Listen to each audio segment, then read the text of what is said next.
Chapter 1, Derrek.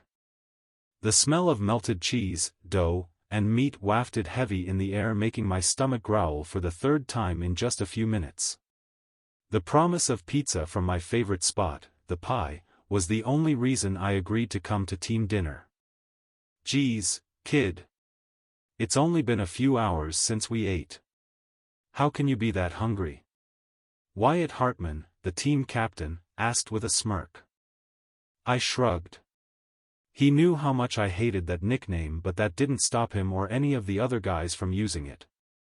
Back when I first joined the team, I tried not to react, hoping it would fade off quickly, but I wasn't that lucky. The guys seemed to have a sixth sense for picking up on emotions. They knew when someone was angry, frustrated, embarrassed, or excited. I still wasn't sure how they always knew.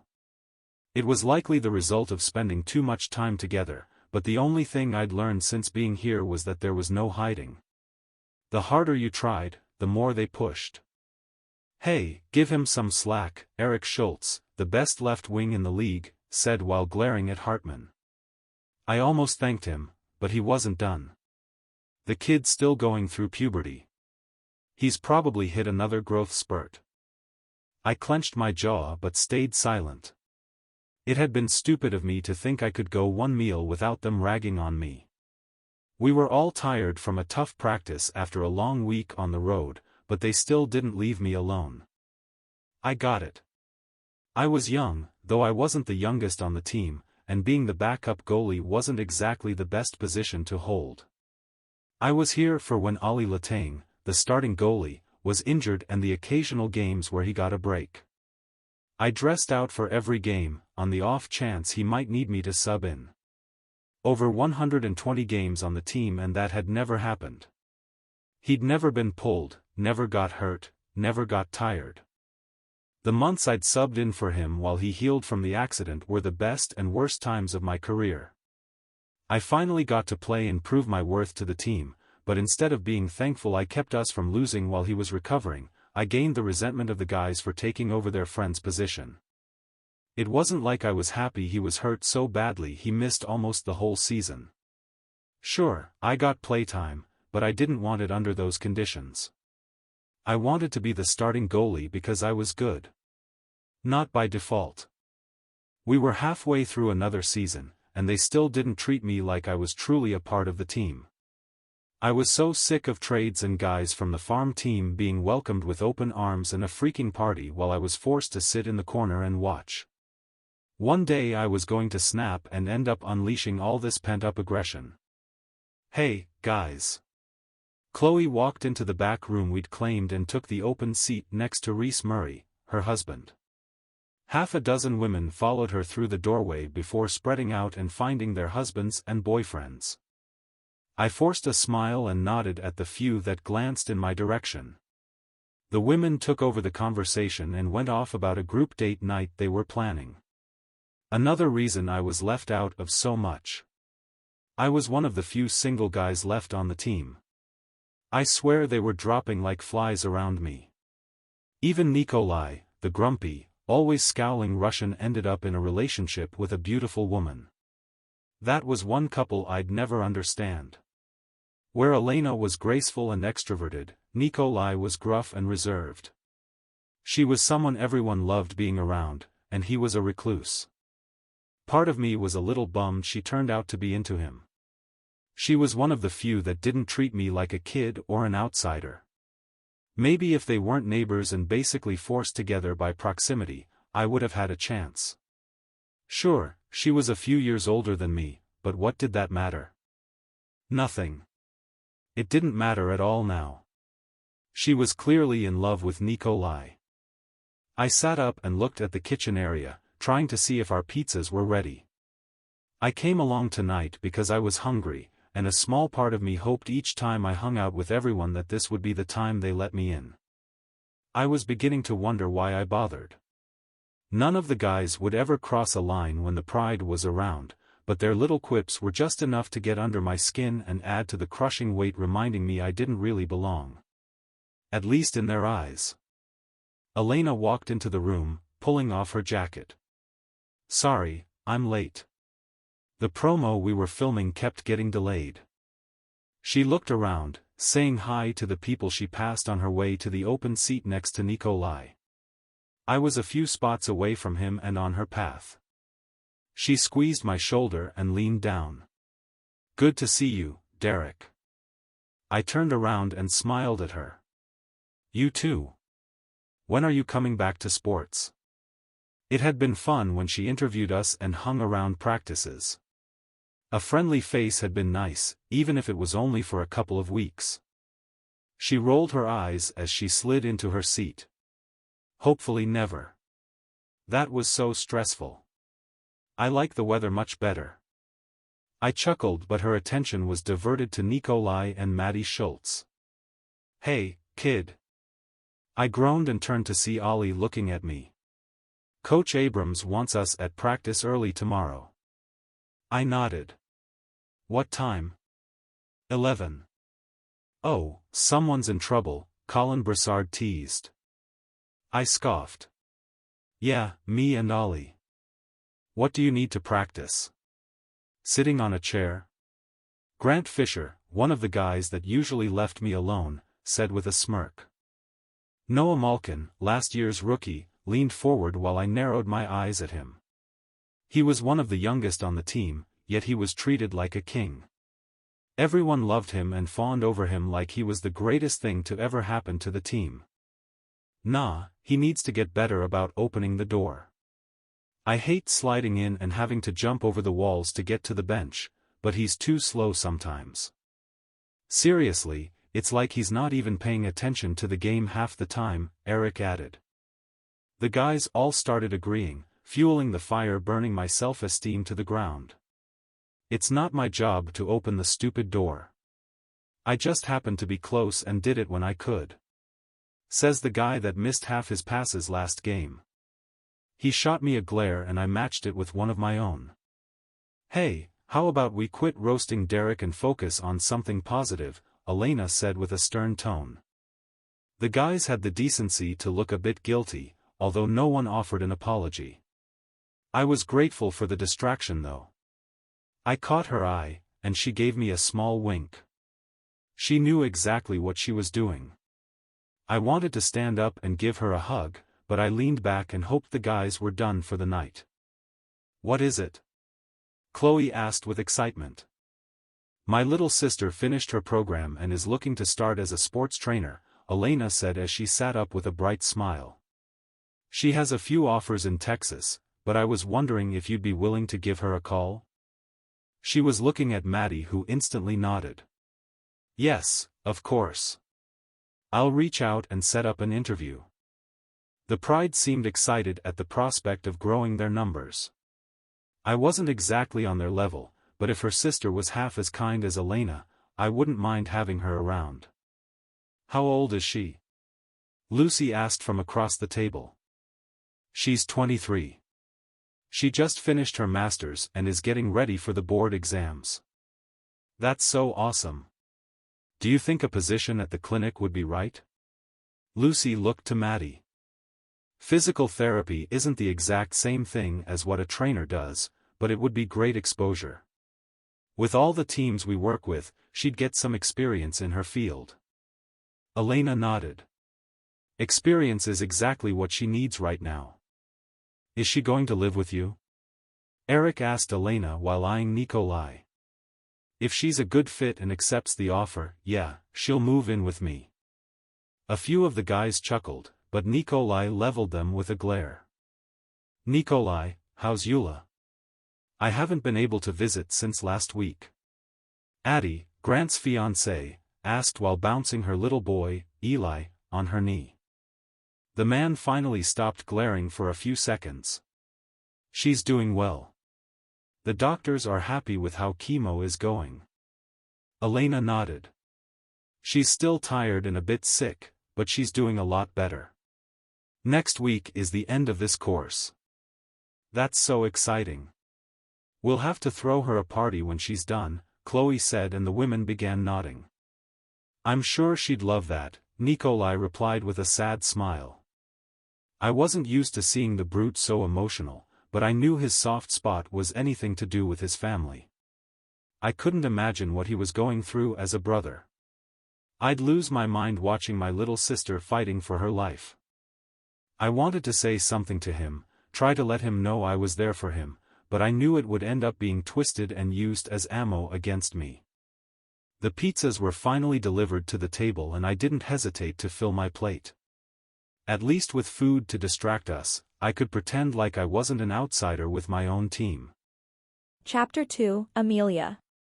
I paced my bedroom while tapping my hand on my thigh in a random beat. I shouldn't have been so nervous, but this was my only interview outside of Houston. As much as I loved the city I grew up in, I needed out. This place was cursed now. The only thing that would save all the time, work, and energy I'd put into the last 6 years was finding a job somewhere far from here. I needed a fresh start more than I needed my next meal. I'd survive for 21 days without food, painfully, of course, but I wouldn't survive at all if I didn't get out of here. As much as it sucked, I had to leave my home behind. Even though I shouldn't have to be the one running, here I was, forced to start over in the 11th hour. My phone vibrated in my hand, and I took a steadying breath before answering. This is Amelia. Hi Amelia, this is Madeline. Elena's friend. I grinned, and the beat against my leg sped up. Hi, Madeline. Thanks for calling. I'm over hiring at the clinic in Salt Lake. Elena let me know you're interested in sports training. I almost went that route before deciding on physical therapy. I know working at the clinic isn't your end goal, but I think there's a lot for you to learn here. My shoulders relaxed a bit at her warm personality. I agree. It would be a great opportunity. I got the resume you sent me. I'm impressed by your training hours. You almost have me beat. I laughed. Some people might say I missed out on critical college experiences, but I have no regrets. Me either. I was always more comfortable in a lab than at a party. I beamed. A kindred spirit. Elena mentioned that your dad is Coach Romney. Did he influence your decision to pick physical therapy? She chuckled.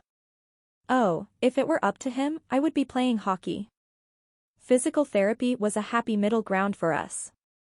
I still work with athletes, but I'm not the one out there. She paused. Sorry, enough about me. Tell me about what got you interested in the field. What's your favorite aspect of sports medicine? Well, when I was younger, I was a gymnast. I got to the elite level and was working toward the Olympics. No way. Elena never mentioned that. I smiled to myself. She never brought it up unless I did first. That's because it didn't end well for me. I had a catastrophic knee injury when I was 16 that ended my career. Oh Amelia, I'm so sorry. It's okay. It was really hard at the time, and realizing I had to find a new dream was difficult. Nearly impossible. But I didn't want to leave the gymnastic world behind. I coached while I was in high school and loved it, but it wasn't something I wanted to do forever. I thought about everyone who helped me get so far in my gymnastics career and considered physical therapy since it was the reason I was able to walk without a brace or cane for the rest of my life, but I wanted to be in on the action. That's why I landed on sports medicine. I want to be there on the sidelines, to prevent and treat injuries, and make sure athletes can keep doing what they love the most. I haven't talked about my gymnastics career in years. It was such a huge part of my life, until it wasn't. The accident changed the trajectory of my life, though. I found a new passion and a new way to make my mark on the world. That's really brave of you. I know too many people who shut out that part of their life after an injury or when their career ends. They can't stand to be around it at all. I admire that you still want to be in the sporting world. I briefly closed my eyes. It wasn't always easy to be around and treat athletes when I used to be the star, but it made me feel good to know I was helping someone else fulfill their dreams, even if I had to let mine go. I'll admit, it's still hard to work with gymnasts, so that's why I want to work for a team. I understand that. At the clinic, we're contracted with Salt Lake's soccer, basketball, and hockey teams, so you'd be exposed to a lot of different athletes and sports. That sounds amazing. I couldn't help but smile at the thought of working with professional athletes. I'd worked mostly with the university's football and baseball team during my clinical hours, but this would be a new level of clientele. It would be challenging and intimidating, but it was ultimately what I wanted to do. Well, I know I should probably ask you more basic interview questions or ask something harder, but honestly, I think you would be a great fit for the assistant trainer position. If you're interested, we'd love to have you. I jumped up and did a silly victory dance while silently cheering. I fought to keep my voice level. That would be great, Madeline. Is Monday too soon to start? She asked with a cautious tone. I was living back at home, and the majority of my belongings were still packed up from when I moved from my apartment near campus. It would take me 2 to 3 days to drive to Salt Lake. If I left tomorrow, I'd get there on Friday and have the weekend to settle in. That's perfect. Great. Thanks, Amelia. I'll send you an email with some employment forms. I'll see you soon. Thanks, Madeline, I gushed before hanging up. I kept dancing around my room until I realized I had to tell Elena. Hopefully she was serious when she said I could move into her guest room. I took a minute to calm down before calling my sister. I didn't know her schedule, but hopefully I'd catch her. Hey, sis. Elena. Guess what? She chuckled. What's up? You have a new roommate. There was a pause before she cheered. You got the job? You're moving here? Yeah, I'm starting on Monday, so I'll be driving up in a few days. This is the best news, Amelia. I'm so excited to have you here. I laid down on my bed with a contented sigh. Are you sure you're okay with me moving in? I don't want to get in the way. Don't worry at all. I can't wait to have you here and introduce you to everyone. I smiled at the thought of meeting her friends. I'm excited to meet Nikolai in person. Elena wasn't the type to fall in love so quickly, but she seemed to have fallen head over heels for her neighbor. It might have helped that he just happened to be a ridiculously handsome hockey player. Not that she was shallow, but it couldn't have hurt his chances. He's looking forward to it. Plus, you'll get to meet his mom and sister. I remembered they were in Salt Lake for his sister's cancer treatment. How are they doing? Eula's feeling better. She's almost done with her first course of treatment, so they'll do scans and tests next to see how well it's working. I shook my head. She was only 13 and going through something I couldn't imagine. Once upon a time, I thought not being able to compete was the worst thing that could happen to me. Since then I'd grown up and realized how lucky I was. I was able to move and walk without pain or assistance. I may not have been able to flip off a beam anymore, but I was healthy. Will she be able to leave the hospital while she waits? I'm not sure. It depends on the results and what the doctors say. She was trying to stay strong, but I could hear a bit of trepidation in her voice. Hopefully she can, at least for an afternoon or something. I'm sure she would love that. I could hear the smile in her voice. Now, are you going to need help driving up here? I could probably fly down to help you drive the moving truck. Well, do I need to bring my bed or any other furniture? She sighed. No, Chloe and her designer made sure my place was fully furnished within a few weeks. I told them I was fine with just the basics, but they took over. It took me a little while to learn that if you give them an inch, they will take 1,000 miles. I giggled. And you love not being in control. She laughed. I'm learning to relax and let them take the lead on things. It's nice not having to plan everything all the time. Wow. I'm impressed. I've got to meet these women. They got you to relax. That's a miracle. Hey, I'm not that bad. I rolled my eyes. She was totally type A, her room was always organized to perfection, and if she noticed anything was out of place, she came after me. I may have enjoyed messing with her when we were growing up. I'd move or switch things just enough to drive her crazy trying to figure out what was off. Apparently, she'd mellowed out, but I wouldn't believe it until I saw for myself. Then I'll just pack up my clothes and necessities. I can fit all of that in my car. Perfect. Let me know when you plan on leaving. I will. We said goodbye. Then I looked around my childhood room and made a mental list of things I needed to bring. I was going to leave all bad reminders of what could have been. Only positive vibes were coming with me to my new home. Later, when I sat down to dinner with my parents, my knee was bouncing 100 miles a minute. Everything okay, Amelia? Mom asked with a small smile, like she was trying to keep in a laugh. I nodded and looked between them. I have some news.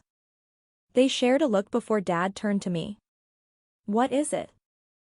I sent in an application to a physical therapy office and had an interview today. Dad's eyebrows shot up. What office? Is it the one in Sugarland? I shook my head. Oh, then the one in Katy? No, it's not in Texas. Mom gasped. Where is it? Salt Lake City. They were silent until Dad cleared his throat. You don't have to move 3 states away to get a job, Amelia. I shrugged. I kind of do. I haven't had a single reply to any of my applications here. Not one email or phone call. You know, I tried to clear things up after Martin Ann. Don't say her name. Mom cut me off.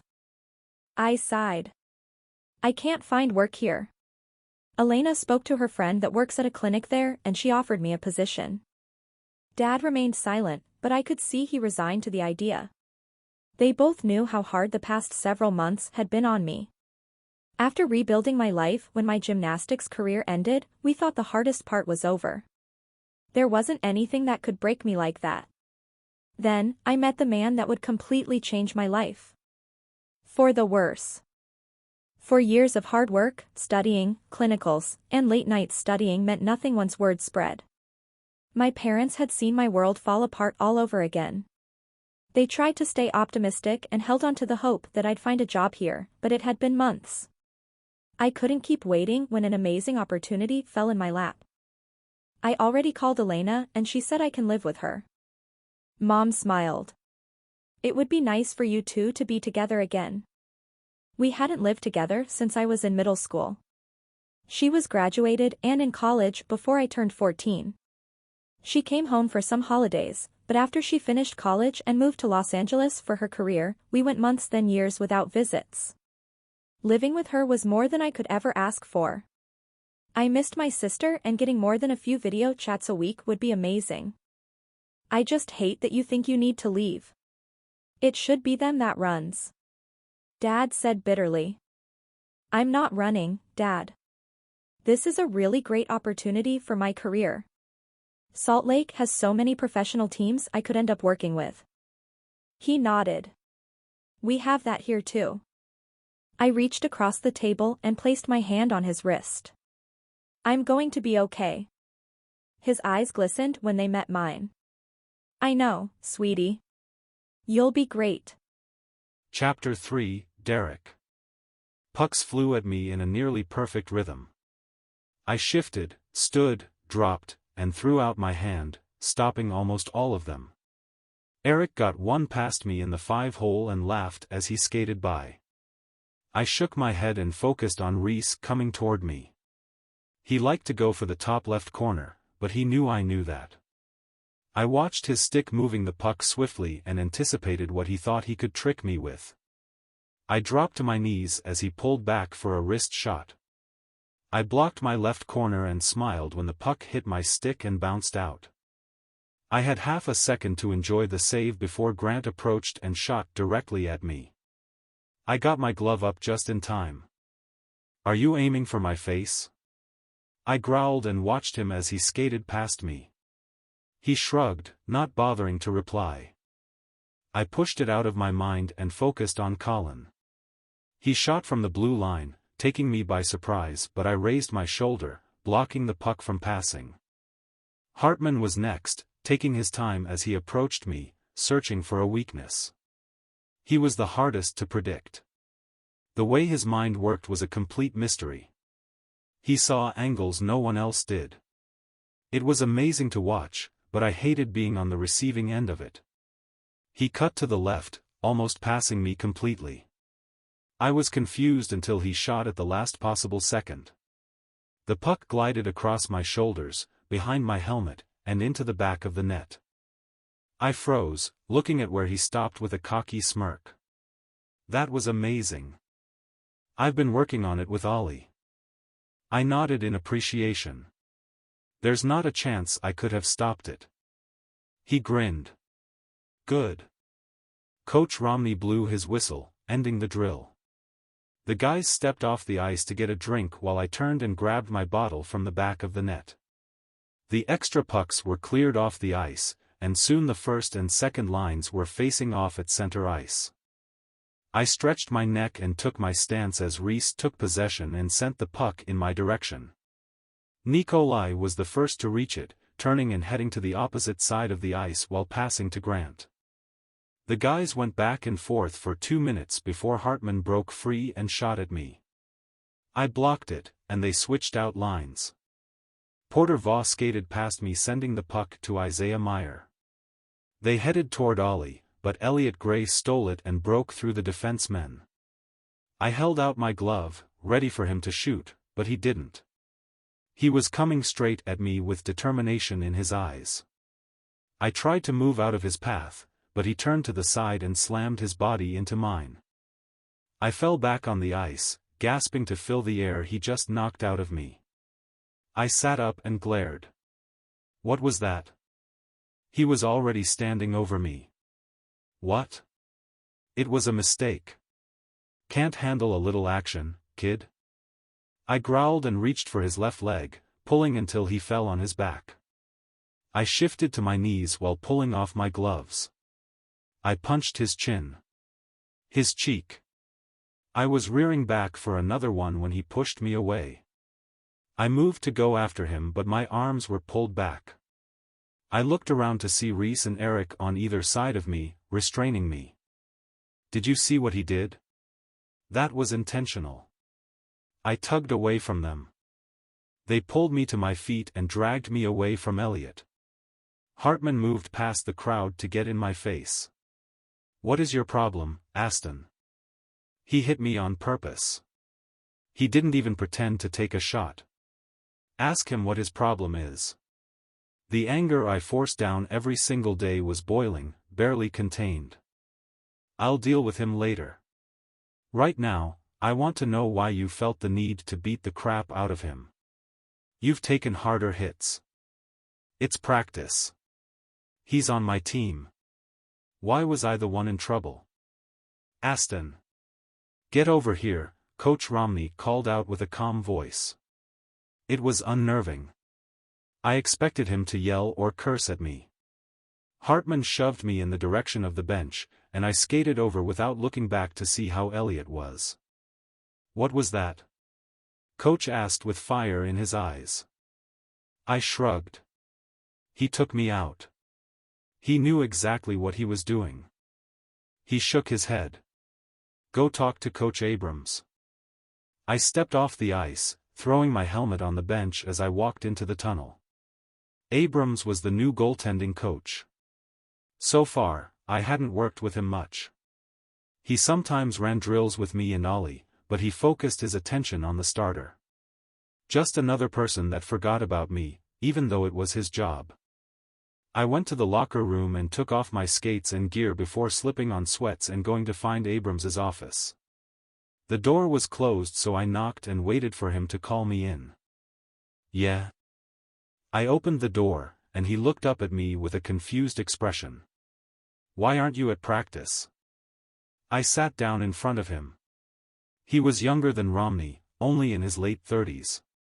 He retired about 5 years ago and decided to spread his knowledge and experience with those that could still play.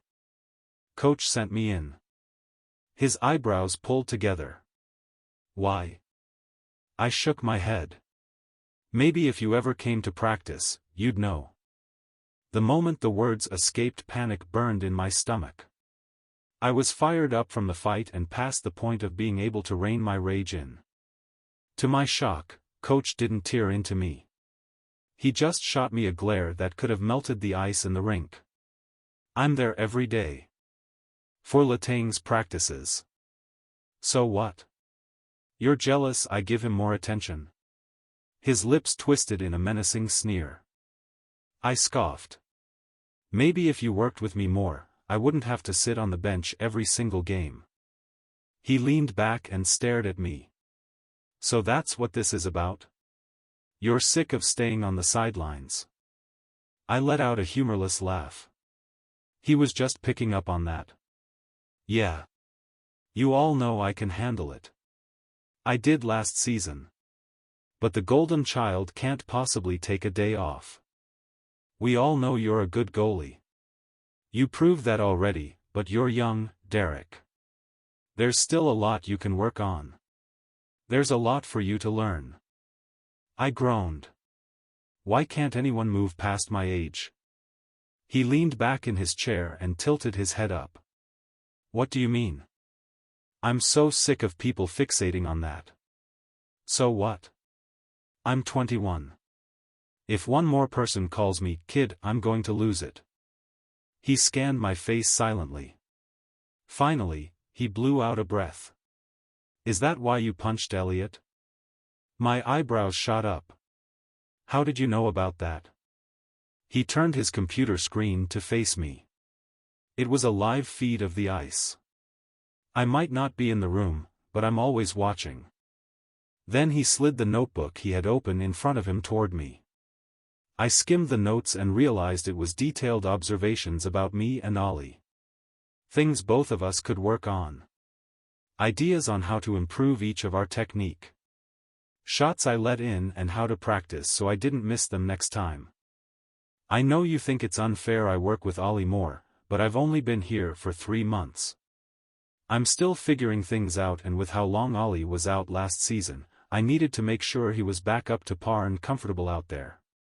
That doesn't mean I haven't been watching you. I have a plan in place, but I need you to trust me. I sat back and nodded, some of the anger leaking out of me. It would have been nice if he had told me all of this sooner. I might not have resented him as much, but then again, I could have asked. So now that you know I haven't forgotten about you, do you want to tell me what the fight was really about? He rested his hands on the arms of his chair and rocked back and forth waiting for me to answer. I didn't know this was going to be a therapy session. Talking about my feelings wasn't something I wanted to do.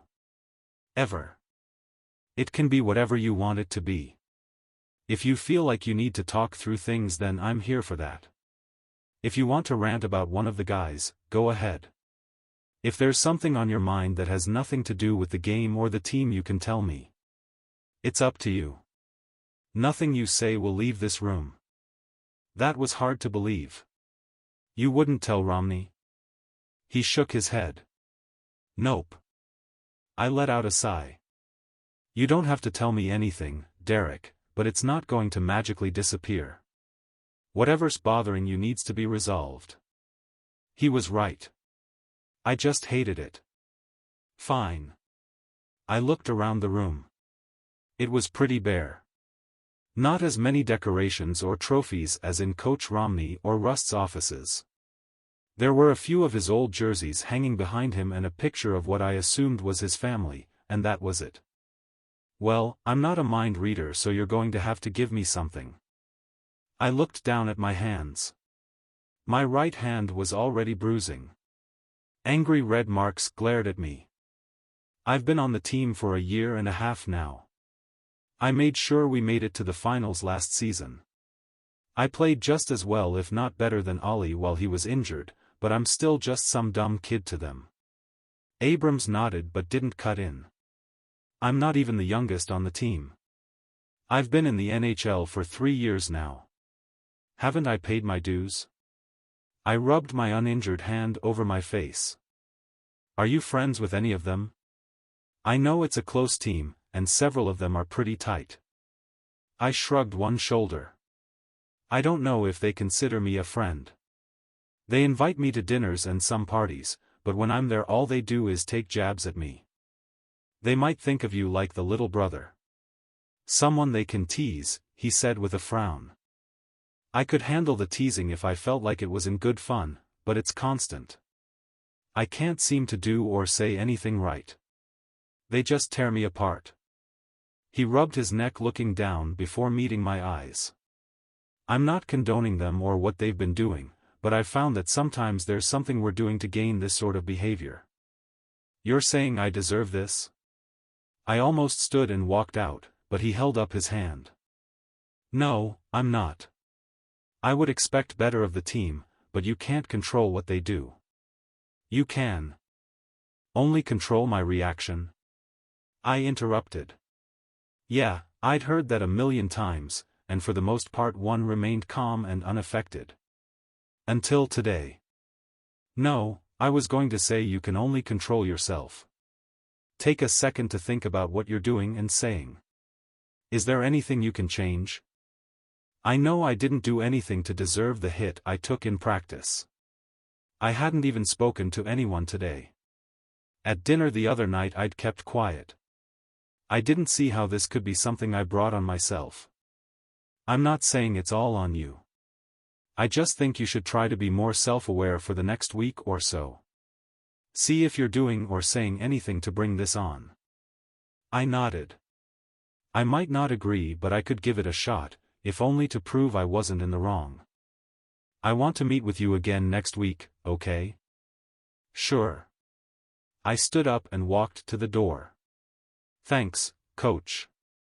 He smiled at me. Anytime. I expected to get in trouble when I walked into his office. Getting a chance to vent and have someone actually listen was a welcome relief, even if it did come with a bit of homework. Chapter 4, Amelia. I leaned the small moving box against the wall and held it up with my hip while I knocked on the door with one hand. In the other I clutched the purple orchid I bought at the general store I stopped at in Moab down in southern Utah. It was a tiny thank you for Elena agreeing to let me live with her for the undetermined future. The definition of tall, dark, and handsome opened the door. His scowl did little to scare me off. Nikolai? I beamed up at the man I'd only met through video chats, and pushed past him into the apartment. It was fully furnished now and looked so cozy, yet modern. The gray walls and white furniture looked homey, although this was nothing like the home we'd grown up in. This building screamed luxury. Good for Elena. I set the plant and box down on the enormous kitchen island while Nikolai shut the door and called out for her. Honey, I'm home. Amelia? I heard her voice coming from the hall. She emerged and ran toward me with her arms open wide. Why didn't you tell me you were close? We would have met you downstairs. I squeezed her back, relishing the moment. The last time we saw each other was Christmas, 2 years ago. Her previous job in Los Angeles kept her from returning home for the holidays. I wanted to surprise you. She pulled back and looked me over, just as our mother often did when she hadn't seen one of us in a while. You're so beautiful. I backed away from her, glancing at the brute who was still watching me with cautious eyes. Are you going to call off your guard dog? Elena laughed. Nikolai, what's wrong? He grimaced. There's 2 of you now. I slipped my arm around my sister's waist and smiled brightly up at him. Isn't it great? The Curtis sisters reunited once again. He grumbled something and shuffled past us to sit on the couch. He seems excited, I whispered. He's used to being outnumbered by girls. Don't worry, he'll perk up in a minute. I bit my bottom lip to keep my mouth shut. He was usually around when I talked to Elena on the phone, and he knew I wanted to move up here. Maybe how fast it happened had thrown him off. I knew deep down he was a softie. I just had to chisel away at the stone he was made of. Is he hungry? I asked quietly so he wouldn't overhear us. He always is, she said with narrowed eyes. Why? I moved to the fridge and looked for a peace offering. There was a box of leftover pizza, so I took it out and slapped a few pieces on a plate before glancing at her. Cold or hot? Hot. I nodded and put the plate in the microwave for a minute. While I was watching it spin, Elena picked up the orchid. You brought a houseplant? Yeah. It's a thank you/housewarming plant. She stared down at it before pointing between the two of us. You know neither of us can keep anything alive, right? Mom passed her brown thumb on to us. Her lips pursed. Oh, remember the aloe Dad planted? They told him it was the easiest plant to keep alive and we killed it in less than 2 months. I held back a smirk and shrugged. We can try. Poor little guy, she mumbled. I took the plate out of the microwave before it could beep and walked it over to Nikolai. I come bearing gifts. He stared at me for several silent seconds before accepting the food. Thanks. The word had been so quiet I almost missed it, but as I walked back to Elena, I did a little victory dance. She chuckled. What was that? That was me establishing trust. It's the first step to getting a wild animal to accept you. She burst out laughing, then covered her mouth. First off, that's not true at all. Second, did you just call my boyfriend a wild animal? Yes, but one you'd see in a zoo. He's used to being around humans, but you still have to tread carefully. She sighed and shook her head. Something our father had done 1,000,000 times when talking to me. I snickered in response. Nikolai stood up from the couch, empty plate in hand, and walked toward us. As he passed, he patted my head twice. She can stay. I turned to Elena, who was wearing a perplexed expression, and mouthed, I told you so. She shook her head and moved to the other side of her kitchen where her phone was charging. I'm going to let everyone know you're here. Maddie wanted to have some people over for dinner so they could meet you. Is that okay? Sure, sounds good. I tried to sound indifferent, but it was better than good. I'd get to meet the Utah Fury players in person. Not only was I a sports fan, but these were the guys I eventually wanted to work with. Well, maybe not them specifically, but professional athletes. Any opportunity to spend time with them was something I wouldn't pass up. I have a few more boxes in my car, too. Mind giving me a hand? I batted my eyelashes at Nikolai, hoping he'd take pity on me. He released a heavy sigh, then pushed away from the counter and walked toward the door. Let's get this over with. We rode the elevator down in silence. Elena told me he was quiet even around her, but I was itching to get past the awkward stage with him. I wanted to get to know the man my sister fell in love with. I wanted him to know me and to be comfortable with me around, but I didn't know where to start. The only things I knew about him were that he was Russian, his sister and mom were here from Russia while she was getting cancer treatments, and that he loved Elena and treated her like a princess. None of those were easy conversation starters. When the doors opened, I led the way to my car and opened the trunk. I only had maybe a dozen boxes total, but it would still take a couple of trips to get everything upstairs. I picked up a box and turned around to call the elevator again. Hold it open. We can load it then bring everything up at once. His idea was brilliant, so I hurried to hold the doors open while he brought the remaining boxes over 2 at a time. The elevator's annoying alarm went off and the doors kept trying to shut, but I stood with my back in the way and cheered him on. That's it. Keep it moving. Hustle. Hustle.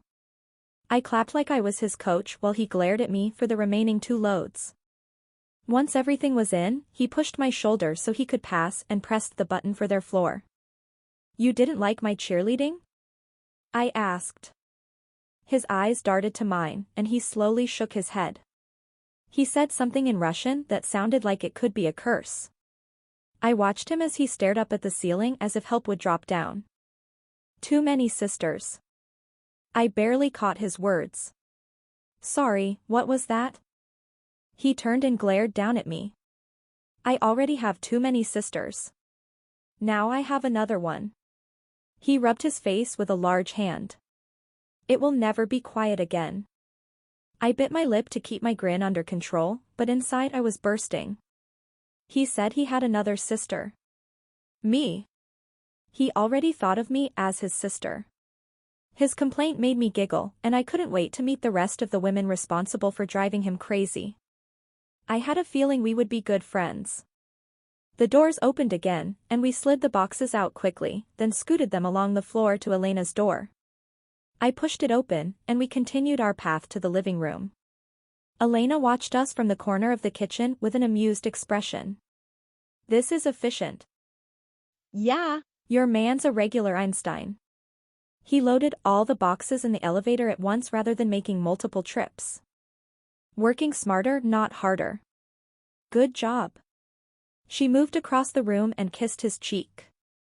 His face softened as he gazed down at her, and I almost made a gagging sound. They were too precious. The way he looked at her like she was the sun and moon and stars and kittens and cupcakes all in one was disgustingly cute. The big gruff man was putty when he was with her. I shook my head and continued pushing the boxes down the hallway toward my room. Elena gave me a tour the last time we did a video call, so I knew what to expect. She had a tall queen bed set up for me with a plush, white comforter and at least a dozen pillows in various shades of blue ranging from navy to teal. There was a dresser and nightstands on either side of the bed. I also had a small walk-in closet, so I had plenty of room to store everything. They followed behind with the rest of my boxes, blocking me in. I put my hands on my hips. Is this a message? Elena chuckled.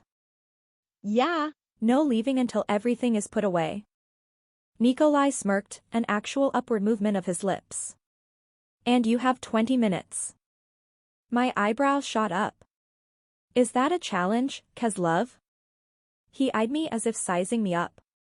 Yes. I glanced at my watch and nodded. Fine, I'll be done before we need to leave. Elena looked between us and shook her head. Yeah. Right. You might want to change before we go. I looked down at my oversized Baylor shirt and ripped jeans. Don't want people to see me like this? She smiled. I don't care, but you might not want this to be the first impression the single players have of you. I narrowed my eyes. Single guys? One of her eyebrows raised in a challenge. Cute ones. I glanced at Nikolai for confirmation. He rolled his eyes. There are a few guys on the team that are single. I tilted my chin up. And they'll be there tonight? He shrugged. Probably. I nodded, pretending like I wasn't nervous at all at the prospect of meeting them.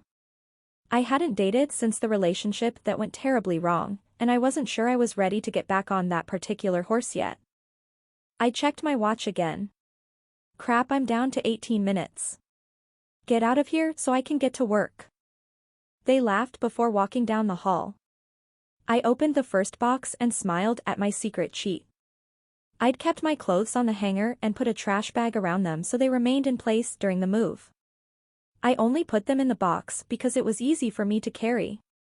I went through the first 7 boxes, filling my closet, then opened the remaining ones containing my folded clothing and put those in the drawers of the dresser. I only had 2 remaining boxes of mementos and decorations, so I spread those items around the room before breaking down the boxes and folding them near the door. I had 5 minutes to spare, so I grabbed a pair of dark skinny jeans and a gray oversized sweater. I changed and pulled my hair into a messy braid over my shoulder. I was overdue to wash it, but that was why dry shampoo had been invented. With a minute left, I slid into charcoal-colored ankle boots and went to the living room. Ready? Nikolai looked up from his phone with a frown. You're done. I nodded over my shoulder. Go check it out. He and Elena shared a dubious look before heading to my room. No way. I smiled when I heard Elena gasp. A few moments later they walked out. Not bad, sis. I stood and faced Nikolai. Told you. He gave a tiny smile. I might have confused the microscopic movement, but considered it a victory. Let's get going. He led us to the door where he picked up Elena's jacket and held it out so she could slide into it. I couldn't resist. I covered my heart with my hands and sighed. You two are just too much. He glared at me as he put on his own coat. Do you ever stop? I beamed up at him. Never. He shook his head and walked out. Elena giggled with me while we followed him to the elevator. I was determined to win him over. I just had to be myself and I'd wear down the brooding Hulk. He might not love having more women around, but I could show him it wasn't all bad, as long as I remembered to keep plenty of food available. Chapter 5, Derrek. I pushed through the crowd to the kitchen at Maddie and Eric's penthouse, waving and nodding to the few people that acknowledged me, to make a plate of the Thai food. When I looked around for somewhere to sit, the sense of not belonging heightened. Almost the entire team was there and of course, the pride was scattered throughout. I looked around for any of the other single guys or rookies but didn't see Josh, Mikey, or Lance. Normally, I could fake it and sit with the guys. I could let their comments slide off me. But after my conversation with Coach, I was tired. I was so sick of being left out, teased, and ostracized. I was here to support Elena and her sister, but that didn't mean I had to endure a night of being harassed. It would be easier to keep from saying anything to the guys with a little distance. The balcony was lit up, and I saw several heaters on, so I made my way outside and took a seat. I was the only one dumb enough to brave the cold, but it wasn't too bad. There was seating for at least a dozen, and I figured people would begin filing out here soon enough. There just wasn't enough room for everyone inside. I finished the curry and was working on the pad thai when the music grew louder. I glanced over to see one of the doors open and a woman step out. She wrapped her arms around herself, rubbing her hands over the sleeves of her thick, puffy coat. She sighed and looked around, freezing when she saw me. "Hey." I smiled in what I hoped was a friendly, non-threatening manner. Hanging out on my own in the dim light probably scared her. "Hi." She took a few steps toward me and gestured to the seat across from me. "This taken?" "No," I took her in while she sat down. Her long chestnut brown hair reached her waist and her dark eyes looked tired. My gaze drifted down to her full lips. They were dark pink and looked so soft.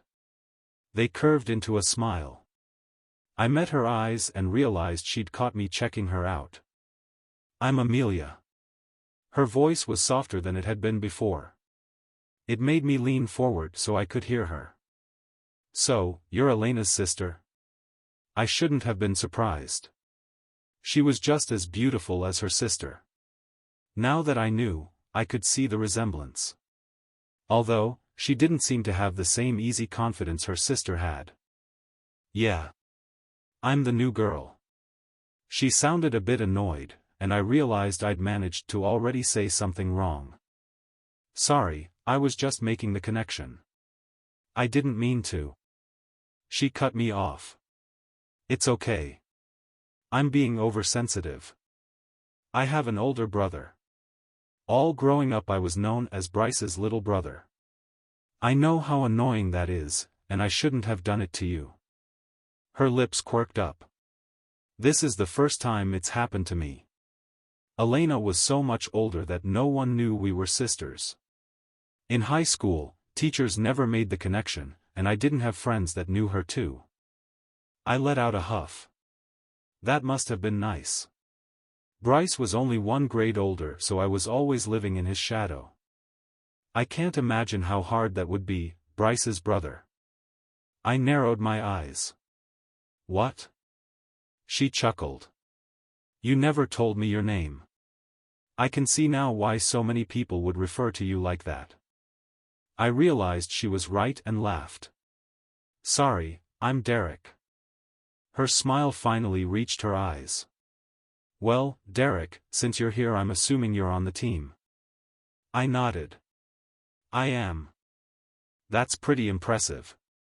Is Bryce known as Derrek's older brother now?" "I don't know actually. He's an attorney at some fancy law firm. I doubt his crowd watches hockey. They're more of the country club and horse racing type." She scrunched her nose. "They're missing out." I tried to smile, but her words were bringing up a lot of insecurities I worked hard at burying. We'd started out joking, but now I was having flashbacks to a time when I didn't have my own identity. When no matter what I did to win my parents' approval, it wasn't enough. Even when I got drafted into the NHL at 18, it was overshadowed by Bryce getting accepted into Harvard Law School early. My accomplishments never seemed to measure up to his. My parents were supportive of my career. I never would have made it this far if they weren't, but it wasn't as impressive to their friends as Bryce's quick rise to the top. Who cared about the kid on the bench of NHL games when Bryce was changing laws and impacting the country? Why are you out here hiding? Her voice pulled me away from my depressing walk down memory lane. I went from living in one man's shadow to another. I bit out the words. The realization was a slap in the face. I never thought about it like that, but it was true. I was basically Ollie's little brother now. His backup. I went from having to stand out and prove myself against Bryce, to Ollie. Her eyebrows pulled together. I'm lost. Me too. I'm the backup goalie on the team. I only play when Ollie's injured or the rare times coach gives him a break. I'm better than that, but no one will give me a chance. She watched me for a moment while biting her lip. How old are you? 21. And how long have you been in the NHL? I was drafted at 18, but I was on the farm team for Detroit until I got traded here at the beginning of last season. She gave me a half smile. So, you've been in the league for 3 years, active for 1.5? Yeah. She bobbed her head as if thinking it through. What? Her silence was driving me crazy. I needed to know what was going on in her mind. I'm just trying to understand your perspective, she said gently. What do you mean? I can tell you're frustrated, and I'm trying to put myself in your shoes, but it's tough.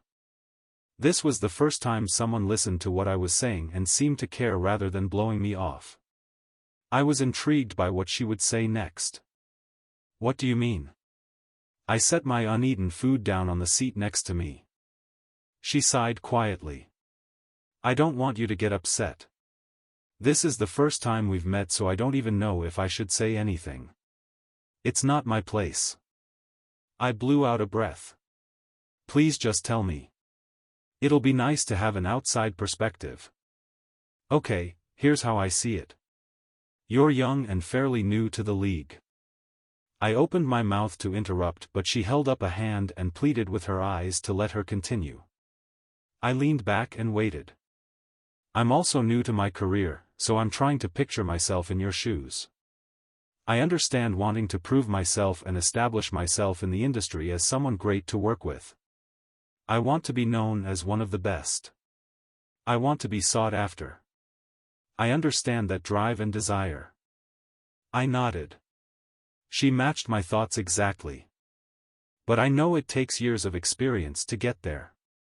I know there are things I still need to learn. There are people I have to meet and work with. They have expertise they can share with me. They can train me and make sure I don't make the same mistakes they did.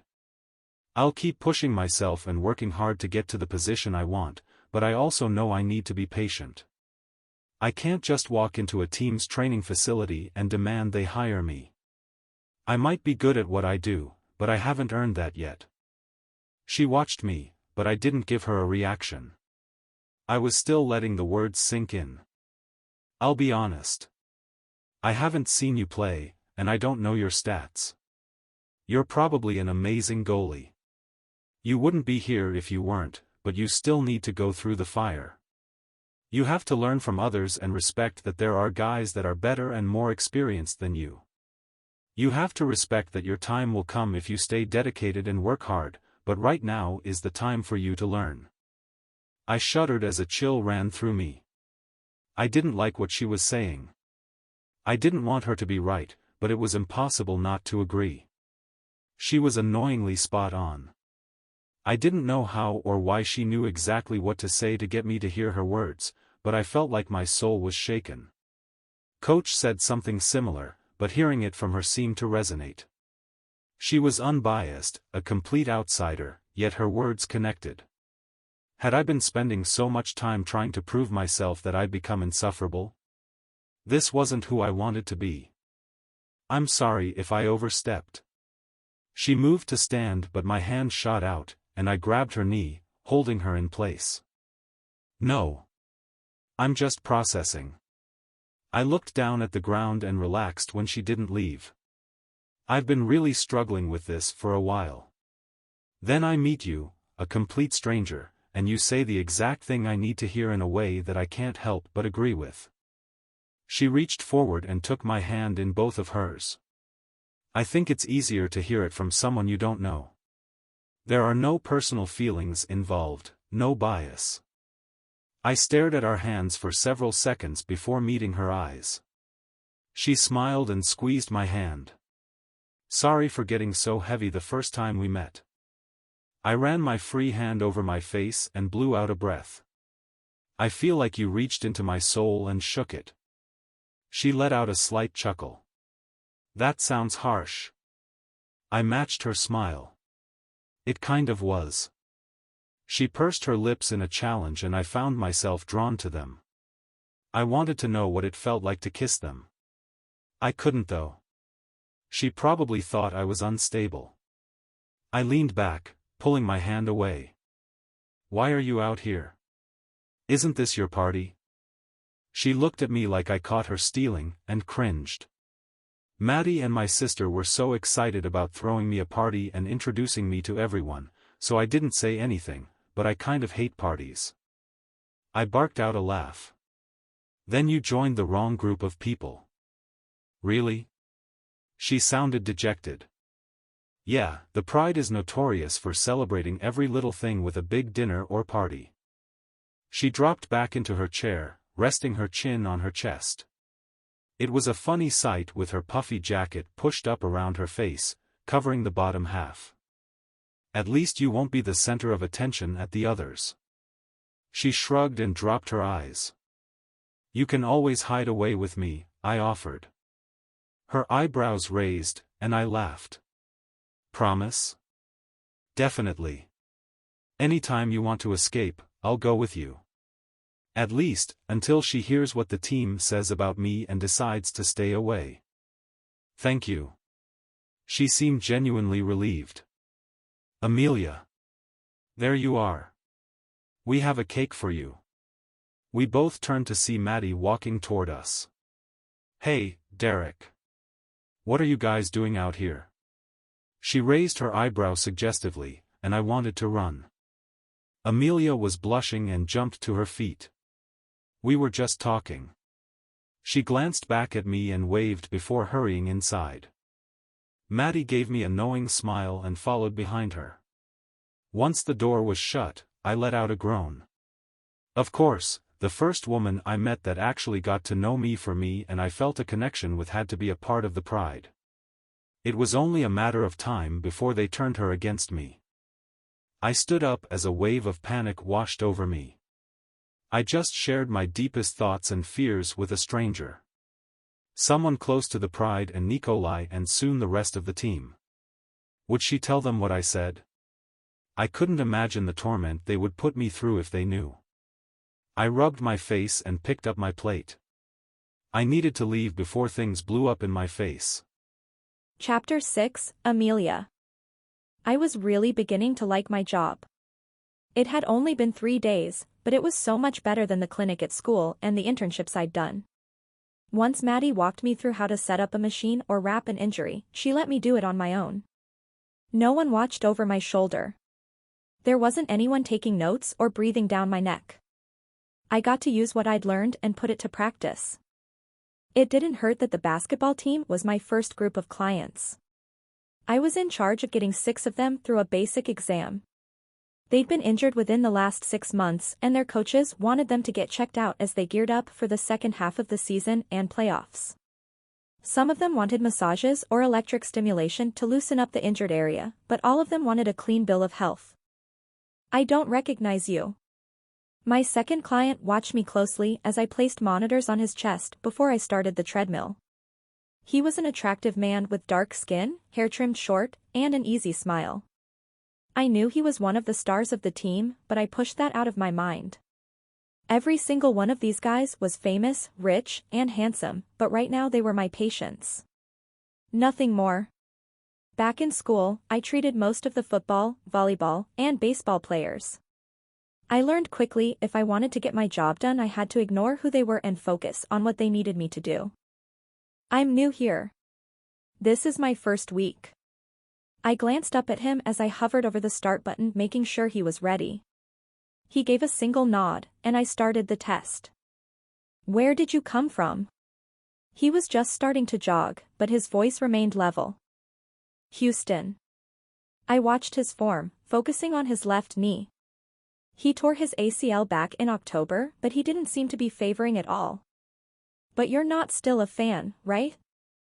I chuckled and increased the speed. No, I'm a Utah fan through and through. He laughed, gaining the attention of those around us. Despite the fact he was in a full-out run, his breathing was under control and he didn't seem fazed. His stride never wavered, and I made a note before slowing him down to a walk. How are you feeling? Knees great. No soreness or mobility issues? He shook his head, doing deep lunges as the treadmill moved forward at a slow pace. I'm feeling good. I stopped the machine and marked his chart. Good to hear. Do you want to see one of the massage therapists? Nah. I'm fine. Does this mean I'm cleared? I walked him back toward the lobby so I could grab his teammate. Yeah. You're good to go. I'll send this over to your coach later. He offered his hand. Thanks. I shook it as I smiled. No problem. He walked through the doors, and I glanced around for my next client. James? Another giant of a man made his way toward me. That's me. He gave me a dimpled smile, and I could feel my cheeks heat. I returned his smile, then read his chart. He injured his wrist in September, and his coach was worried it affected his range of motion. I'm Amelia. Let's take a look at your wrist. I led him to 2 chairs with a small table between them. Go ahead and take a seat. He sat across from me and laid his right wrist on the table. Is this your dominant hand? I asked as I lifted it and put my palm against his so it looked like we were high-fiving and pushed gently to see how far back it could move. Yes, it is. I nodded and wrapped my hand around his fingers and turned until his forearm was twisting. Don't you think you should at least buy me lunch before holding my hand? I'd heard plenty of one-liners in my time, but that made me laugh. I should have told you how pretty you were first, I teased back. He chuckled and let me continue to move and manipulate his hand. It seemed fine to me, but if his coach had concerns I wanted to be thorough. Do you have any pain? No. It was stiff for a few weeks, but it's been back to normal for a while. Okay, stand up for me. He followed my instructions as I had him place his palm flat on the table and press down. I watched for any reaction, but he gave nothing away. Has it affected your shooting? He raised his eyebrows and shook his head. No, you can check my stats. I smiled and made notes that he had full range and no pain. I didn't understand where the concern came from, but if he was being honest, he seemed fine to me. As long as you're feeling good, I'll clear you. He gave me another breathtaking smile and followed me to the front. Thanks, Doc. I almost corrected him, but he was already walking away. I picked up the next chart and paused. This was the MVP of the team. Even people that didn't follow sports knew this player by name. He was also included on all the magazine's lists of the hottest people in the world year after year. I gulped as intimidation washed over me, but I pushed it away. He was just another patient. He deserved my full attention just like everyone else. Kevin? I called out and watched him unfold himself from the chair. He approached me, pushing his long brown hair out of his face. He flashed the smile that got him on the cover of countless magazines as he strode across the lobby toward me. Hi Kevin, I'm Amelia. I mentally patted myself on the back for managing to sound professional. Hi Amelia. His voice was so rich, so smooth. I wanted to lean closer, but I resisted. Barely. Follow me back. I read over his chart as I led him to the e-stim machine. The notes said he was in a car accident a month ago that they managed to keep out of the news. He wasn't seriously injured but had tweaked his back and received regular massages and treatments to work on relaxing the muscles. You can go ahead and take a seat. I gestured to the padded massage table and set down the chart. He slid onto the table and pulled off his shirt in one graceful movement. I swallowed and forced my eyes to remain on his face. Great. Do you prefer to sit or lay down? Laying down, if that's okay. His eyes met mine, and I swear they sparkled. A nervous sound rose from my throat, and he took that as confirmation, turning to lie on his stomach with his face in the headrest. I closed my eyes and thanked the powers that be he wasn't going to be watching me the entire time. There were notes about the placement you prefer, but let me know if I'm off. He agreed and I moved to the machine and picked up the first set of sticky pads with disconnected wires hanging loosely from the bottom. I felt along his spine to the middle of the thoracic vertebrae. I rubbed my fingers over the first spot. Here. He grunted in response. I could feel how hard the muscles were and knew I'd found the problem area. I placed the next 6 patches with quick, precise movements. I couldn't keep touching his back if I wanted to stay professional. I started the machine on the lowest setting so he could feel the placement. How does that feel, Kevin? Perfect. I could hear the smile in his voice and felt a little too pleased I'd done that. Great. I'll keep turning it up until you tell me to stop. I knew he'd been through this almost a dozen times, so I didn't bother over-explaining things. He was aware of what he could handle. Right there. He sounded more relaxed than when he first sat down. All right, I've got it set for 20 minutes. I'll be back in a few to check on you. Thanks, Amelia. My heart sped up like I was running at a full sprint. Hearing him say my name with that smooth, deep voice was too much. I hurried away and went to the break area to catch my breath. Are you doing okay? Maddie asked as she leaned up against the counter, facing me. I nodded. Sure. I'm halfway through. I could see amusement in her eyes. Enjoying the clients? So far. Yeah. They're a fun group. She grinned and walked away, leaving me to my freak out. I told myself to shake it off, then walked to the front desk to pick up my next chart. Since Kevin would be set for a while, I decided to get a jump on the next guy. Tony? Another attractive man with dark skin and buzzed hair approached me, and I slid back into professional mode.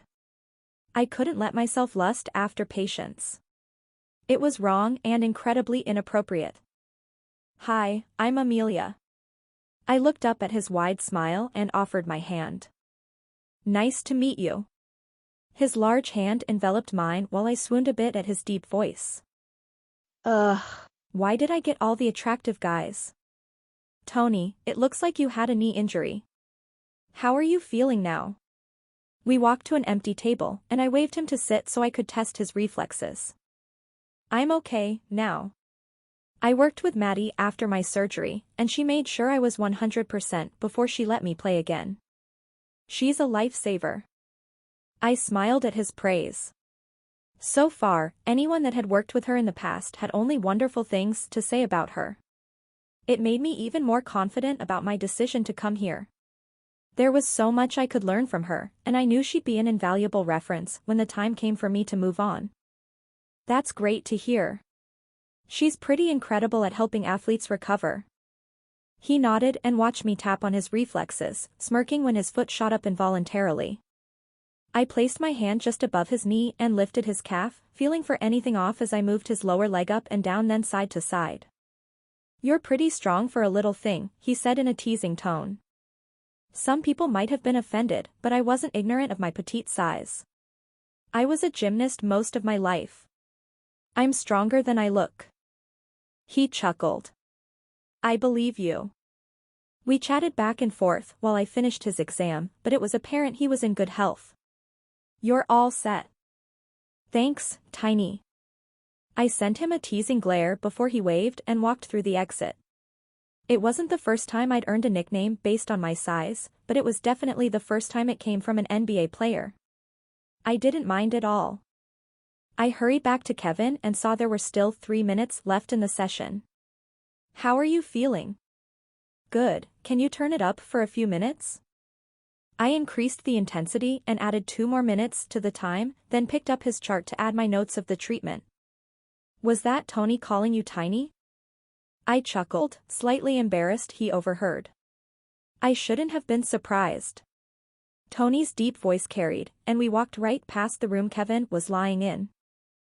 Yeah. He said he was surprised at how strong I was and then came up with that name. I nearly melted at the sound of Kevin's laughter. I'm going to have to teach him how to talk to pretty women. My jaw dropped, and I was grateful once again that he was looking at the ground so he couldn't see the effect his words had on me. Since I'm his captain, I feel a bit responsible. He leaned up on his elbows and met my eyes. "Can I make it up to you sometime?" A shirtless Kevin Adams was asking me out. Was this a prank? I swallowed and forced a smile. I don't think that's necessary. I barely contained the giggle bubbling in my throat before he lowered his head again. My shoulders dropped in relief. Too bad. I would have liked to show you how a gentleman should treat you. I nearly groaned. Why didn't I meet him on the street? Or at a cafe? Or literally anywhere other than my place of work? You're too kind. I don't mind the nickname though. I've heard that one before. He chuckled deeply, and I blew out a breath. Way to play it off. I managed to finish his treatment and see the remaining 2 players without completely embarrassing myself or injuring them. By the end of the day, I was mentally and physically exhausted. I was sitting down in the break area massaging my temples when Maddie walked in. "You survived." I met her curious gaze. Yeah. That was quite the day. You handled it well. Better than some, actually. What do you mean? She smiled, looking a bit guilty. That was sort of a test. I leaned back and dropped my hands in my lap. What are you talking about? When a new person starts, we have them work with some of our most high-profile clients to see how they handle it. We want to make sure they remain professional and don't let the fame impact their work. Do you think I did that? She shook her head, looking pleased. Not at all. In fact, you did better than I did.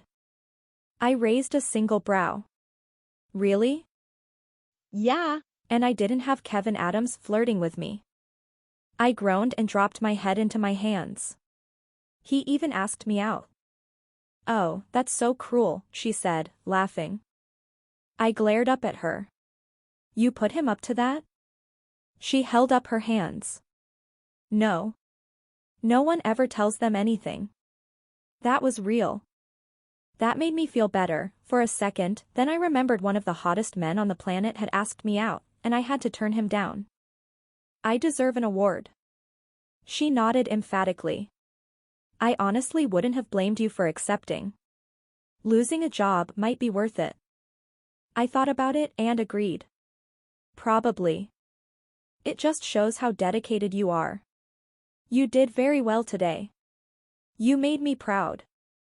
That softened the blow of the missed opportunity of my life, but just barely. Didn't you meet Eric here? She grinned and nodded. Yeah. But we didn't start dating until he was done with therapy. I sighed. So now that Kevin's done. Still might be a bad idea. She was right.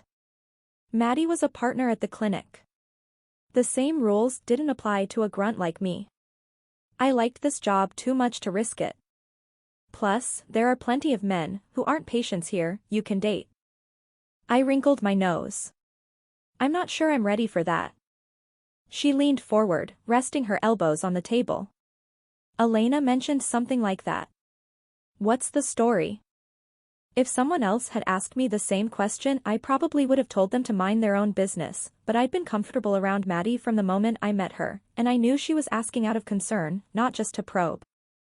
My last relationship didn't end very well. Her expression darkened. I can relate. What happened? I met a guy, Martin, in my program last year, and we started hanging out. At first, we just studied together, but after a few weeks he asked me out. We dated for almost 9 months, up until last October. We were making plans about where we would apply for work and talked about moving in together. I looked down. We even discussed marriage. Maddie nodded but didn't interrupt. Then I got a call from a stranger. She told me she was his fiancée. They'd been together for 3 years, and she warned me to stay away from him. She gasped and covered her mouth. No. I was shocked. I thought it had to be a misunderstanding or she had him confused for someone else. She sent me pictures of them together from years before. She even sent me a wedding invitation. She told me she would ruin me if I didn't leave him. I shook my head at the memory of that horrible time. I confronted him that night and broke up with him. He didn't even bother denying it. He just said he loved us both. Even though I ended things and never contacted him again, she was a woman scorned. She blamed me for everything rather than realizing he had lied to us both.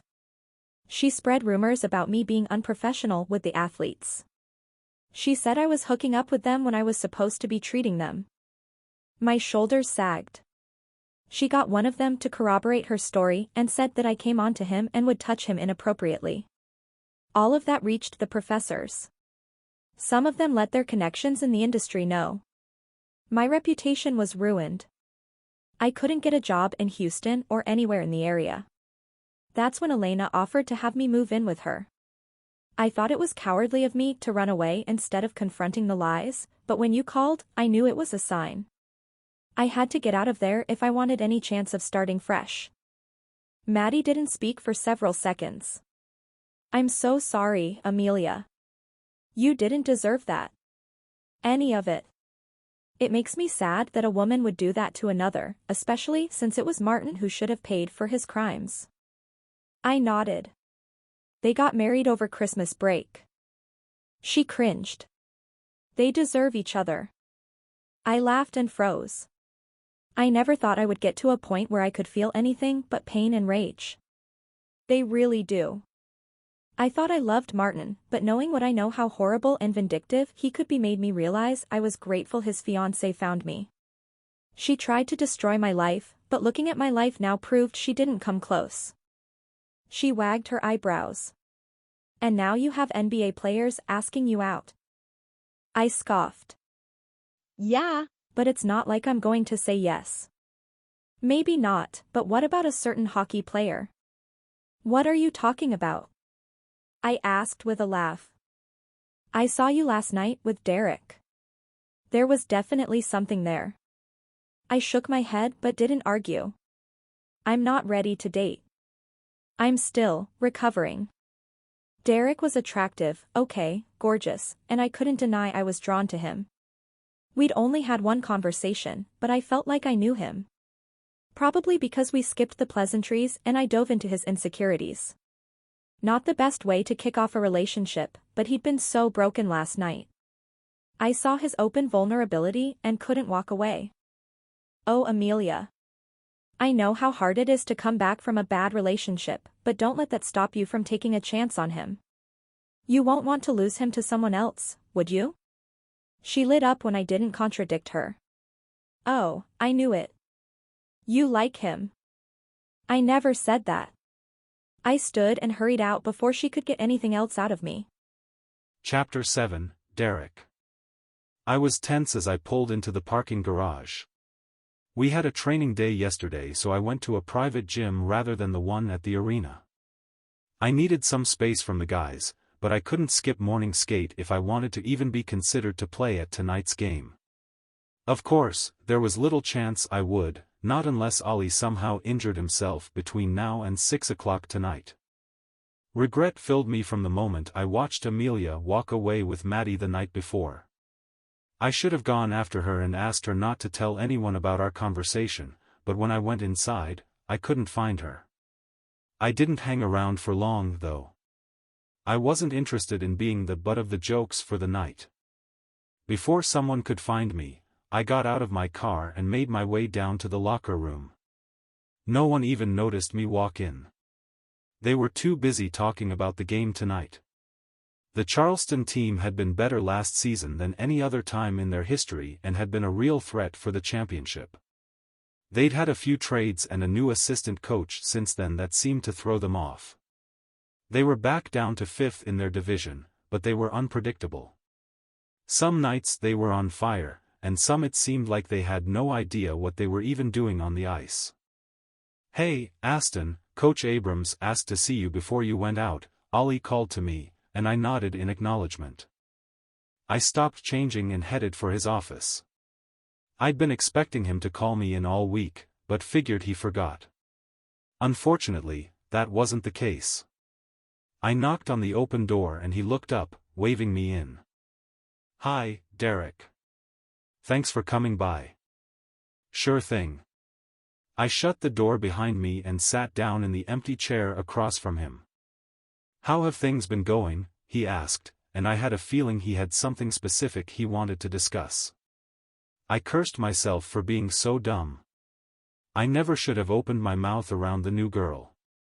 I didn't know her, and her allegiance belonged to Nikolai and the Pride.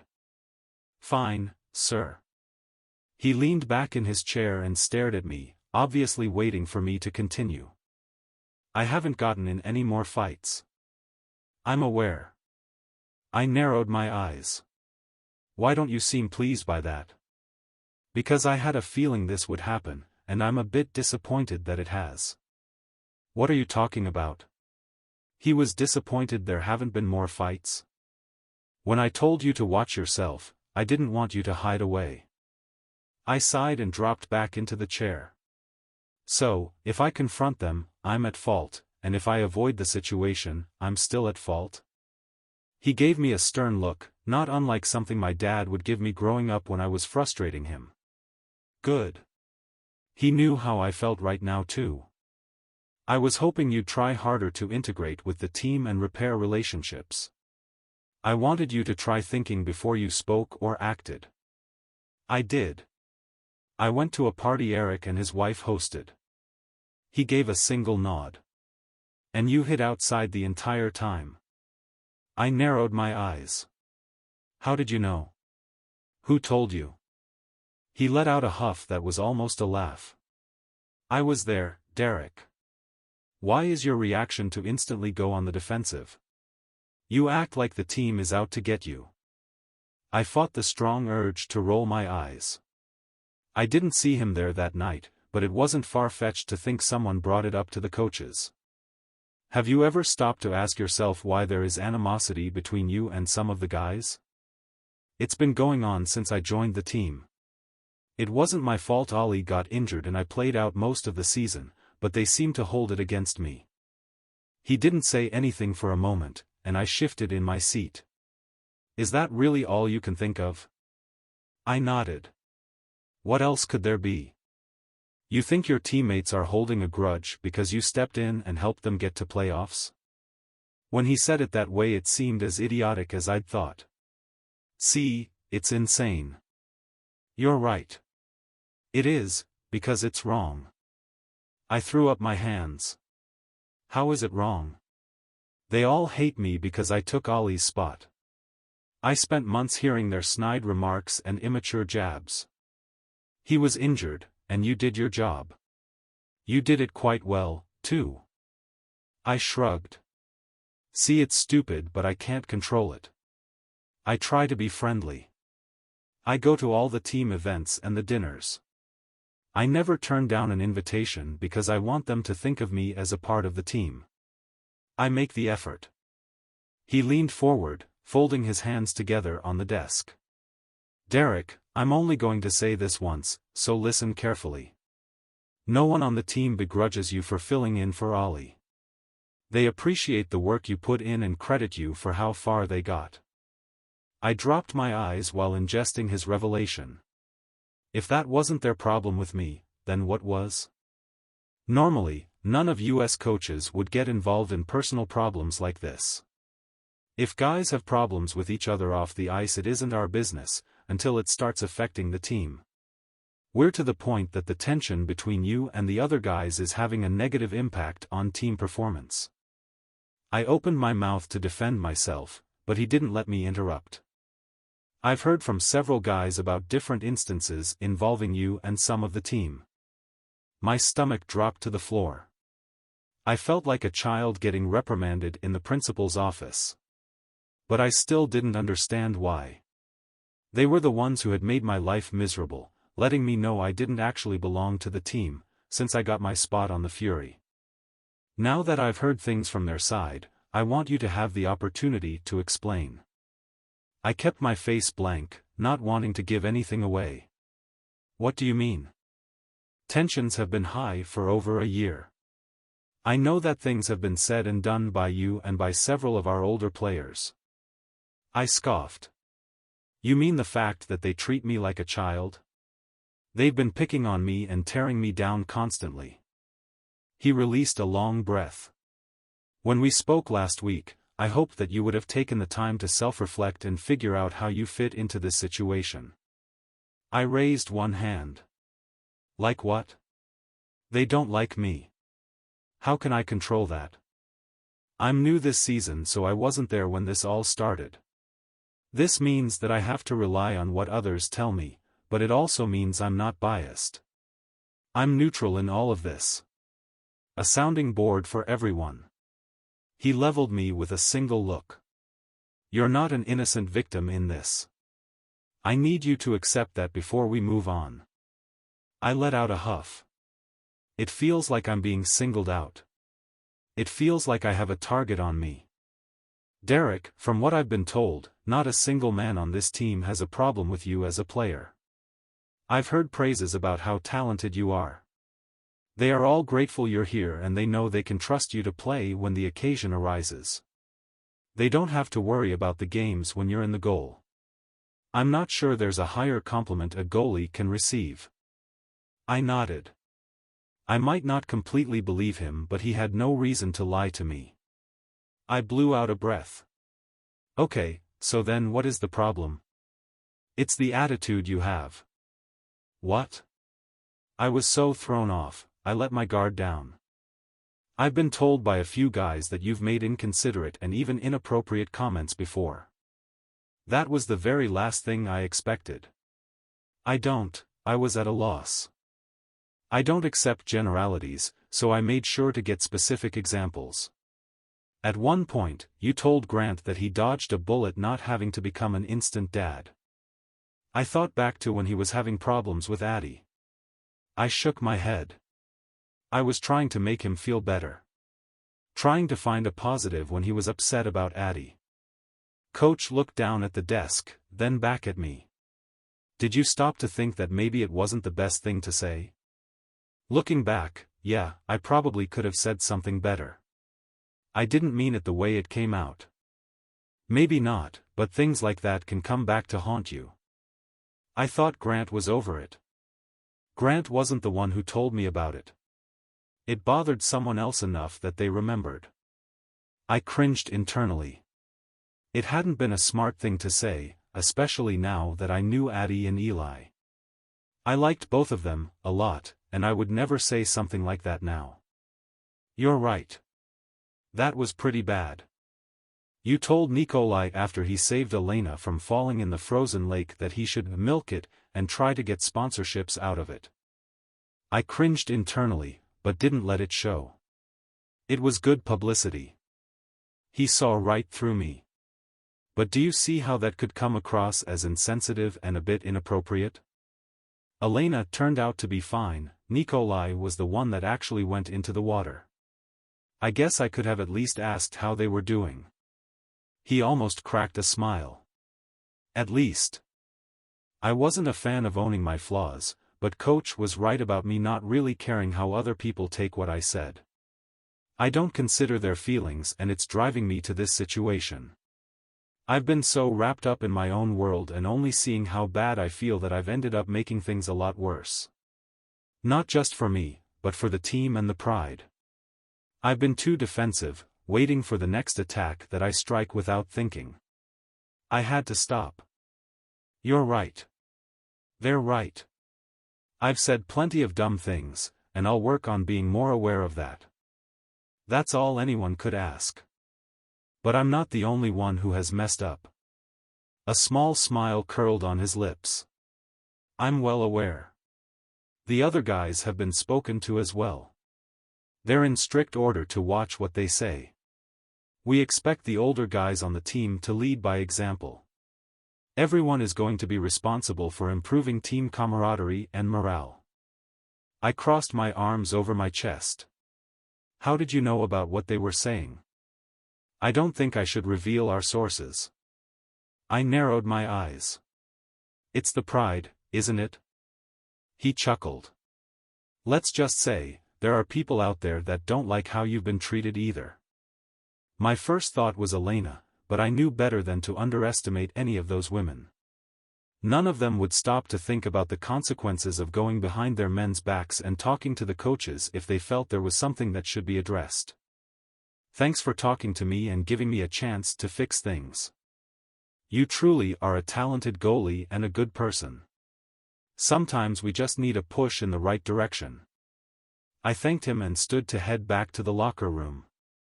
I put on my gear and walked onto the ice for the last hour of practice. I kept my focus on blocking shots and making it a challenge for anyone that got close. I knew the guys wouldn't take it easy on me right before a game, and I returned the favor. Nice save, Aston, Hartman called as he passed me. The praise made me feel better, and I finished off the drill on a high note. The whistle blew, and Coach Romney called us in. That's it for today. Everyone go home, ice, eat, and be back here by 5. I headed back through the tunnel while most of the guys stayed on the ice to cool down. I was almost to the locker room when I stopped in my tracks. Amelia? She spun and faced me with a nervous smile. Oh, hi, Derrek. I moved forward and raised an eyebrow. What are you doing here? She glanced down at the garment bag hanging over her arm. Nikolai forgot his suit for tonight, and Elena has meetings so she couldn't bring it over. Seeing her again reminded me of how beautiful she was, even more so than in the dark light of the balcony. Her cheeks were flushed from the cold, and she looked a bit uneasy. Do you want me to grab him? She ran her bottom lip through her teeth, drawing my attention. I don't want to bother him, I just didn't know where to put this. I pulled my attention away from her perfect mouth and headed into the open locker room. You can put it in here. She followed behind me looking wide-eyed. I didn't think I was allowed in here. I laughed. Maybe not while we're all changing, but it's fine right now. I walked over to his locker and reached out to take the bag from her. She offered it and looked relieved it was out of her possession. Thanks. Do you have to get back to work? Yeah, this is my lunch break. Wow. That's nice of you to run back here to help him. She blushed, and I couldn't help but smile to myself. I'd done that. It's not that big of a deal. He's already helped me out, so it was the least I could do. She turned to leave and something told me to stop her. Hey Amelia. She paused and met my eyes, waiting. I hesitated. As much as I enjoyed the night talking to her, I felt vulnerable with her knowing my secrets. Why didn't you tell anyone? She looked confused. About what? I glanced around to make sure we were still alone. What we talked about the other night. Her eyebrows knit together. That's no one's business. I was surprised. I really appreciate that. She gave me a shy smile. Of course. I rubbed the back of my neck. Do you have to hurry back to work? She shrugged a shoulder. I have a few minutes. Do you want to grab something to eat? With me? Her mouth dropped open just barely before she recovered. Yeah, sure. It took me a second to realize she hadn't turned me down. Okay. Great. Let me just shower and change. I'll be out in 5. She nodded and backed up. I'll just be, she held her thumb out over her shoulder, out there. I watched her walk out, then hurried through the fastest shower in history and pulled on my clothes before the guys began to trickle in. The last thing I wanted was for Nikolai to see Amelia and me leaving together. I might be turning a new leaf, but the Russian still scared me. Chapter 8, Amelia. I sent a quick message to Maddie letting her know I'd be back a bit later than usual for lunch. I didn't think the office would mind since I didn't have any scheduled appointments, and Maddie told me they were pretty flexible. I knew I was in for an afternoon of teasing though once she found out the reason for my extended break. There wasn't a chance of her not finding out. I was a terrible liar, and I doubted the guys would fail to mention it to the Pride. If I felt like losing a bet, I'd say everyone would know where I was and who I was with before I made it back to work. Minutes later, Derrek walked out of the locker room with damp hair wearing black joggers and a dark gray Fury hoodie. The smell of his manly body wash went straight to my head. I had to keep myself from leaning in. Ready? Sure. I shook off the thought fell into step next to him as we headed into the elevator. His arm grazed mine when he reached out to hit the button and his warmth spread, even through my coat. So where are we going? I have a place in mind, but if Mexican doesn't sound good, we can go somewhere else. Oh no. If there is one thing I could eat every day for the rest of my life, it's chips and salsa. I'm always in the mood for Mexican food. His grin made my entire body warm as we walked out to the parking garage. Perfect. Did you drive here? Yes, my car's right over there. I pointed to my little black hatchback parked in one of the few visitor stalls. The restaurant's actually not too far from the clinic. Do you want me to drive and bring you back here, or drive separately? I appreciated him thinking ahead. It would make more sense to drive separate so I can head back to work when we're done. Sounds good. Do you want to follow me? He walked across the aisle to a silver sports car. I wasn't much of an expert, but it looked fast and expensive. Yeah. Just don't lose me. He flashed another heart-stopping smile. I promise. While my heart rate was returning to normal from the frenzy he put it in, I got into my car and pulled out behind him. He was cautious and mindful of me the entire time. There were a few lights he could have gone through, but he stopped to make sure I didn't fall too far behind.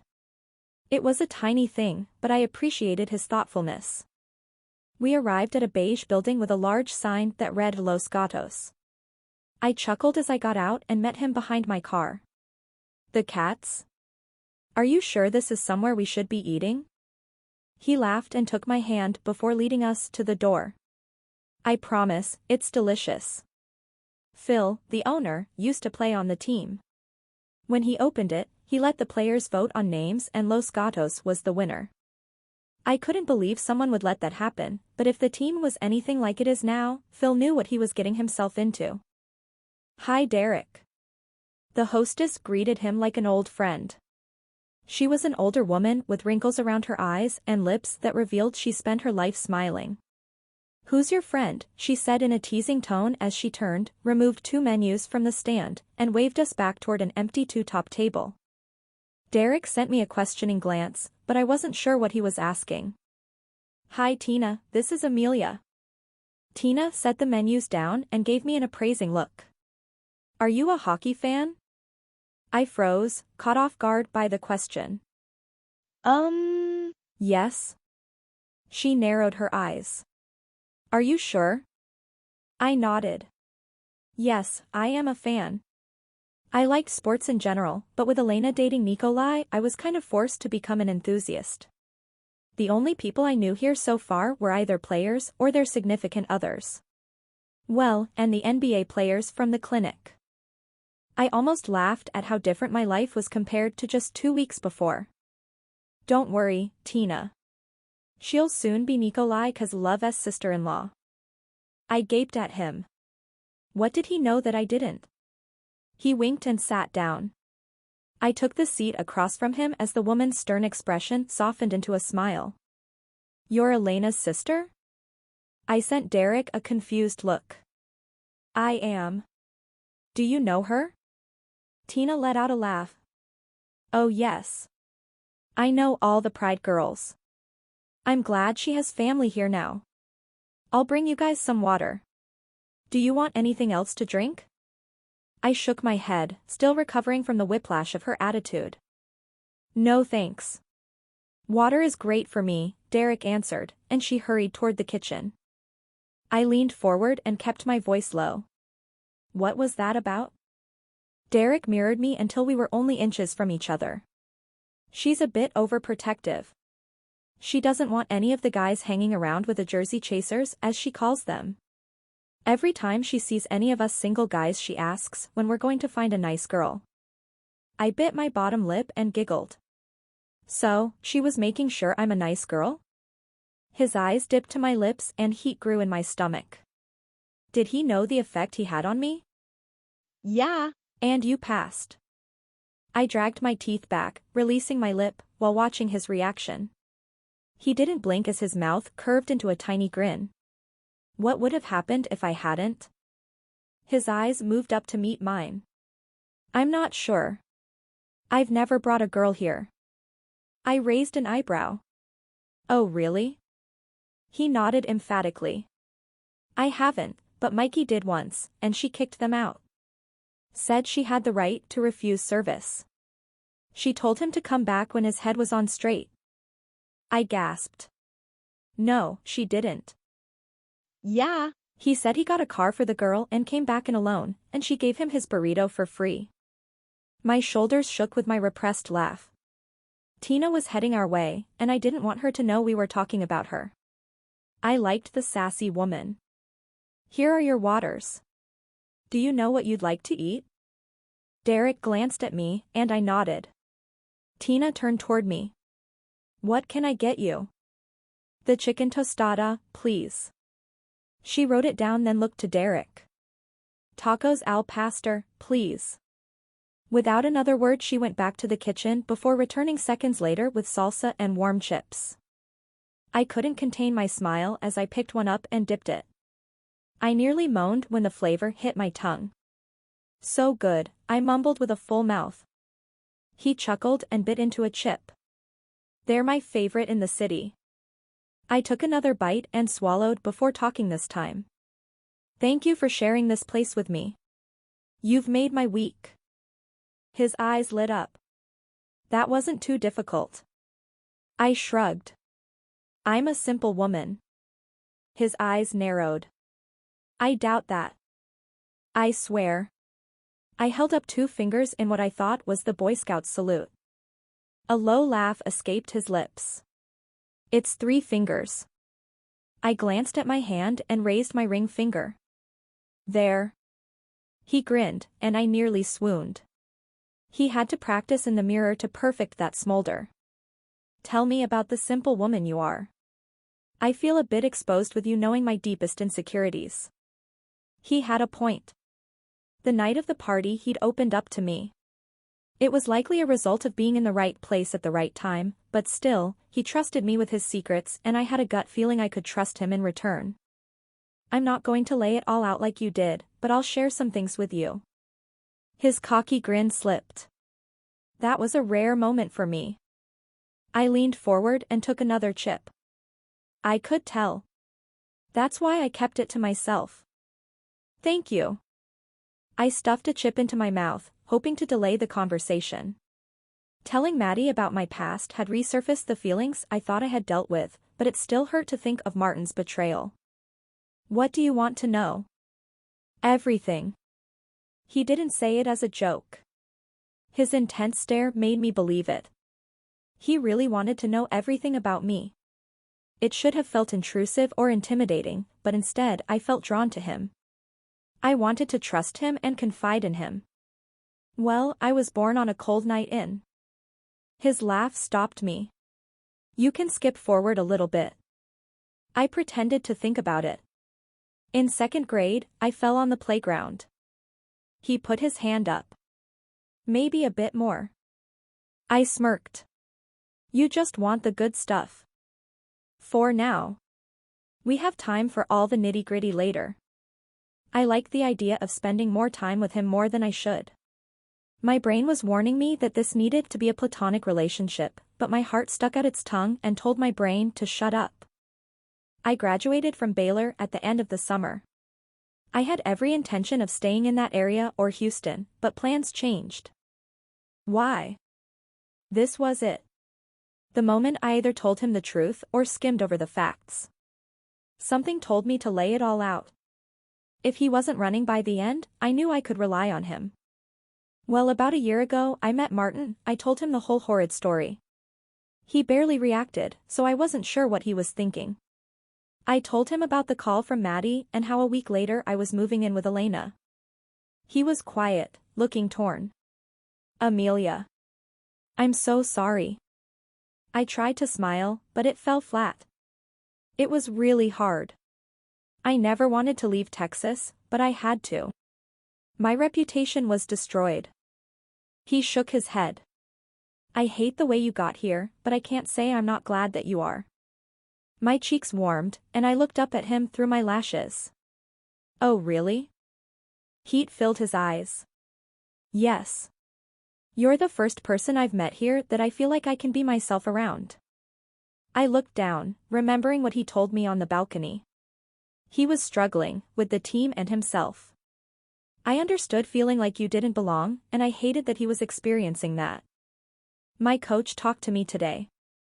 He told me they're worried about me affecting the team. He gave me specific grievances the guys have had with me.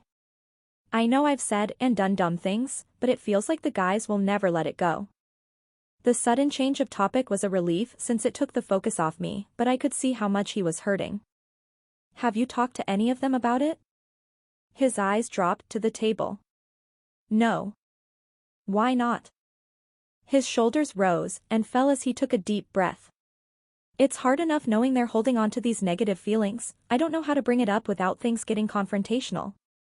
I don't want to make things worse. I could understand that. I don't think things will get better without hashing it all out. It will be uncomfortable in the moment, but you can't move forward until you do. Can't I just work harder from now on? He asked with a half-hearted smile. I don't know how the guys work. That might be okay, but I really think you need to clear the air. I paused and waited until his eyes met mine. I know we just met, but I really like you. You're funny and kind and thoughtful. It's sad that they don't know that side of you. He didn't interrupt, so I continued. I'm not sure what's happened in the past, but I know we all make mistakes. I don't know all of them very well, but they seem like good guys. I'm sure they would appreciate the effort of you wanting to talk to them. He shifted in his seat. I know it's what I need to do, but it's hard. I gave him a gentle smile. It takes a lot of strength to set aside your pride and admit when you're wrong. I think they'll respect you. Tina saved us from the serious conversation when she brought out the food. The topic was forgotten and Derrek regaled me with stories from playing hockey as a teen while we ate. Thanks for coming with me. He stopped next to my car and gazed down at me. Thanks for inviting me. He'd also paid for me, which made me wonder if this had morphed into a date at some point. We both hesitated, staring into each other's eyes. The memory of how he'd focused on my lips sent a shiver down my spine. I couldn't deny I was attracted to him, but I wasn't ready to think about what that meant. I broke the tension when I unlocked my car. I'll see you later? He nodded. Are you coming to the game tonight? Yeah. The girls saved me a seat. His smile dimmed. See you. I slid in behind the wheel and he shut the door for me. I watched him in the side mirror as he walked to his car and got in. His smile was gone. Chapter 9, Derrek. I had the perfect vantage point from my seat next to the bench. I could see the pride in the section directly across from the bench, a few rows behind the penalty box. I noticed Amelia the moment she walked through the entrance of the portal wearing a home jersey. She took the stairs down behind Elena and sat between her sister and Maddie. The 2 rows of women surrounding her waved and smiled when they saw them. There wasn't a single look of animosity among them. She lived here for just over a week and blended in seamlessly with the group. I knew from experience and stories that the Pride could be tough to break into. The women were protective of the team and one another. Chloe was especially tough on anyone that threatened to disturb the precious balance. Elena met most of them in Mexico while vacationing with Lucy. She told me stories from that trip and how the women embraced her and even invited the two of them on their excursions. It didn't sound like the Pride's norm, but I couldn't even begin to understand or predict their behavior. It seemed completely random at times. A few of the girls some of the guys had brought around in the past were immediately dismissed. They weren't allowed to come to practices and were never invited to any parties or dinners the women were famous for hosting. They seemed to have some sort of grading system no one knew about. They either let people into the group or they didn't. I didn't see any pattern or reasoning, but what did I know? The game started unremarkably. I was the overqualified doorman, opening the door in the boards as the guys switched out lines. I'd been teased about being too slow or not helping enough, so I was being more conscientious tonight. I didn't have a chance to talk to the guys before the game, so until then I didn't want to give them any ammunition. One of the centers shoved my leg out of the way, and I bit back my instinct to lash out. He might not have meant to. I blew out a breath to remain calm and went back to watching the action on the ice. With my Fury hat on, it would be hard for anyone watching me to tell if my attention was on the game or not. It didn't matter. Ollie was on fire today, and I knew there was little to no chance of getting subbed in. Short of a major injury, I'd be right here for the remaining 52 minutes of play. Aston, can you grab Brayden? Schultz shouted from the far end of the bench. I held back a sarcastic retort and turned on my stool looking for the equipment manager. Look at me making progress already. He was organizing the extra sticks, so I called his name. Hey Brayden, Schultz needs you. He met my eyes and nodded before he hurried along the bench. Eric was pointing down to his skate, but I couldn't hear what he was complaining about. By the end of the third period we were up by 4 and the guys were discussing dinner plans for after the game. There was a debate between pizza, steaks, or Chinese takeout and hanging out at someone's house. What sounds good to you, Aston? Hartman called out. It took me a moment to realize he was actually asking for my opinion. I didn't pay attention to what the rest of the guys were voting for, so I took a chance. Chinese sounds good. We haven't been to Joy Luck in a while. He turned around and the rest bench seemed to agree. Sounds good. When we get back in, I'll text Kendall so she can call in an order while we shower. His inclusion wasn't completely out of the norm, but the ease and getting through it without a single heckle from the other guys definitely was. I wasn't going to overanalyze it now though. I would take a win whenever I could get it. The final whistle sounded, and the horns and lights went off signaling our win. The guys went around bumping fists and a few spread out for interviews while the rest of us headed into the tunnel and back to the locker room. Coach Rust followed us since Romney had to head to the press conference that always followed. Great game, Fury. Everyone pulled their weight. Kozlov and Murray, great job on those assists, and congratulations to Malkin for his hat trick. I looked around for Noah, but he was probably being interviewed. Enjoy the day off. We're heading out Saturday morning to Phoenix. He clapped a few times before the rest of us joined in. The team dispersed, some heading to the showers and some to the training room to stretch. Since I hadn't played, I opted for a short shower before changing back into my suit. When I was done, I looked around for Hartman. He had just gotten back in and was sitting on the bench in front of his locker. Hey, do you need me to pick up the food? He glanced up from his phone. No, Kendall and Lucy are grabbing it on the way to Ollie's house. Sounds good. I turned to head out to the hall. See you there, he called out. I waved over my shoulder and rounded the corner. The hall was packed with members of the press as well as members of the Fury organization. I noticed a few of the women of the Pride hanging out toward the back by the elevators. A pang of jealousy always hit when I saw them. I wanted someone to be waiting for me. I paused when I saw Addie and Elena talking. "Hey, are you guys heading over to Ollie and Emma's?" They both glanced up at the same time. "Yeah, we're just waiting for the guys." "Neither of them drove, so I'm the ride," Addie replied with a teasing smile. I smirked. "So, if you leave, they're on their own?" Elena giggled.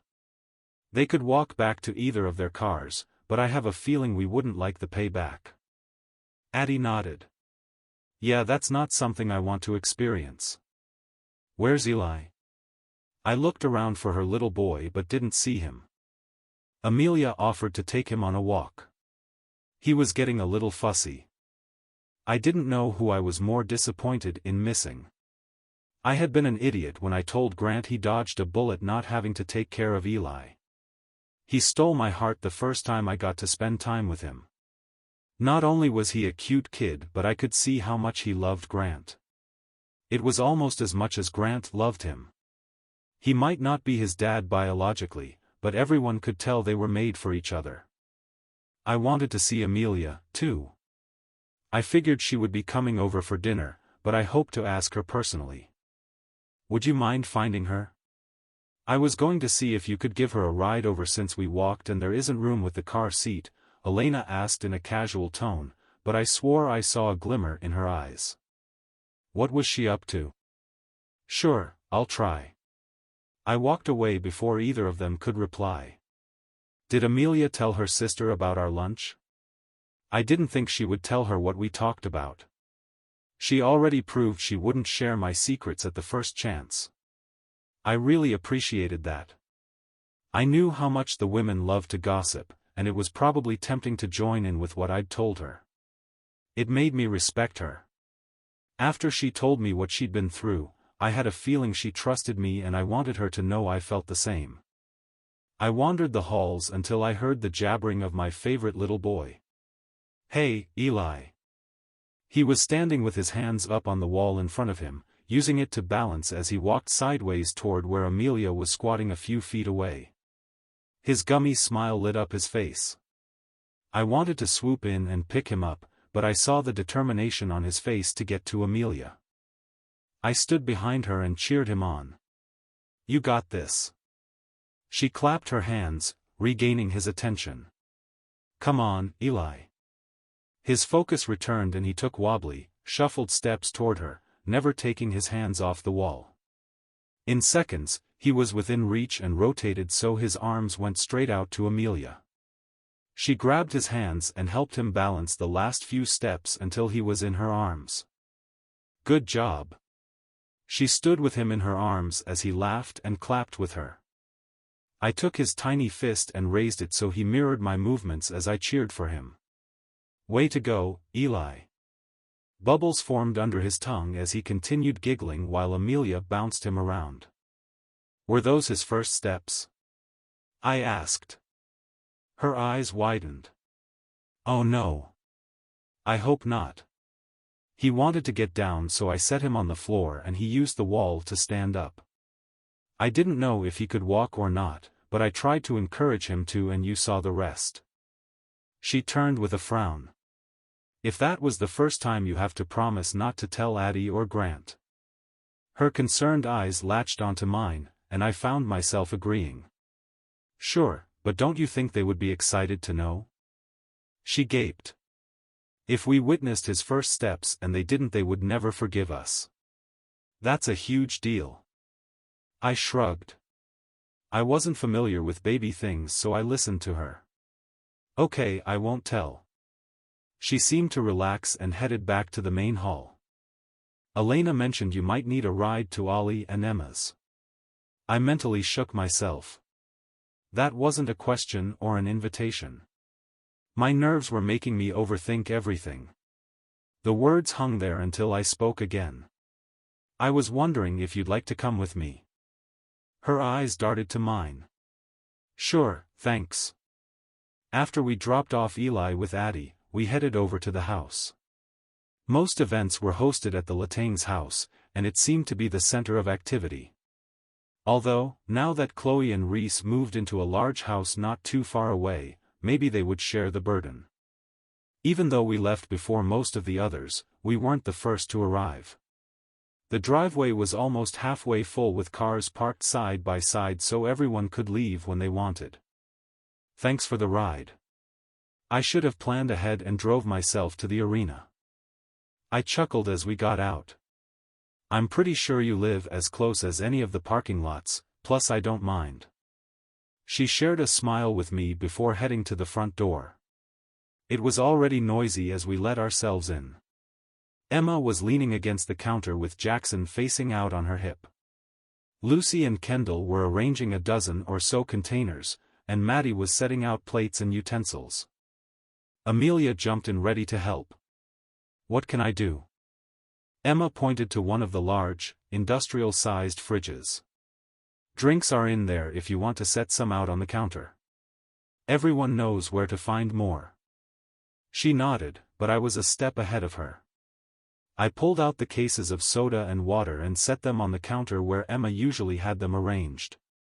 Amelia caught my eye and smiled as she opened the closest one and set the cans out. I loved everything about this house. The large kitchen had everything you could ever dream of, from a 6-burner stove, double ovens, and not one but 2 enormous fridges. It was open to the attached living room, making it ideal for large groups. I could tell they designed it with the team in mind. Even when everyone was over, with their families, it accommodated us. As grand as the house was, it managed to feel warm and comfortable at the same time. It was apparent that Emma had spent a lot of time and consideration into making it a home. How was the game, Derrek? Maddie asked from the other side of the island. I knew she wasn't asking with malicious intent, but it stung that another game passed without me playing. Good. The guys were having a little too much fun out there. Once we were ahead by 3 points, I could tell they started to show off and mess around with each other. She laughed and shook her head. They all knew the sport backward and forward, but they couldn't always tell what the attitude was on the ice. The guys were good at never losing focus, even when the opponents didn't present much of a challenge. Oh boy, that means they'll be on one tonight. Emma groaned. When they get like this, at least one thing ends up broken. She pointed at me. The pool is off limits, and no one goes in Ollie's office tonight. I held up my hands. I cannot be responsible for all of them. The women laughed, and I caught Amelia watching me with a small smile. I winked at her and went to the living room to set out the folding chairs. Chapter 10, Amelia. I could feel their eyes on me the second Derrek walked away. I took my time lining up the cans and bottles I pulled from the fridge, making sure they were perfectly organized and the labels faced out. Once I ran out of excuses, I peered up at them. Maddie was smirking, but Emma and Kendall looked concerned. What? I whispered, looking between the two of them. Kendall shook her head, and Emma moved forward until she was inches from me. I want you to be careful. I narrowed my eyes. Of what? She tilted her head, giving me a look only a mother could create. Derrek. Elena warned me the team and some of the women had a hard time with him. Derrek was, unfortunately, well aware of it as well. I was hoping they were both being dramatic, but apparently not. I wished for his sake things weren't as bad as they seemed. What about him? Kendall stepped closer so she and Emma had me boxed in. He's a bit volatile. My eyes darted between them, waiting for them to tell me this was a joke. A weird initiation. Meaning? He can be really hot-headed sometimes. He got in a fight with one of the guys last week. Elliot shoved him and Derrek lost it. I didn't know about a fight, but it didn't surprise me. I heard how the guys talked to him. Derrek told me how much it got to him. He was simmering, right under his boiling point at all times. He's not very mature either. He has a lot of growing up to do, Emma added. None of this was about me, but I felt personally attacked. Derrek and I were just starting to get to know each other, but already I felt protective. He didn't have anyone in his corner. No one stood up for him when everyone jumped in on bashing him. I do too. I'm only a year older than him. Kendall cocked her head, giving me an incredulous look. It has nothing to do with age. We just want you to be careful. He's handsome and can be very charming, but he doesn't have the best reputation, Emma offered with a sad smile, as if it was something that couldn't be helped. I fought with the need to defend Derrek and not wanting to upset the women that had so readily accepted me into their close group. I loved them and appreciated their friendship, but I couldn't do it. I couldn't stand back and let them rag on him. This, I waved my hand in a circle between the three of us, is what perpetuated his reputation. Both of them looked surprised by my words. Yeah. He got in a fight with one of the guys. Did any of you bother to ask him why? I waited for a response, but they just glanced at each other, remaining silent. He's not as oblivious as you guys might think or hope. He's all too aware of what the guys say behind his back. He knows most of you don't really like him. He's barely tolerated by most of the team. Wouldn't that drive you crazy after time? Wouldn't you act out at the first chance? Were you guys at that practice? Was he being antagonized before the guy hit him? Do you think that just maybe that was all he could handle?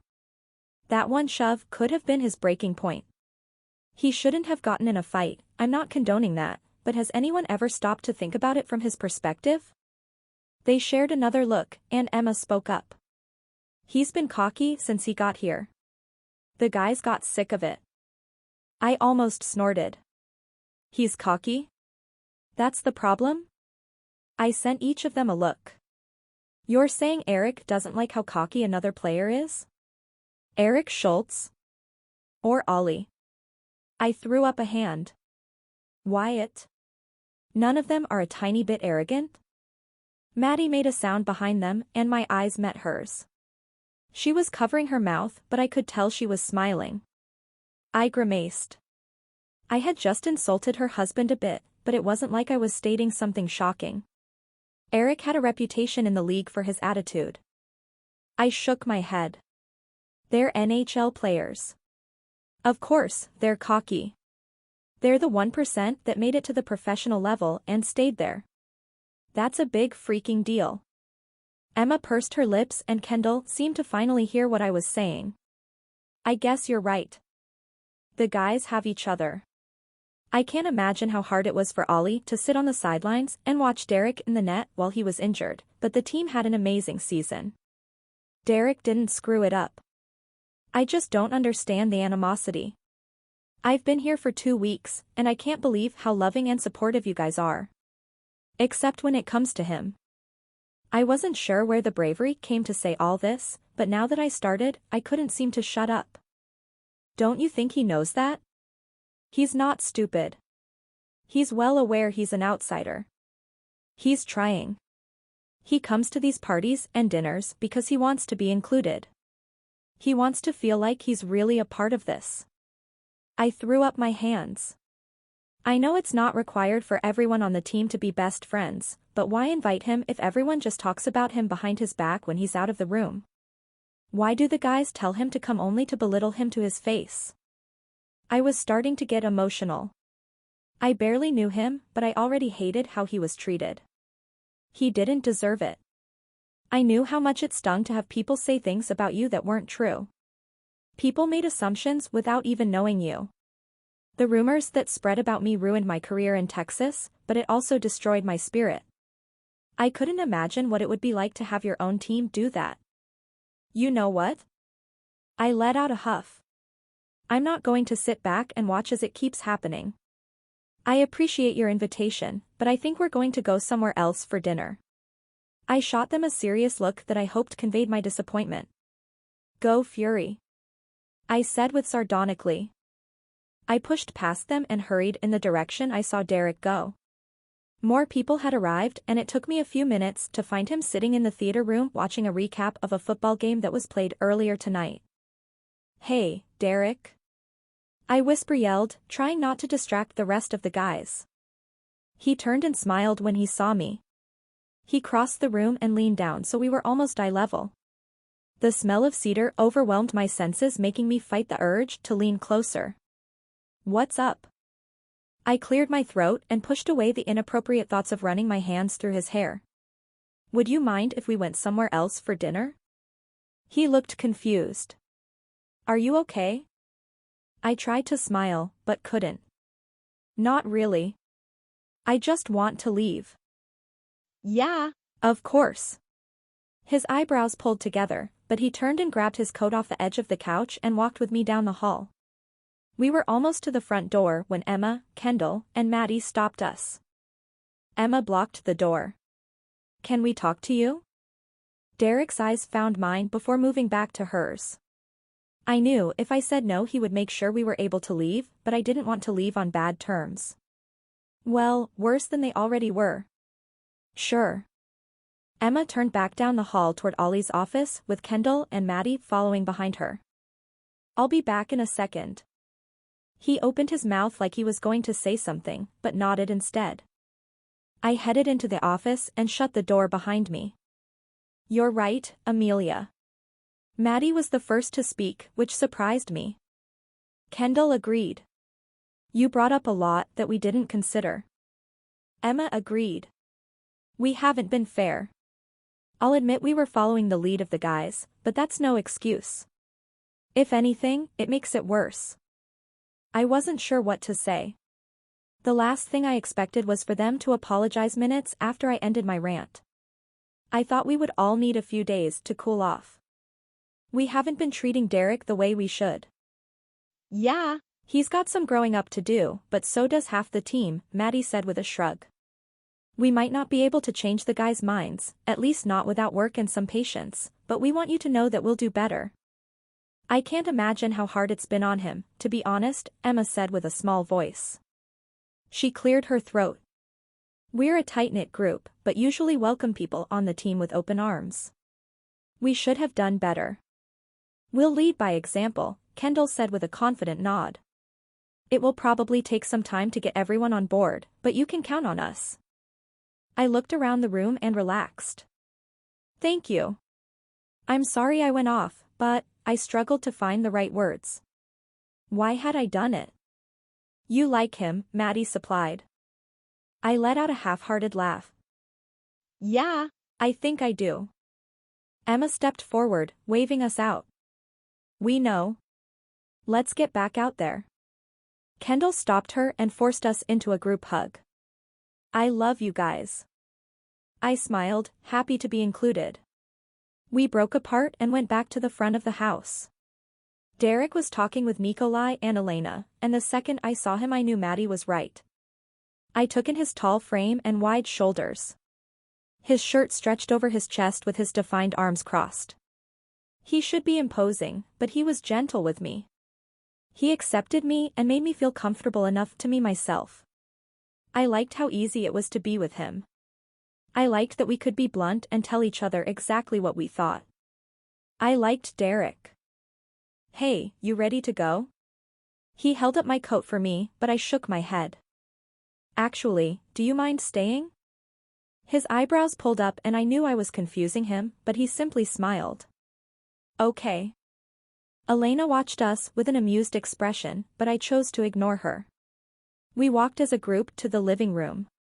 Nikolai leaned up against the back of the sofa with tired eyes. "How's Eula?" I asked, hoping it wasn't the wrong thing to say. His shoulders slumped. "She starts her next course a week from Monday. She's tired, but trying to stay positive." I hated that his little sister was going through such a horrible thing. Cancer was a monster, but we were all praying she would beat it. "When can I visit?" I was excited to see her. We had fun teasing Nikolai together over video chats, and I couldn't wait to join forces in person. "Hopefully sometime next week." "We can call her now." Elena offered and I immediately agreed. She pulled out her phone and Eula answered the video call after just a few seconds. "Hi Elena." Her sweet voice sounded more exhausted than the last time I talked to her. "I have someone here that wants to say hi." My sister turned her phone so I was facing the camera. Amelia. She smiled and tried to sit up. Hi Eula. I looked to Nikolai and caught a hint of relief as slowly released a sigh. I've got a new one for you. I started telling her cheesy jokes after our first call to try to make her smile. It was now our thing. Her eyes lit up. Okay. Knock knock. Who's there? Nikolai started shaking his head. Tank. Eula scrunched her nose. Tank who? You're welcome. I watched as she repeated it and started giggling. That was a good one. I'm going to tell it to the nurses. Nikolai caught my eye and mouthed thank you. I just smiled. I'm going to try to come visit you next week. So I'll see you soon, okay? She nodded, covered her mouth as she yawned. Bye. Amelia. Bye. I handed the phone back to Elena. A hand rested on my shoulder and I looked up to Derrek. Do you want me to grab you a plate? I'll come with you. Before I walked away, I gave Nikolai a hug. He tensed for a moment before lightly placing his hands on my back. I leaned back and smiled. She's going to be okay. I wasn't capable of making such a promise, but I knew he needed to hear it. His eyes lit up a bit and he didn't appear as dejected. He took Elena's hand and they followed behind us to the kitchen. Chapter 11, Derrek. Chloe was waiting for us in the team room after practice, and the guys began whispering immediately. I knew from experience that whenever she was down here, we were about to hear something we wouldn't like. Everyone take a seat. Coach Romney announced, quieting the murmuring. I found an empty spot next to Malkin and fell into it. He shot me a pained look. What do you think it is? Nothing good, I whispered back. Chloe scanned us with a knowing smile. She was aware of how anxious she made us. She loved the control, I knew it. As you all know, the Fury Foundation hosts a gala at the beginning of the season every year. This year's was very successful. Oh no, Malkin muttered under his breath. He was right. Nothing good could come from this announcement. Tension filled the room as we waited for her to continue. She was drawing it out, toying with us. The foundation chooses not to focus on aiding one organization, instead we spread our resources throughout the community as needs arise. This winter has been particularly harsh and our friends at the local homeless shelters have reached out.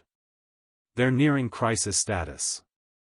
The rise in rental costs and overall cost of living has left more and more families facing homelessness. The majority of those arriving at the shelters have jobs, but can't afford to keep up with their bills. The somber news washed over the room. We lived in our own bubble with most of us making at least $1 million a year. The majority of us had charities and other organizations we helped with, but it was always humbling to be reminded of those in need. For the first time since I met her, I saw emotion crack Chloe's normally stone exterior. She was the strong one. The backbone that made sure everything got done. This burden weighed heavy on her. What can we do? I called out. Her eyes held mine. We're holding another gala. There were a few quiet groans, but no one complained out loud. I nodded and waited for her to explain. I know it's not everyone's favorite thing to dress up and schmooze, but it's the most effective form of fundraising we have. Last September we hit a new record. Just over $500,000 raised in one night. Coach stepped forward. It's not often the shelters reach out to us in need. Chloe has met with the organization leaders and reviewed their request. While we're not the only group stepping up to help, the majority of the funds will likely come from us. Chloe agreed. Rather than our normal black tie gala, we're going to do something a bit more fun. We're hoping to draw in more people with a lower ticket cost, and a silent auction. Hartman cleared his throat. We're not doing one of those date auctions, right? His voice was laced with panic. She chuckled. No, I'm not that cruel. The auction will consist of things donated by you guys and the team. I'm also reaching out to past players to see if they would be willing to contribute. What kind of donations are we talking? Reese asked. I was surprised he wasn't already aware of what was happening. Either Chloe kept this from him, or it was a recent decision. The team has some memorabilia from past seasons and players that will be included. We're doing some single game and season tickets, too. We'll provide jerseys, pucks, and sticks for you guys to sign. If you have past jerseys you want to sign and auction off, that would be great. Maybe your first game puck or something. She shrugged. Can't we just write a check? Eric asked. She closed her eyes and took in a deep breath. I smirked at the sibling standoff. She opened her eyes and forced a smile. Of course, Eric, but I also want to see some of your personal items there. He rolled his eyes while she glared at him. Eric was one of the top paid guys on the team. Of course, cutting a check would be easier for him, but not all of us had deep pockets. The backup goalie wasn't exactly a top contract. I made more than enough to pay my bills, but I couldn't write a six-figure check like some of the others. Okay, so we're all on the same page for the auction? She waited for a few guys to confirm. Great. Moving on. It will be held 2 weeks from Saturday, and the theme is 40's Big Band. We'll all be dressing accordingly. Her tone made it clear that 40's attire wasn't optional. No one even bothered questioning it. It will be held here at the arena. We'll cover the ice and have a band, dance floor, auction tables, and games set up. She paused and looked us over. Any questions? Not a single hand raised. We knew better than to argue or question her. Our fates were sealed. We'd be dressing up and attending the gala, no point in doing anything but accepting it. Thanks, guys. If you have any questions please let me or my assistant, Kristen, know. She walked out and coach released us. I stood and walked over to Josh and Mikey. They were two of the few single guys on the team, and I wanted to know their plans. Hey, are you guys going to get dates? Mikey looked uneasy. I probably should. I hate going to these things alone. Josh cringed. But when you bring a girl to a team event like this, they think things are more serious than they are.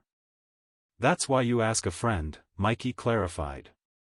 How many single girls are you friends with? Josh asked incredulously. Mikey shrugged. A few. Can't we band together and go solo? I offered. Josh snorted. Not if you want to spend the entire night being set up by the pride. They see a single guy as a challenge. I swear we're dropping like flies around here lately. He was right. There were only 5 or 6 of us remaining. So, we're all finding dates? I sighed in defeat. They nodded and we headed out to the hall. I could ask Amelia, but what if she said no? We'd hung out a few times, but what if she felt like things were moving too fast? Josh was right, girls tended to think things were more serious than they really were when you brought them to a team event. They thought it was the equivalent of meeting the family or something. Amelia would be a safe choice. She knew the guys and the pride. She would have fun. I doubted she'd get the wrong idea. Except, maybe that wouldn't be the worst thing. I liked her. I liked spending time with her. She took the time to get to know me without letting anyone else's opinions affect her. But did she see me as anything more than a friend? This was a risky move. Part of me wanted to call Nikolai and get his blessing, but that was ridiculous. I didn't need his permission. If anything, Elena was the one I should be talking to, but again that wasn't necessary. I was just asking for a date, not her hand in marriage. I paced behind my car, hyping myself up. I could do this. It really wasn't a big deal. It wasn't even a romantic date, just a fun night out, with a friend. This wouldn't even be the first time for us. We went to lunch alone, and it was fine. No big deal. I checked the time on my phone and walked inside. Maddie told me Amelia would be going on her lunch break at 1, so I could talk to her without interrupting her work. I could wait another 4 hours for her to be off for the day, but my nerves were out of control. If I waited that long I'd have a heart attack. "Hi, can I help you?" A man around my age asked from behind the front desk. He was standing, holding a clipboard and wearing a navy polo with the clinic's name embroidered on the right side of his chest. "Yeah, I'm looking for Amelia." His eyes narrowed just slightly, but he recovered quickly. "One moment. Let me see if I can find her." I watched him walk away and laughed to myself. The clinic was a wide-open space with equipment and machines scattered throughout. Only one wall had individual offices and rooms. It couldn't be very difficult to find someone. A moment later she walked out of one of the rooms and smiled when she saw me, putting me at ease. She wasn't upset I showed up here. That was the biggest worry I'd had. "Hi Derrek. What are you doing here?" She stopped in front of me, and I fought the urge to wrap my arms around her and pull her into me. The thought surprised me. We weren't close enough for that, but now that I thought about it the temptation was overwhelming. "I was heading home from practice and wanted to see you." Her eyebrows rose just a bit. "Oh yeah?" I nodded and looked around. There wasn't anyone else in the lobby and the few people out on the floor weren't within hearing distance. "Yeah, I found out about an event today, and I wanted to see if you'd like to go with me." She cocked her head to the side. "What event?"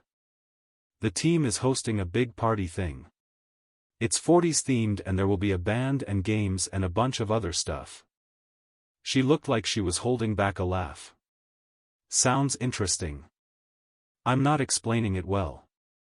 All I know is we have to dress up for the theme and try to raise money for the homeless shelter." "Oh, that's so nice." Well, at least that part won her over. "All the guys are bringing dates, and I'm wondering if you would like to go with me." Her lips quirked up at the corners. "As your date?"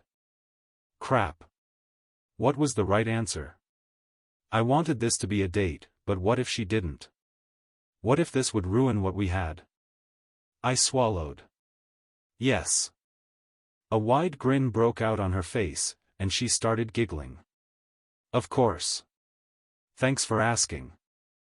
I closed my eyes and almost laughed in relief. She was an expert at driving me crazy. She was playing with me. That was mean. She grabbed my arm and squeezed.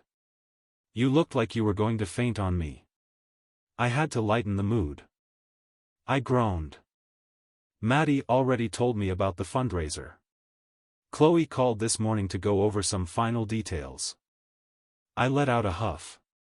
"You could have said something sooner." She smirked. "I liked watching you squirm." I shook my head and this time, I did give in to the urge to pull her into a hug. "You're mean." I wrapped one arm around her tiny waist. She felt so small compared to me, but it felt right. Her cheek rested against my chest and I never wanted to move. I was having a hard time keeping my breathing under control. She tightened her arms around my waist, making my heart jump. "I wanted to go when Maddie told me about it, but I didn't know you were going to ask me. So that's exciting." I released her and met her gaze. "I'm going to leave before I make an even bigger fool of myself." She chuckled and took a step back. "I can't wait to see you dressed up. I'm expecting a fedora." "Oh great." I hadn't thought that far ahead yet, but if that's what she wanted, I could make it happen. "We'll see." I winked before turning and walking out the doors. That went better than I expected, even with the teasing. It was worth it knowing she agreed to be mine. I mean my date. Chapter 12, Amelia. When Elena asked me to pick up dinner from Thai Palace on my way home from work, she failed to mention it was a catering order. I thought it would be a few to-go boxes for the two of us and maybe Nikolai. Oh no. She was hosting a dinner party and didn't bother to mention it to me. I loaded my arms with as much food as I could carry and wobbled to the elevator. I debated using Nikolai's method of loading everything in one trip, but I couldn't make it to my car and back without the doors shutting. I stepped out to our floor and banged the boxes against the door. Elena swung it open and frowned. Why didn't you call me? I would have come down to help. That would have been a good idea, but I was too annoyed with her to think of that. You can grab the rest. My car is still unlocked. She helped me through the door, then past me, shutting the door behind her. I set down the heavy box filled with hot trays of food that smelled divine. Need help? Nikolai walked up from the living room. Our dining room table was pushed off center and a folding one I'd never seen was next to it, forming one long table. How did that get in here? I nodded in the direction the dining room. I bought it. My table is bigger, but Mama's resting in my apartment, and I didn't want to bother her tonight. Elena said we could do it here. I nodded. It was good that his mom was taking a break from the hospital for the night. I looked down at the box and back to him. We should spread these out, I guess? I handed him a tray, and he set it down on the island before taking another one and creating a buffet line. What's all this for? I set the empty box down next to the trash can and looked for napkins and utensils. Coach asked a few of us to host a small dinner for different groups of guys from the team. How many are coming? There was enough food to feed 10 men, and Elena was still bringing up the rest. He shrugged a shoulder. 4 or 5. He wants us to get to know each other off the ice. So, it's not the normal group? A knock interrupted before he could respond. I opened the door, and Elena shuffled in. I locked your car. Hope you have your keys. I rolled my eyes. I have them. Thanks for checking first.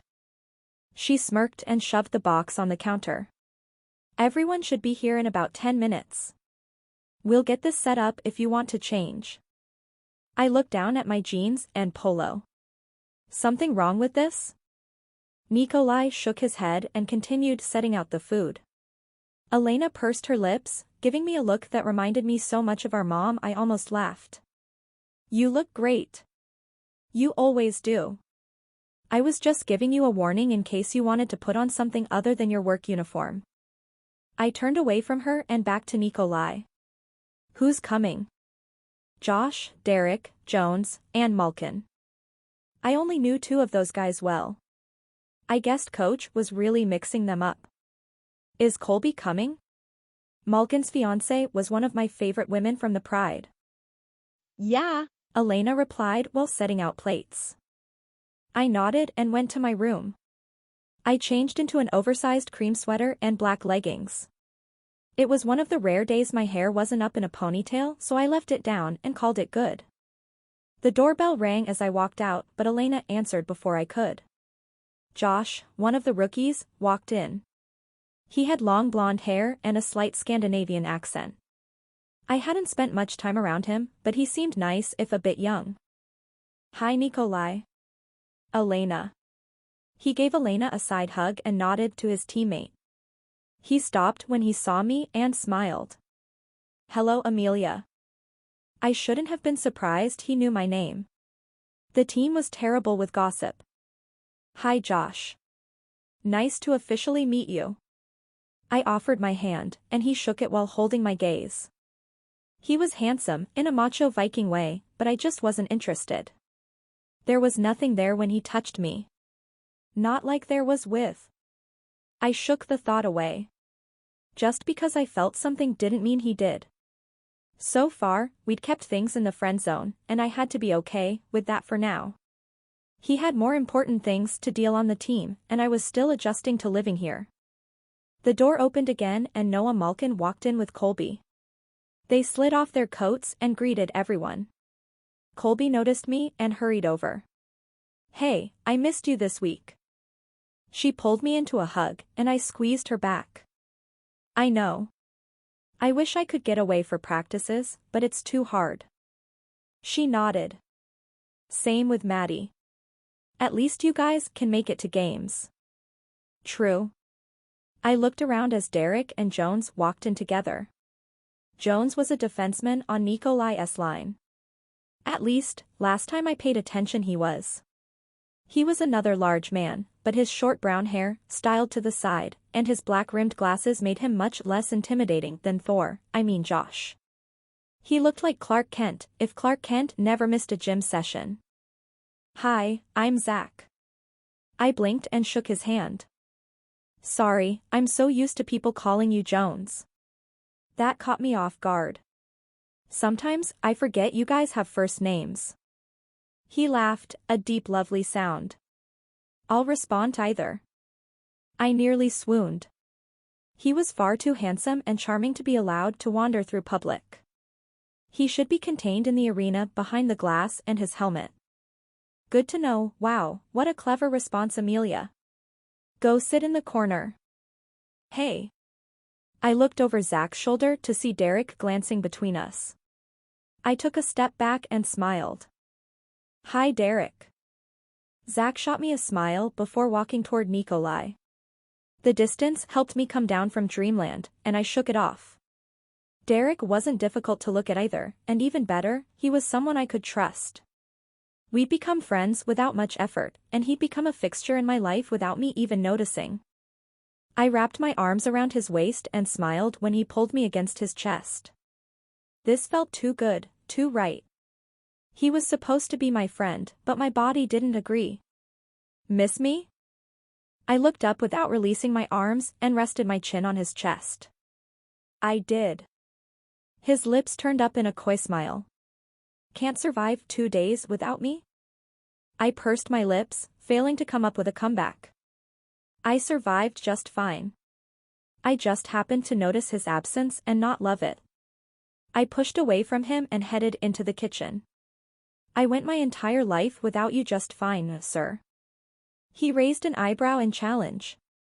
But how much better is it now? I laughed and shook my head. Who inflated your ego? He shrugged. Thanks for coming, everyone, Nikolai said with a loud clap. Even though this was organized by Coach, I am happy to have you guys here and to get the chance to know you all better. Elena smiled at his side. Go ahead and take a plate and help yourselves. Drinks are at the end of the bar. The guys didn't need to be told twice. Josh, Zach, and Noah got in line, and I followed behind with Colby. She sent me a questioning glance, then looked in the direction of Derrek. You two looked cozy. She whispered the words, but I still looked around to make sure no one overheard. We weren't exactly being discreet, but I wanted a chance to figure out what was happening between us before the rest of the team felt the need to give their opinions. We're friends. She smirked. Yeah. That's what I said when Noah and I started dating too. I shook my head. No, really. That's all we are. Right now.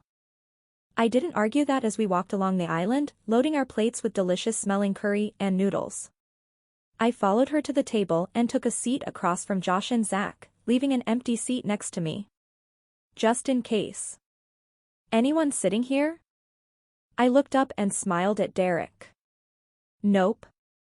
He slid in and soon Elena and Nikolai sat down. I was expecting an awkward, forced conversation since this wasn't a group that normally hung out, but things flowed easily. Josh and Noah played together in the junior majors and shared a few funny stories about their high school days. Zach told the story of the first time he met Nikolai and their misunderstanding over Zach trying to tell him where the showers were. I enjoyed the guys' banter, listening rather than participating. Colby offered some commentary about her first days with the guys, and Josh laughed the hardest since it was the first time he was hearing these stories from before he was on the team. I don't think anyone had as hard of a time as Derrek though. Josh laughed and gave him a pointed look. It's like the team hated him the moment he got off the plane. I narrowed my eyes and checked Derrek's reaction. His jaw was clenched tight, bulging as he kept his mouth shut. Zach shook his head, looking disappointed. It's been a rough go, hasn't it? He stared at Derrek with sympathy. Derrek nodded once, but Josh cut in. Rough? He's the team dunce. I swear every time he opens his mouth he pisses off at least one person. I looked to Nikolai hoping he would back Derrek up, but no one said anything. I watched Derrek's fist tighten on the table as my annoyance turned to frustration. Why wasn't he standing up for himself? Why weren't any of the guys calling Josh out for being rude? My eyes met Elena's and I willed her to say something. I was the outsider of the group. I wasn't on the team or really in the pride. This wasn't my place, but I wasn't going to sit here and let Josh rag on Derrek. Not after everything he told me about how hard it was for him on the team. I knew he was making a conscious effort to do better, but how could he do that if people wouldn't forgive and forget? Josh was oblivious to the tense silence. I mean, it's a good thing you're goalie. The guys would have slammed you into every wall if they could. I know the feeling. I glared across the table and Josh looked shocked. Oh. Yeah. He piss you off too?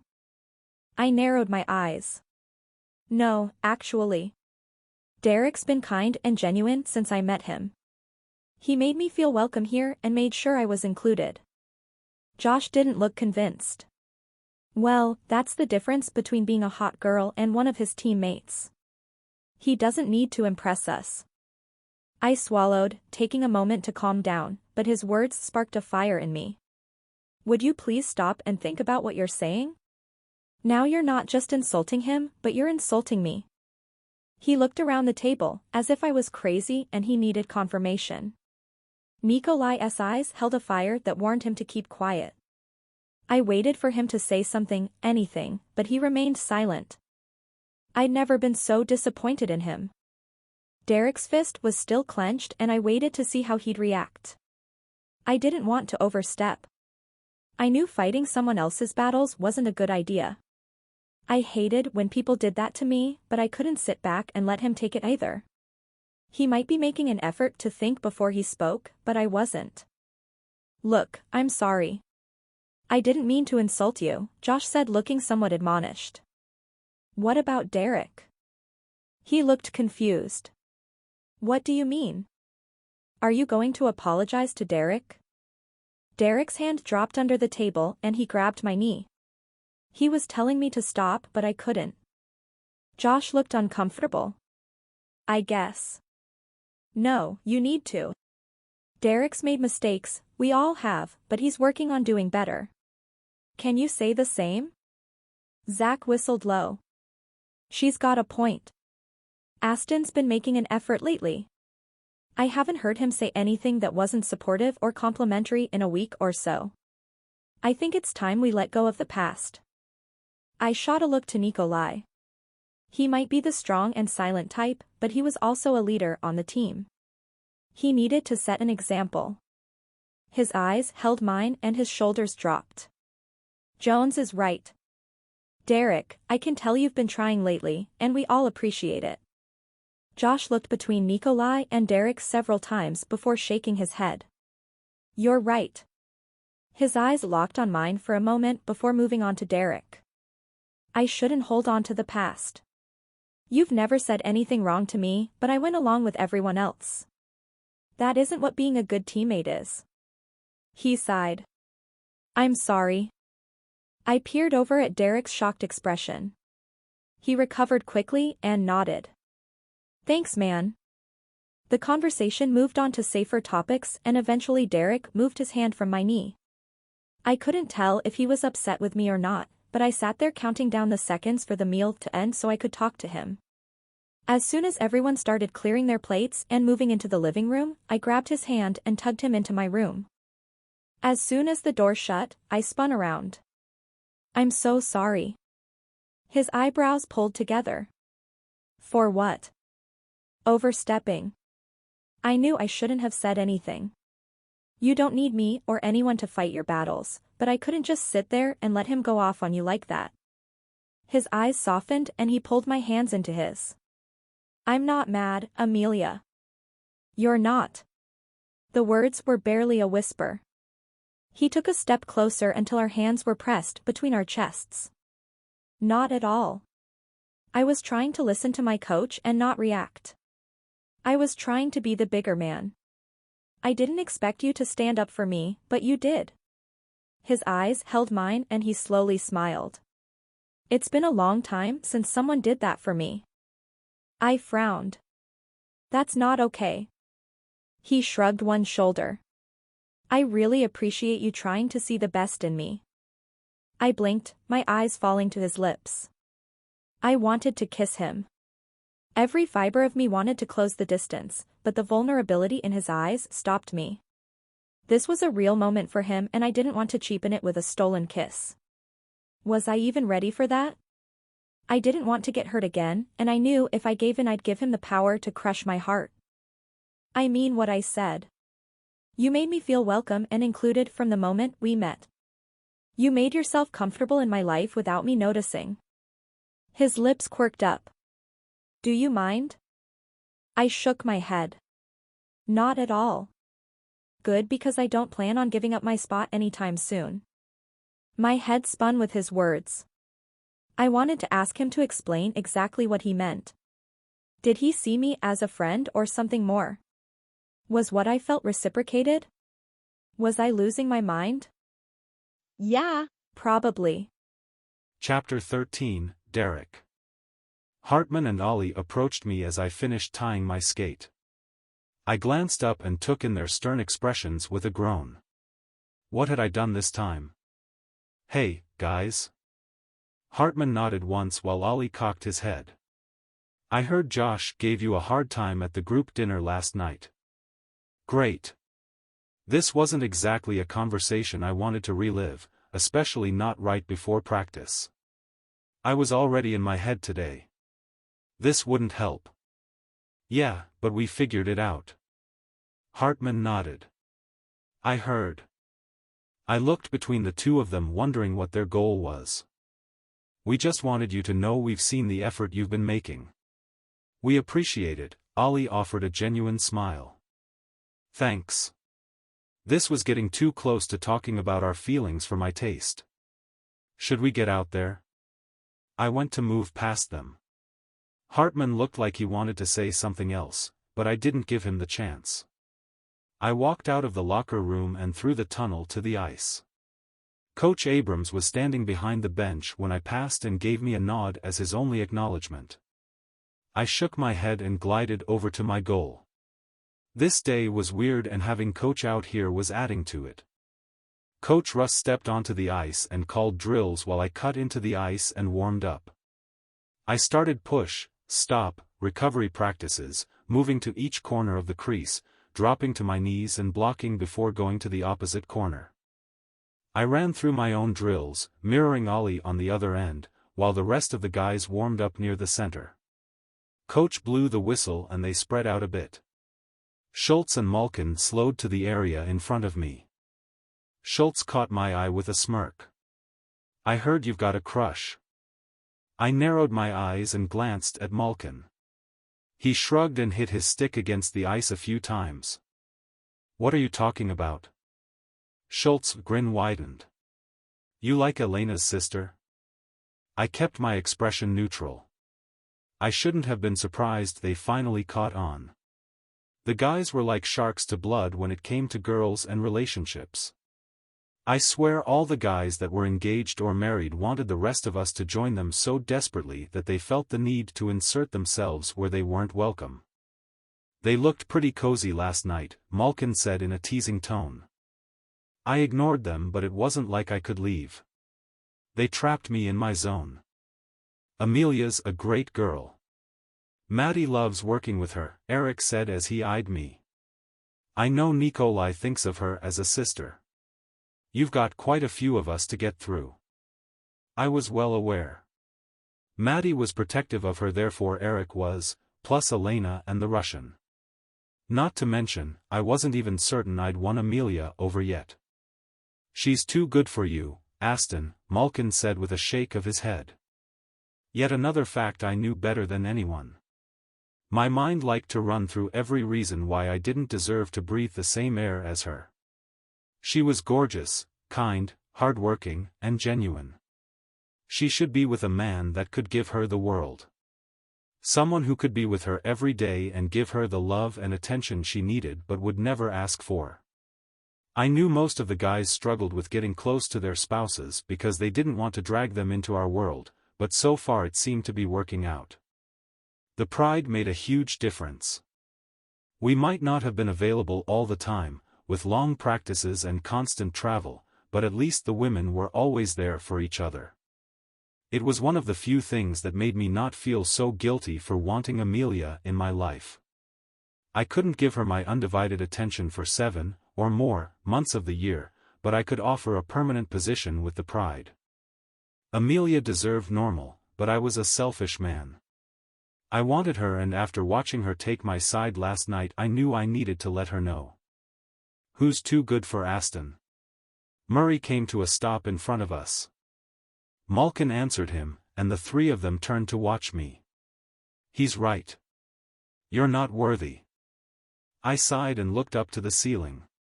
I'm well aware. I didn't need them to tell me I wasn't good enough for Amelia. She was beautiful and kind and went out of her way for people. She was also still hurting from her ex's betrayal. I couldn't push her before she was ready or I'd risk losing her. Schultz slapped his stick on the ice. Ha! He admits it. He looked like a kid in the candy store. Great, it was a matter of minutes until the entire team knew. I'd never deny it, but I would appreciate if you held off on spreading the news until I have a chance to talk to her.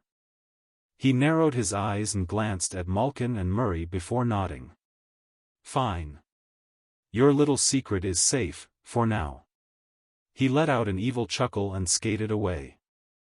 Murray shook his head and followed him as the whistle blew again. We started running plays and my attention zeroed in on the puck. Everything else could wait. I block each shot, ending the game with a shutout. Even though it was just practice, it felt good to prove to the guys that I could. Coach Abrams smiled when I went back to the bench to listen to Coach Romney's final words. Keep up what we've been seeing this week and the Falcons won't know what hit them tomorrow. I grinned thinking about playing Wisconsin's team.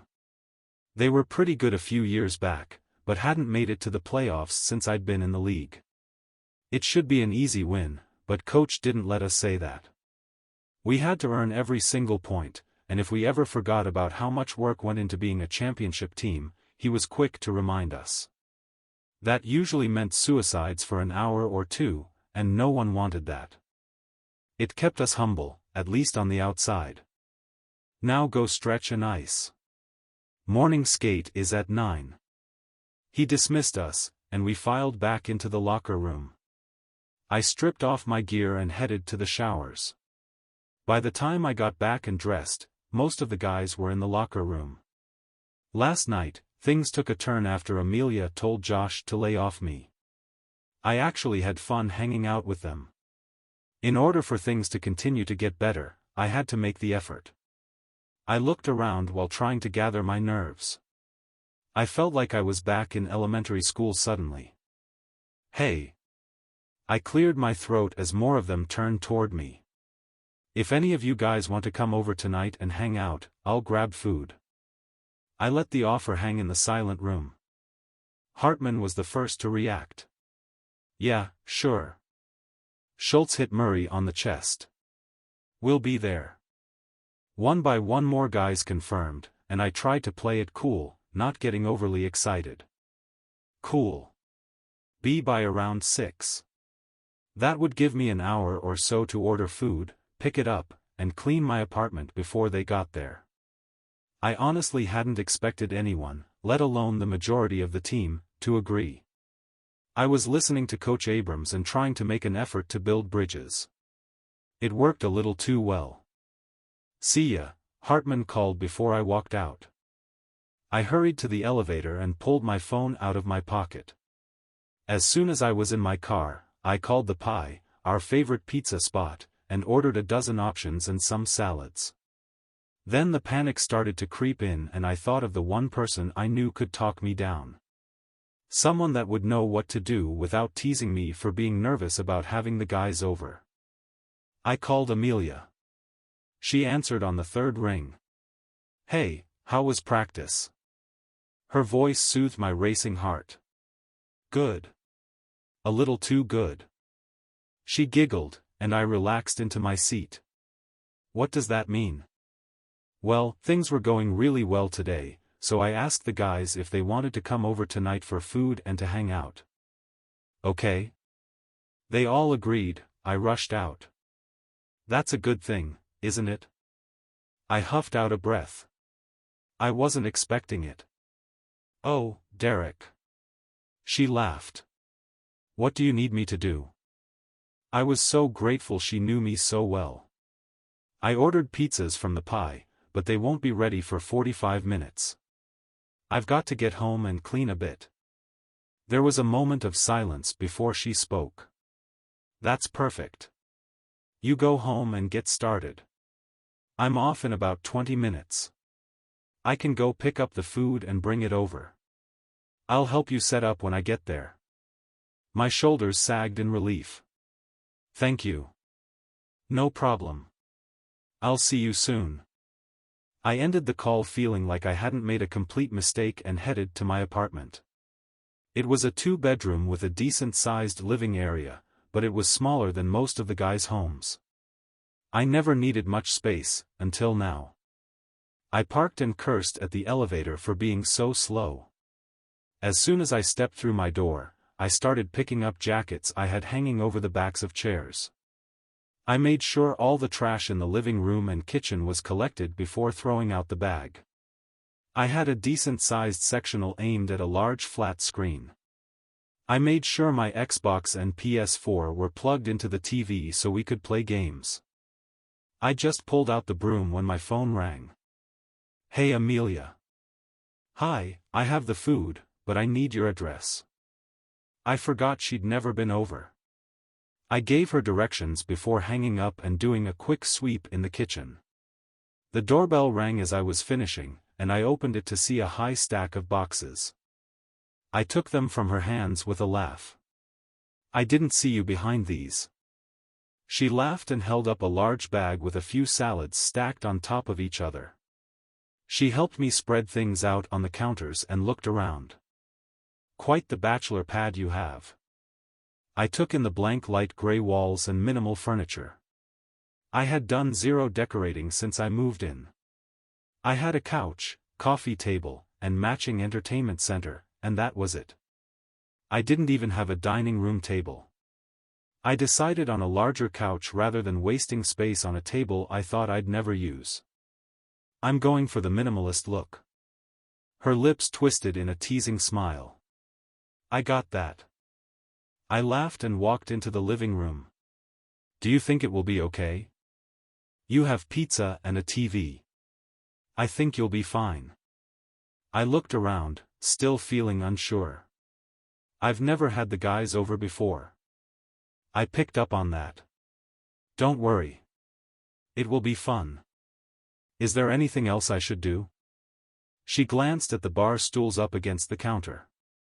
You might want to move these into the living room at some point so there's more seating. If you have any extra throw pillows, maybe put them in front of the couch so people can use them on the ground. I narrowed my eyes. Throw pillows. She bit her lip, but her eyes held laughter. Decorative pillows? I shook my head, and she sighed. Never mind. Don't worry about it. Thank you for coming. She smiled and nodded. I'm glad you called. I laughed. Really? Yeah, I mean I'm definitely taking a slice of pizza as payment, but I'm happy you thought to call me. You were the first person I thought of. I was panicking, and I knew you would know what to do. Her smile reached her eyes and my heart tightened. Chapter 14, Amelia. I took a step toward him, but a knock interrupted. His brow furrowed, and I gave him a reassuring nod. He went to the door and opened it, letting in Eric, Reese, Ollie, and Hartman. Hey, guys. They looked around, studying the sparse room while removing their coats. Eric was the first to notice me, and his grin looked suspicious. Well, hello there. The rest of the guys turned and saw me. Reese and Eric shared a look. How surprising to see you here, Amelia. I raised an eyebrow at Reese and eyed the rest of them. Why were they acting so weird? Hi guys. Derrek slid up next to me and I glanced over, wondering if he knew what was going on. He was glaring at the two of them. Something must have happened during practice. I stepped away from them toward Ollie. How's Jackson? I haven't seen him in forever. He chuckled. He's good. He's crawling everywhere and driving us insane. I laughed at his exhausted expression. I bet that keeps things exciting. He shook his head. I had no idea how many things were at his level. I thought we baby-proofed, but that kid finds everything. He's doing his job then. He's a little monster. He groaned. At least he's cute. Hartman laughed next to us, and Ollie shot him a glare. Just you wait. He held up his hands and backed up. That's a far way off. I twisted my lips. From what Kendall had said, she was more than ready to start having kids. I had a feeling it wouldn't be long after their wedding that they would have an announcement. That's what you think, Eric said from behind us. I watched as they took turns harassing Hartman. It was funny to see the captain suddenly panicking at the idea of being a dad. He was the strong, steady one and the guys were having a great time ragging on him. A few more guys let themselves in and soon the topic changed to the pizza. I felt eyes on me and realized I'd worn out my welcome. Malkin came over and put his arm over my shoulder. Are you here with Nikolai? I looked up to him and shook my head. He's not here yet. So? He narrowed his eyes. I glanced around and found most of the guys watching us. I just stopped by to help. His raised an eyebrow, and I pulled away from him. You guys have fun. A few of them called out their goodbyes, but they were all still watching me. I picked up my plate with a single slice of pepperoni pizza and headed to the door. Derrek met me and pulled me in for a hug. Thanks again for your help. I smiled up at him. Anytime. Before I could talk myself out of it, I pushed up on my toes and kissed his cheek. I opened the door and slipped out just as a wave of ooze started. I laughed as I went back to the elevators. The doors opened and Nikolai stepped out, nearly knocking me over. His eyes ran over me. What are you doing here? I pointed over my shoulder. I picked up the food for Derrek and brought it over. He stared down. Why? His Russian accent made everything he said sound like a threat. Most of the time it didn't scare me, but I suddenly felt like I was being interrogated. He didn't have time to pick it up and get things ready here. Why didn't he ask one of us? A valid question. I couldn't tell him Derrek thought of me first. Nikolai was a tad protective, and I didn't want to put Derrek on his radar. I'm not sure. I stepped around him. Have fun. I pressed the close button on the elevator panel repeatedly, but the stupid thing wasn't listening. Nikolai stared at me with his hands on his hips until the doors finally shut. I sighed and fell against the walls. Eventually I'd have to tell him about me and Derrek becoming close friends, but not until I really knew what was going on between us. Maddie was waiting at the front desk when I walked into work. I checked my watch, but I was early so I wasn't in trouble for being late. I ran through the clients I worked with the day before, but nothing stood out. Why did she look like she had bad news for me? Hey. I approached cautiously. She nodded in the direction of her office. Come with me. Okay, that was the same as saying we need to talk. Something was definitely going on. I followed behind and took one of the empty seats in front of her desk while she shut the door behind us. Once she was in front of me, I broke the silence. What's going on? Was I being fired already? I got a call this morning. Her eyes never wavered. I felt like she was assessing me, but I couldn't tell if I was failing. The Cougars want you. Of the 1,000 possible things she was going to say, that hadn't crossed my mind. The basketball team wanted me? For what? Their assistant trainer left for another opportunity, so their manager called. The guys you worked with recommended you by name, so they want to know if you'd be willing to work their games. That was too much information at once. The team trainer wants me to be his assistant? Just at home games. They have a plan for their practices and away games. Are you serious? Her facade finally cracked and she beamed back at me. This is a huge opportunity for you, Amelia. You really made an impression with the players. They liked working with you, and they trust you. What do you think? I began nodding before I could think of a response. Of course. Thank you. Don't thank me. You did that on your own. My hands were shaking in my lap. This was better than I could have ever dreamed. Working with an NBA team was the experience I needed to kickstart my career. Is it okay with you in the clinic? She smiled gently. Yeah. We already approved. Since they only have 2 or 3 home games a week, when they're here it shouldn't be too much of a problem. You'll leave here early to get there in time for warm-ups. I was still in shock, but agreed.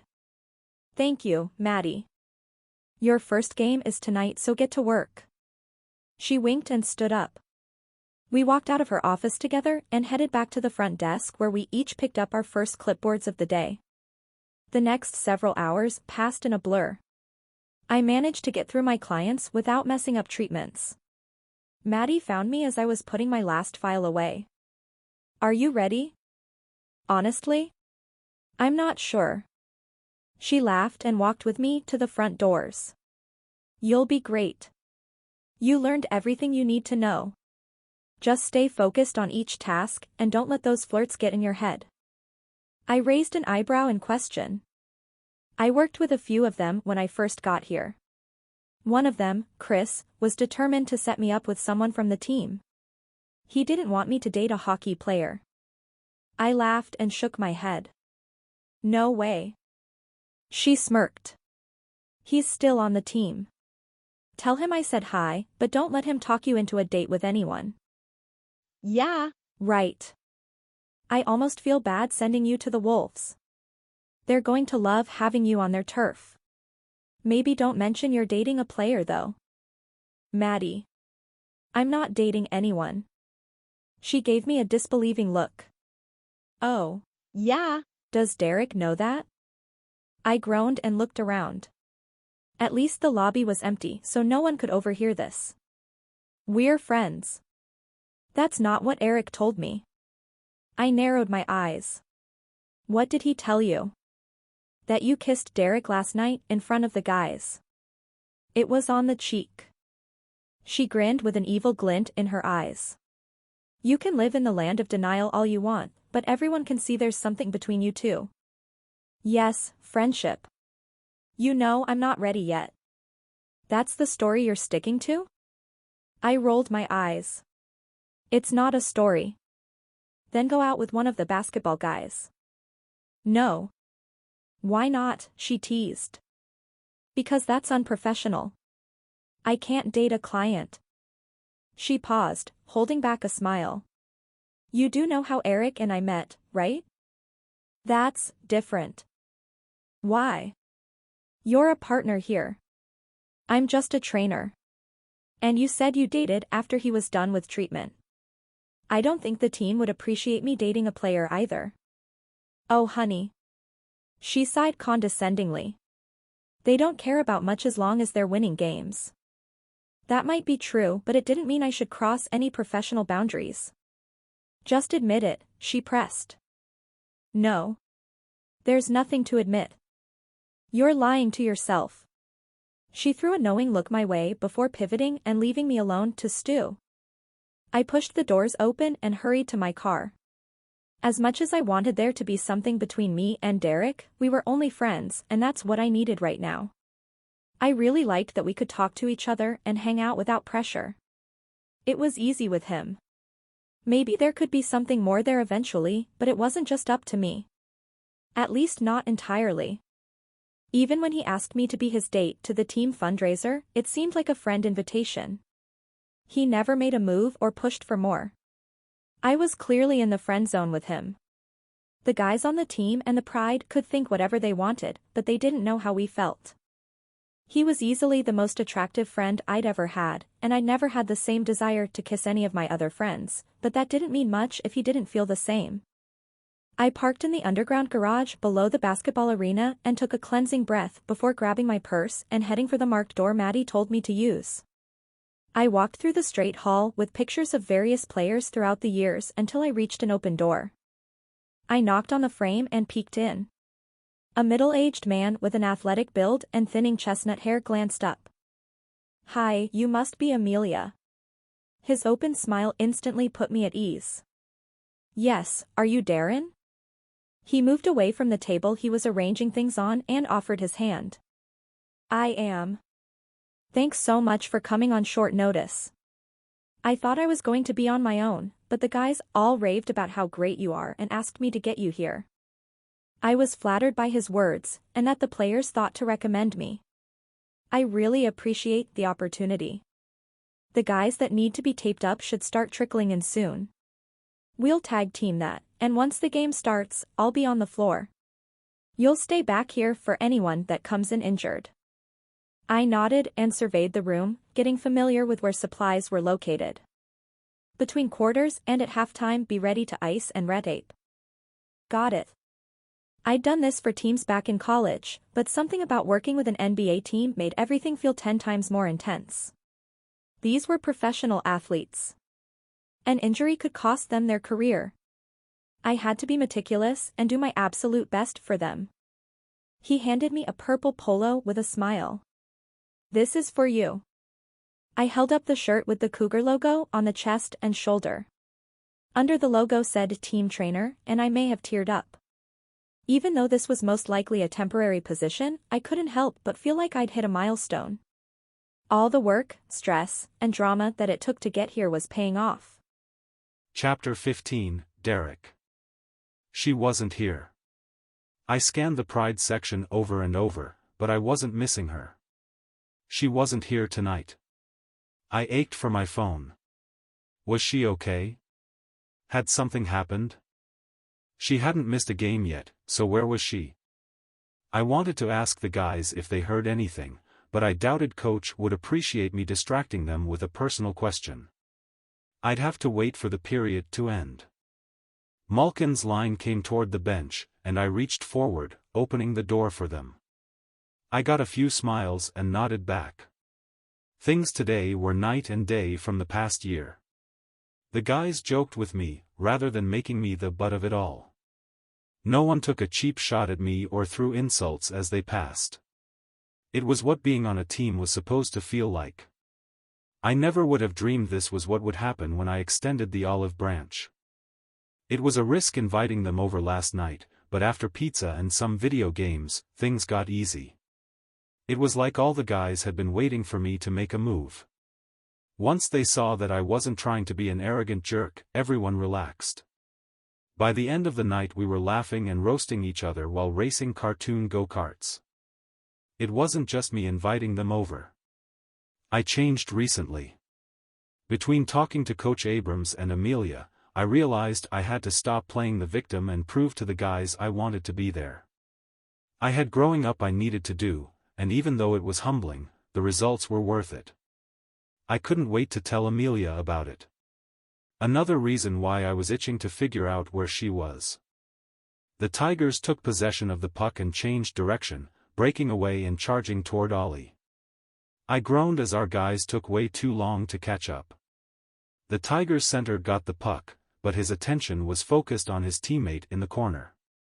He turned to the side a moment too late, barreling into Ollie.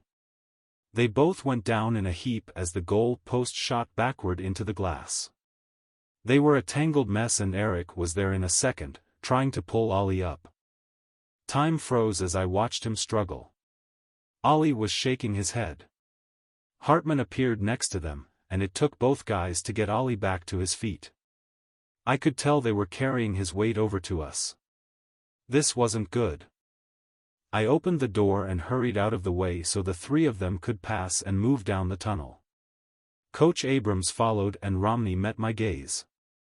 He gave a single nod and I pulled my helmet on without waiting for confirmation. Ollie wasn't coming back. I was in. The moment my skate hit the ice, my stomach sank. This wasn't what I wanted. All the grumbling I did about sitting on the bench was for more game time, but I wanted to play because coach believed in me and wanted me in. I didn't want the goal because Ollie couldn't. That hadn't worked well for me last season and the last thing I wanted was to go back to how bad things had been.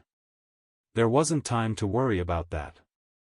As soon as I was in position, the guys faced off at the other end of the ice, and it was time to go. We scored once during the first period and I blocked 9 shots. It was a mad rush to get to the locker room the second the whistle blew. Everyone wanted to know what was going on. Was he seriously injured? Was he taken to the hospital? How long would be he out? I sat in front of my locker and waited for Romney to make his way to the center of the room. He ignored all of us, going into his normal rant of what we needed to work on and how we couldn't get comfortable with a 1-point lead. Not a single one of us was listening. We were looking around, waiting for the trainer or Abrams to show up. Finally, Romney fell silent as Abrams walked in. He scanned the room before his eyes fell on me. His jaw clenched once before he spoke. Letang will be out the rest of the game. The trainer thinks it's a dislocated shoulder. I cringed. That was a long recovery. I hoped that wasn't the case. Sometimes it was hard to know what the injury was until you could get an X-ray or scan. We're waiting on some results, but as of right now, Aston's in for the rest of the night. The guys nodded and a few gave me some encouraging looks. I nearly froze. Last time I went in for Ollie when he was injured, I thought there was going to be a riot. Now, they just seemed grateful I was there. I'd take the change. Romney cleared his throat. We're counting on Aston to step up, but that means the rest of you need to as well. Defense, you need to tighten up. I don't want any action in our zone. He continued with the game plan for the next period before heading out. I turned to pick up my bag so I could get my phone, but a hand fell on my shoulder. I lifted my head to see Hartman standing in front of me. You got this. Those 3 words were enough to light a fire in me. I stood and nodded once before following him out to the ice. The guys played the rest of the game like it was the finals of the playoffs. They were out for blood, and made sure to pay special attention to the guy that took out Ollie. We spent extra time in power plays, but it was worth it. We won the game 4-1. Each guy patted my back after the game, and Romney nearly smiled when we got back in the locker room. Good game, Fury. I'll update everyone once we know what's going on with Ollie. Relax tomorrow. With that, he walked out and we rushed through the motions of stretching and showering. I took my phone out and smiled when I saw a text from Amelia. She saw I was playing and wished me luck. I replied, asking her where she was, before heading to the showers. When I got back and checked, I had a missed call from her, so I grabbed my bag and waved over my shoulder to the remaining guys on my way out. Hey! I smiled at her excitement. Hi, where were you tonight? I tried to keep the disappointment out of my voice, but I knew she could hear it when she replied. I'm sorry. I was asked to work the basketball game. I can't believe the first game I miss is the one you play. Wait. I got into my car and transferred the call to my stereo system. Why were you at the basketball game? More than a little jealousy flared in me at the thought of her around those guys. Their assistant trainer left, so they called and asked Maddie if I could work the home games until they find someone permanent. That's exciting. I was having a hard time being supportive, which I was aware made me a complete jerk. It's good experience, and if I can get a referral from Darren, their trainer, it could really help my career. You're right. This is awesome news. I'm sorry I wasn't there. I was watching on my phone though. I smiled at the thought of her ignoring those players to watch us. I wish it was under different circumstances, but I'm glad for the chance to play. How's Ollie?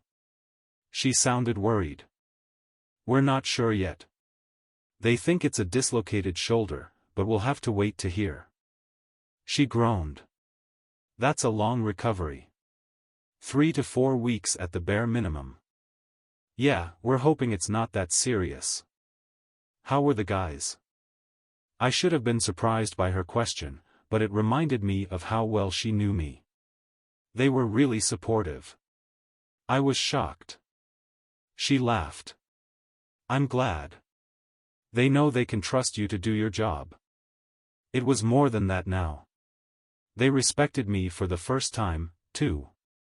Are you busy for the rest of the night? I knew some of the guys would probably get together for dinner, but even with as well as tonight went, I didn't want to see them. I wanted to spend time with Amelia. No, I was just going to head home. Do you want to come over? I realized how salacious that sounded and quickly followed up. I wanted to tell you about last night. I can grab some food on the way. Sounds good. I'm starving. I relaxed, grateful she didn't seem put off by my stumble. See you soon. I ended the call and changed direction to head to Los Gatos. I called in our order on the way so I could still beat her to my apartment. She was waiting in front of my door when I walked up with bags in both hands. Hey there. She reached out and freed one of my hands so I could unlock the door. Hope you're hungry. I got you the tostada you ordered last time plus a few other options in case you were craving something else. I was rewarded with a smile as she set the bag in her hand on the counter. Thanks. I'm surprised you remembered. I shrugged. I couldn't tell her I remembered everything we'd said and done together. That would make me seem like a psycho. We each made a plate and moved to my couch to eat. I might need to get a dining table soon. She smirked. That would ruin the bachelor pad vibe. Well, I wasn't expecting to have anyone over that I'd want to impress. You want to impress me? She asked with a teasing smile. I don't know. I kind of like this setup too. I gestured between us. My knee was an inch from her leg. She let out a single chuckle. So, tell me about the game. How was playing? It was crazy. I wasn't expecting it at all, obviously. The hit Ollie took was bad. I really hope it looked worse than it really is, though. The guys were out for blood after that. I swear they didn't let the puck into our zone, except once. And the guys? How did they react to you being in there? She set her now empty plate on the coffee table and leaned back into the couch. Everyone was really supportive. It was completely different than the last time he was injured. She smiled. Do you think that has anything to do with you inviting them over last night? I nodded. Yeah, I think so. It's like they've just been waiting for me to make the first move. We had a lot of fun, and I could feel the change all day today. Good. I'm glad they're finally seeing how great you are. I watched her. I can't thank you enough for listening to me. You're the first person to do that. You didn't let what everyone else said change your opinion of me. I really appreciate you giving me a chance. I know how it feels to have a reputation that precedes you. I had to move 3 states away for a fresh slate. I'm glad you didn't. I smiled, holding her gaze. Me too. There was something in the air.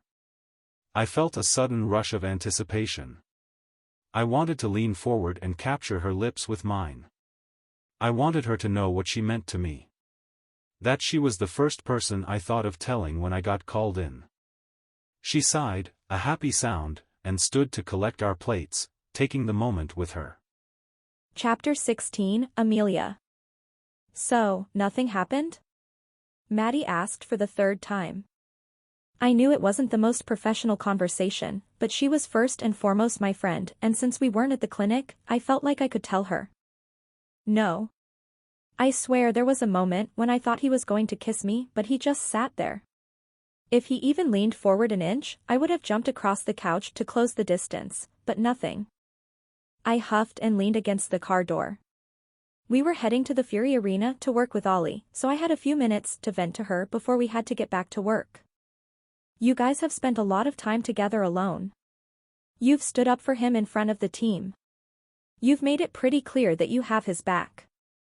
She paused and I caught her glance at me out of the corner of her eye. What? Her shoulders sagged. I'm just wondering if maybe he just thinks of you as a friend. The same thought had crossed my mind since I left his apartment last night.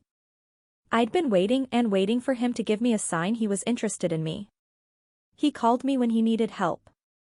He opened up to me about things he said he hadn't talked about with anyone else. We had a lot of fun together. Crap. All signs pointed to that. I swear there's a spark there. I can't be completely crazy.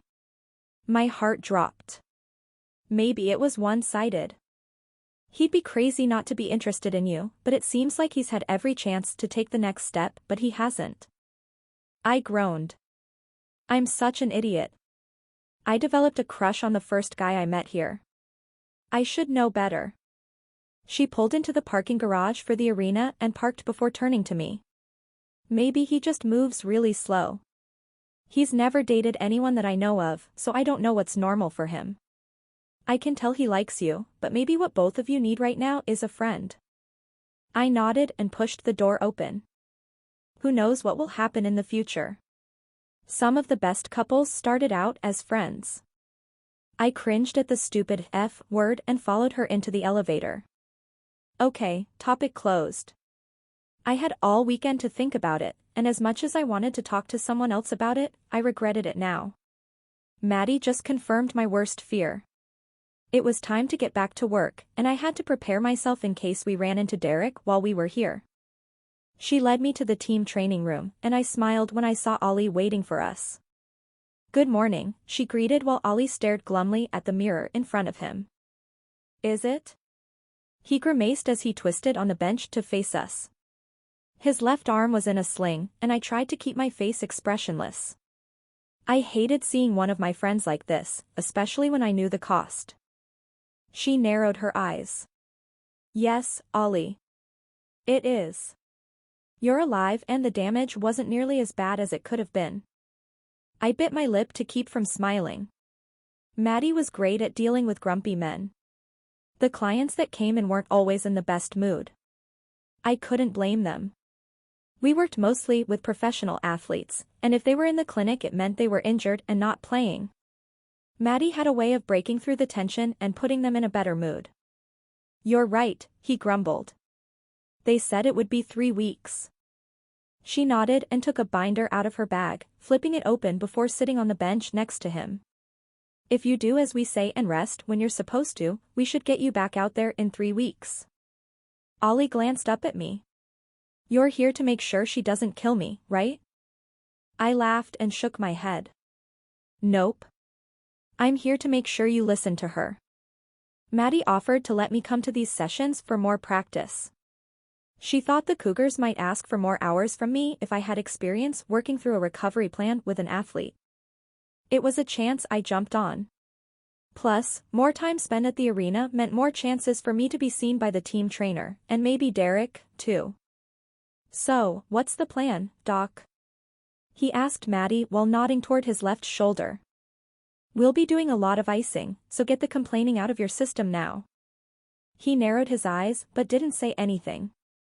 Amelia, why don't you go get a pack and we'll start with that while I explain the rest of the plan. I nodded and went to the attached room where the ice tubs and freezers were. I grabbed one of the packs and spun around, coming face to face with one of the Fury's trainers. His black polo gave away his title like the one I wore for the Cougars. He shot me a kind smile. Hey, finding everything you need? Yeah. Sorry for letting myself in. I probably should have asked. He waved off my concern. Don't worry about it. Maddie knows to make herself at home. That means you too. I was a bit surprised he knew who I was, or at least who I was with. I'm Amelia, by the way. He took my offered hand and shook it. I'm Tyler. Feel free to use anything you need.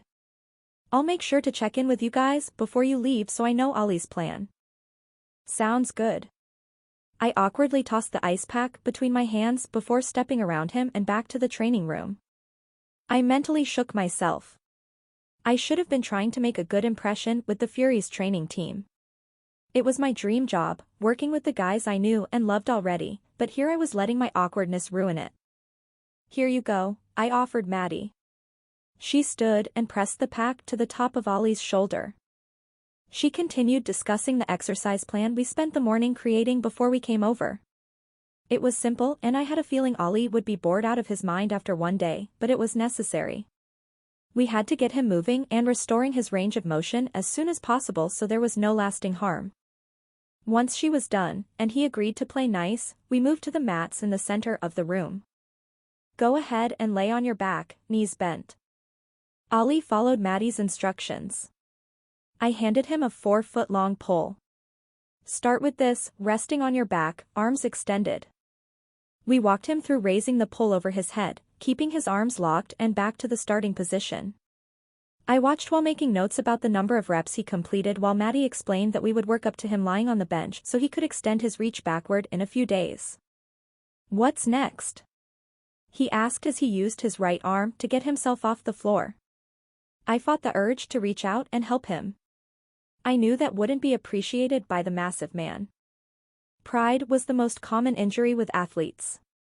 They could work through the pain and get themselves fit enough to play again, but it was their egos that took the longest to recover. We're going to do some rotator exercises, Maddie explained as I wrapped a band around the frame of a squat platform. Ollie stepped over, and I placed a rolled towel between his elbow and ribs, bending his arm at a 90-degree angle. I handed him the band, and Maddie went over the instructions, telling him to pull his hand toward his right side and back in front of him. The action worked his deltoid and would tell us a lot about the severity of his injury. He did 3 repetitions before I saw his lips tighten. I made a note in the binder and wondered if Maddie caught it. That's good. She stopped him at 8 counts, and he dropped the band from his hand. We were pushing him for his first session, but I was happy with how much he could do. He was a fighter and I knew he'd push himself as far as he could to get back to his goal as soon as possible. I was happy for him. His injury could have taken him out for the season, but luckily, he didn't dislocate it. That also meant Derrek's time was limited. It was a tricky balance. Maybe it was a good thing Derrek and I were just friends. I might not be able to separate my feelings as well if we were more. Maddie led Ollie through the next exercise, wall push-ups, while I watched. You've got to be kidding me. Ollie bristled as he rested his palms flat against the wall. Do 10 reps, she challenged him, and they faced off with a silent stare. He broke first and bent his elbows, slowly leaning forward. He pushed back and repeated the movement 4 times before I saw the first cringe. Stop, Maddie ordered. Ollie glared at her. I'm fine. No, you're clearly not. We're not going to keep going and make things worse. I know some of these seem too easy or even dumb to you, but you should know better. It takes simple movements to build back your strength and motion. He dropped his chin to his chest and sighed. I know. I almost laughed. He was pouting at her now like a child. Can't we just be done? Maddie shook her head. Do you want to be back on the ice in 3 weeks or 6? He groaned and started on a new set. My phone vibrated in my pocket, and I turned away from them and pulled it out. Darren, from the Cougars, was calling. Hello? Hi Amelia. I know you're not supposed to come in today, but I need some help. Any chance you could come to the arena? I glanced at Maddie. She had her palm against Ollie's and was slowly pressing his hand back. Let me check on my schedule and get back to you. Great, thank you. Sure, I'll call you in a few. I hung up and approached them. Maddie? She took her attention off their hands. Yeah. Darren said he needs help today. Do you need me to stay? She shook her head. No. I can finish this out and clear your schedule at the clinic. Go ahead and get over there. Ollie looked between us. Who's Darren? The Cougars' head trainer. She's been helping out over there while they're short-staffed, Maddie explained. So, you're leaving me for them? Ollie asked with mock offense. I chuckled and shrugged. They need me more than you do. He scoffed. Yeah. They need a lot of help. I'll see you guys later. I grabbed my bag as they said their goodbyes and headed back to the elevators. Amelia. I turned to see Chloe walking toward me. I hadn't seen her much since she's been so busy planning the team fundraiser. Hi. I gave her a hug before stepping back. She was suddenly showing, and I tried to hide my shock. I know. I popped last week. She rubbed her belly with a wide smile. You look so cute. It was true. She made pregnancy look easy. She was all glowy and looked like a model in a tight black dress that showed off her small bump. Thanks. Where are you off to? The Cougars need extra help today, so I'm heading over. Her smile grew. That's great. Maddie mentioned you've been working with them. I'm glad they realize what an asset you are. I could feel my cheeks heating at the praise. It's just temporary, but I'm grateful for the exposure. I wish we needed help on the team. We'd hire you in a heartbeat. I knew she was trying to be kind, but I was honestly happy that the Fury didn't have an open spot. I wanted to earn my way. I knew I got the position with the basketball team because of Maddie, but I was proving myself to them. Once I had more experience, I would feel better about working for the team, but right now it would feel like a handout. Maybe one day. She nodded and patted my shoulder. I've got to find Romney. I'll see you later. I waved and hurried off. The basketball arena was only a few blocks away, and luckily the weather was accommodating so I could walk without freezing or getting stuck in snow. Chapter 17, Derrek. I paused next to the training room when I noticed Ollie and Maddie. I watched as he huffed over having to do stretches, and I moved in closer when he finally relaxed. How's it going? I called out as I set my bag in the corner. I arrived early to practice for some time in the gym. I planned to increase my workouts while I was playing. I needed to improve my endurance and make sure my legs didn't tire out. They both paused and looked over to me. Ollie's hair had fallen in his face, curling with sweat.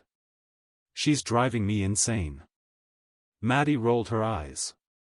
He's being a baby. I chuckled and approached them. Last season this would have never happened. Ollie would have thrown me out of the room if I was dumb enough to think about coming in. Things had improved though. You better listen to her, or I'll be in for the rest of the season, I teased before sitting down on a mat and stretching. He glared at me. That's all the motivation I need. I shook my head and laughed with Maddie. I might have to have you come to these sessions. He'll work twice as hard. And probably not complain at all, I agreed. Ollie ignored us and threw his sling over his head. Perfect. The last thing I need is the two of you ganging on up me. Maddie scoffed. Hardly. She grabbed the ice pack next to her and tapped it onto his shoulder. Leave this on for 20 minutes. Ollie didn't argue as he stood and walked out of the room. I expected her to follow, but she stayed sitting on a bench across from me. How are you doing? Her question surprised me. I'm fine. She smiled gently. The guys aren't giving you a hard time about stepping in, right? I shook my head. No, they've been great. She seemed pleased. Let me know if Eric ever does. Yeah, like I was going to run to his wife anytime he got on me. That wouldn't go over well. She seemed to hesitate before standing and stepping closer to me. She sat down next to me, and I paused mid-quad stretch. "Can I ask you something personal?" I nodded, feeling a bit trapped. "You and Amelia are close, right?" "Yeah. You guys spend a lot of time together." It wasn't a question, so I just waited for her to continue. "I feel like I should be asking what your intentions are, but it isn't really my business." She almost seemed to be talking to herself, until her eyes met mine. "I really like her." "Me too." I was growing more confused by the second. "She's an impressive individual. Not only is she smart, talented, and gorgeous, but she's kind. She cares more about those around her than herself. It's something that makes her good at her job, but it's also a downfall." She let out a sigh. "I'm just worried she's going to get hurt." I stared at her, wondering what she knew that I didn't. "What do you mean? Who would hurt her?" Her eyes bore into mine. "You, Derrek." It felt like she just slapped me.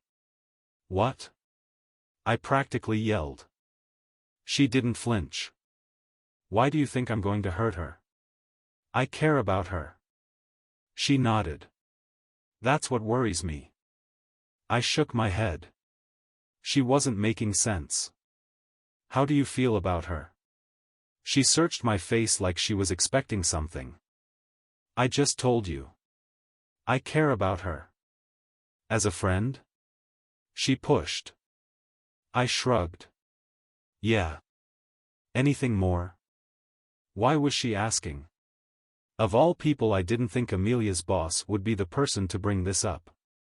Then again, Maddie was in the pride. That relationship always came first. "I'm not sure," I answered honestly. "Do you want to be more than friends?" "Yes. Of course, I did." She already listed how great Amelia was, so I didn't have to. Amelia had ignored the gossip about me and got to know me on her own. She refused to let other people influence her opinions. She worked hard, but still managed to support her friends and family. She was there for me every single time I needed her. I'd gotten used to her being around over the last few weeks. I liked spending time with her. I was definitely attracted to her. None of that mattered without one crucial piece. Most of the time she treated me like a friend, so I followed her lead. I let out a sigh and nodded. "Yeah, I do." Maddie seemed surprised by my admission. "Wrong answer."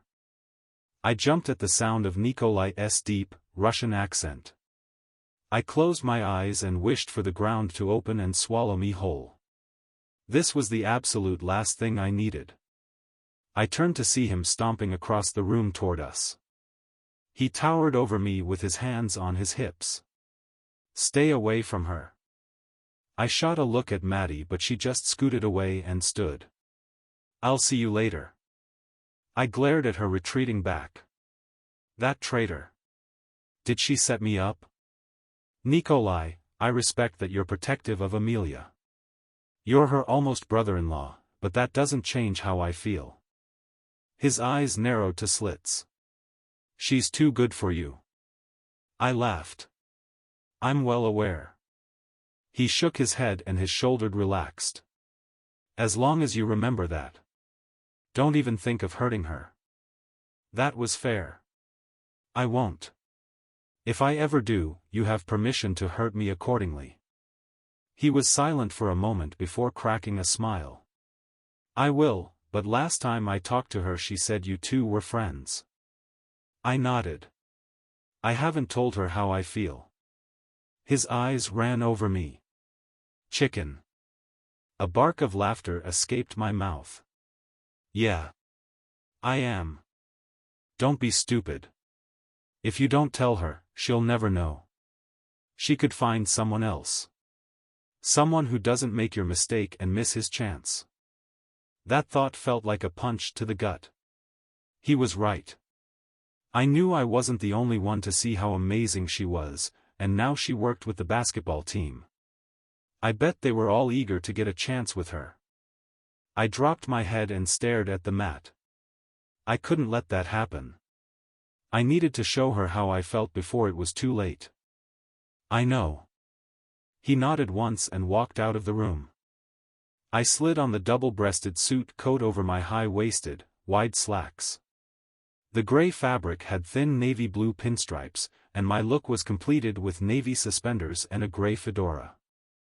I had my hair parted and slicked to the side, looking as dapper as I could. Chloe had sent 3 rolling racks of themed suits down to the locker room earlier this week, so none of us had an excuse for not dressing up. I was grateful one of the more subtle suits fit. There were a few flamboyant zoot suits in the mix, and Ollie, Nikolai, and Hartman got stuck wearing the flashy ensembles. I checked the mirror one more time before heading out. I asked Amelia if I could pick her up, even though Nikolai was bringing Elena. I wanted this to feel like a real date. After the heckling from Maddie and my teammates, I decided it was time to tell her how I felt. I tried to prepare myself on the short drive to her apartment, but by the time I knocked on her door my bravery was gone. It wasn't like I could shout it out to her the second I saw her. I needed to wait for the right moment. She opened the door looking like she'd stepped back in time. She was wearing a white, satin dress with a navy belt that flared out at her slim waist. She smiled and twirled, making the dress poof out around her. "It's the best spinning dress." She giggled as she went around again. I laughed and watched, appreciating her beauty. Her long brown hair was curled and pinned up so it barely skimmed her shoulders. She looked stunning. When she finally stood still, I reached for her hand and lifted it to my lips. "You look amazing." She blushed and ran her eyes over me. "You look quite dashing yourself. Are you ready?" She nodded and stepped out, locking the door behind her before dropping her keys in a tiny blue bag. By the time we got to the arena, most of the team had already arrived. We joined the throng of people. I took her hand and led us through the crowd toward the center where I saw some of the guys. "There you are," Chloe said with a relieved smile. "I have you working the games for the next hour." I tried not to groan. I knew we were here to help raise money, but I wanted to enjoy the night with Amelia. "Don't worry. Once you're done you have the rest of the night off." She said it like I would be allowed to do anything other than make small talk with the donors and guests. I pushed the thought out of my head. That was what the night was about. I'd have to be grateful for any time I had with Amelia. This was first and foremost a work event. "Go on." I told her I'd help with the auction, Amelia said with a sweet smile. I nodded and squeezed her hand before walking away. I nodded at the guys and said a few quick hellos to fans as I made my way to the game area. There was a bingo area, a roulette table, and a jumbo bowling game. It seemed like a random collection, but the crowds that were gathering didn't seem to mind. Noah waved me toward the bowling game. "Hey, help me reset the pins." I stood across from him and waited for Grant to explain to the next person how to play. "Having fun?" I asked him. Noah shot me a smirk. "Oh yeah." I sighed and checked my watch so I could start my countdown. I rotated helping at the 3 games until Eric tapped me on the shoulder. "You're out. Go have fun." The hour passed quickly, but I was more than happy to find Amelia and spend the rest of the night with her. I wandered through the crowd, looking over the heads of those around me for her. I'd nearly given up when I spotted her near the food tables with her sister. I cut through, keeping a smile in place for those who greeted me, and wrapped my arms around her from behind when I was close enough. She squealed and twisted around to face me. "There you are." I chuckled and released her. "Yeah, I'm done for the night." Elena shot me a smile. "I'm going to find Nikolai. He should be done too." I saw him back near the auction tables. I pointed to the far corner of the room. "Thanks," she called over her shoulder as she hurried away. "Have you been having fun?" I asked and picked up a glass of something bubbly off the table. "Yeah, but I'm glad you're free now." I downed the sparkling cider and took her hand. Do you want to dance? Her eyes widened. Sure. She followed me to the dance floor. I turned and placed my hands on her waist as she reached up to my shoulders. I missed you. She smiled. What do you mean? You were only gone an hour. I haven't seen you much lately. She tilted her head to the side. I was just at your house a few days ago. I cocked an eyebrow. That was last week. I'm sorry. Things with the Cougars have picked up. I've been working there more than the clinic. Really? I thought you were just working home games. She pulled her bottom lip through her teeth. It was at the beginning, but they have me coming to the team workouts too. That's a good thing, isn't it? She nodded, but didn't meet my eyes. What is it? Her shoulders sagged. It's just a lot.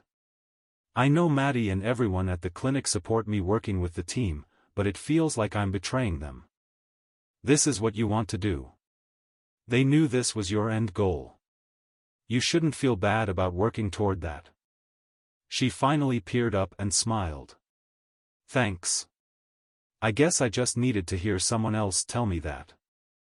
I stared into her eyes, feeling the urge to kiss her, but something told me to hold back. She was looking at me with trust and appreciation. Was she still healing from her past? Was she ready for us to become more than friends? I wanted her, but I couldn't lose her. Everything around us disappeared. My eyes dropped to her lips and I swallowed. I wanted her. My heart begged me to tell her how I felt. How much she meant to me, but the echo of the guy's comments came back to me. I wasn't good enough for her. She deserved the very best, and I had too many issues. I was bitter and impulsive. I couldn't risk hurting her. Her eyes dropped as we swayed to the music, and I leaned down and kissed the top of her head. That would have to be enough for now. Chapter 18, Amelia. There's Tiny. I looked over my shoulder to see Tony and Kevin, the stars of the Cougars, towering in the doorway. I smiled and laughed. I was hoping we'd moved past that by now. Tony shook his head. No way. Tiny and Mighty will never be forgotten. Kevin chuckled, a low deep sound. Thanks for coming in again, Amelia. Having another set of eyes during training has been really helpful. We can't afford any more injuries, and the guys actually listen to you. I did my best to remain professional and not let the fact that one of the best players in the league was talking to me like we were friends. Of course. I like working with you guys. Tony slid onto an open table and pointed at his shoulder. Right here, Tiny. I went through the motions of tapping his shoulder. I'd started coming to their daily workouts before practice in addition to their home games. In the past few weeks, we'd formed a routine. How's the knee? He shrugged. Not too bad. Do you want to tape it or do you still like using a sleeve? I questioned as I motioned for him to bend it over the table. I prefer the sleeve. I nodded and watched carefully as he bent and straightened it. I patted the top of his knee. You're good. He smiled as he hopped off the table. Thanks. I'll see you later. Good luck tonight. Kevin took his place and pulled off his shirt. I swallowed at the sight of his rippling muscles. Oh boy. Still having problems? I was proud that my voice didn't shake as I reached for a different sized tape. Not too bad, but this still helps. It turned out to be quite useful that I knew their injuries since I didn't have to ask questions about where and how to tape. I replicated what I did for every game and told myself not to rub his back more than necessary. Feel okay? He smiled at me, and I may or may not have sighed. It's great, thanks. I followed his hand as he raised it over his defined chest and ran his fingers through his dark hair and watched me as I crossed the room. I'll see you in a bit. He stood and pulled his warm-up shirt back on. I smiled and watched him leave. Someone's got a crush. The whispered voice in my ear made me jump. I spun and came face to chest with a very muscular, very shirtless man. I let out a squeak and stared up at Chris Harper. The one Maddie had warned me about when I first started working at the clinic. She was right. Not only did he flirt endlessly, but he tried daily to set me up with someone. I was running out of excuses. I'm sorry. I didn't see you waiting. He grinned down at me like a cat that found a mouse. A little difficult when you're so focused on one thing. I took a step back and ignored his quiet laughter. How can I help you? He leaned back against the counter and lifted a knee. Just need this one taped. I hurried to get what I needed while he moved himself so his leg was resting on the table. I laid the tape next to him and mentally chastised myself for being so engrossed in a client. Don't worry, he said. Kevin has that effect on most women. I blinked up at him and shook my head. Maddie told me to tell you hi. His face lit up, and I was grateful for the distraction. Oh, Maddie. The one that got away. I laughed. Still pinning after her? I thought you tried to set her up. He mumbled something about hockey players, but I didn't catch his words. What about you? I glanced up from his knee and met his stare. What about me? Are you going to date any of these guys? I know you want Kevin, but unfortunately, he's recently taken. I can set you up with someone else, though. He waggled his eyebrows. Unless you like what you see. I fought the urge to slap him with the extra tape. He'd probably take that as flirting and think I wanted him. No thank you.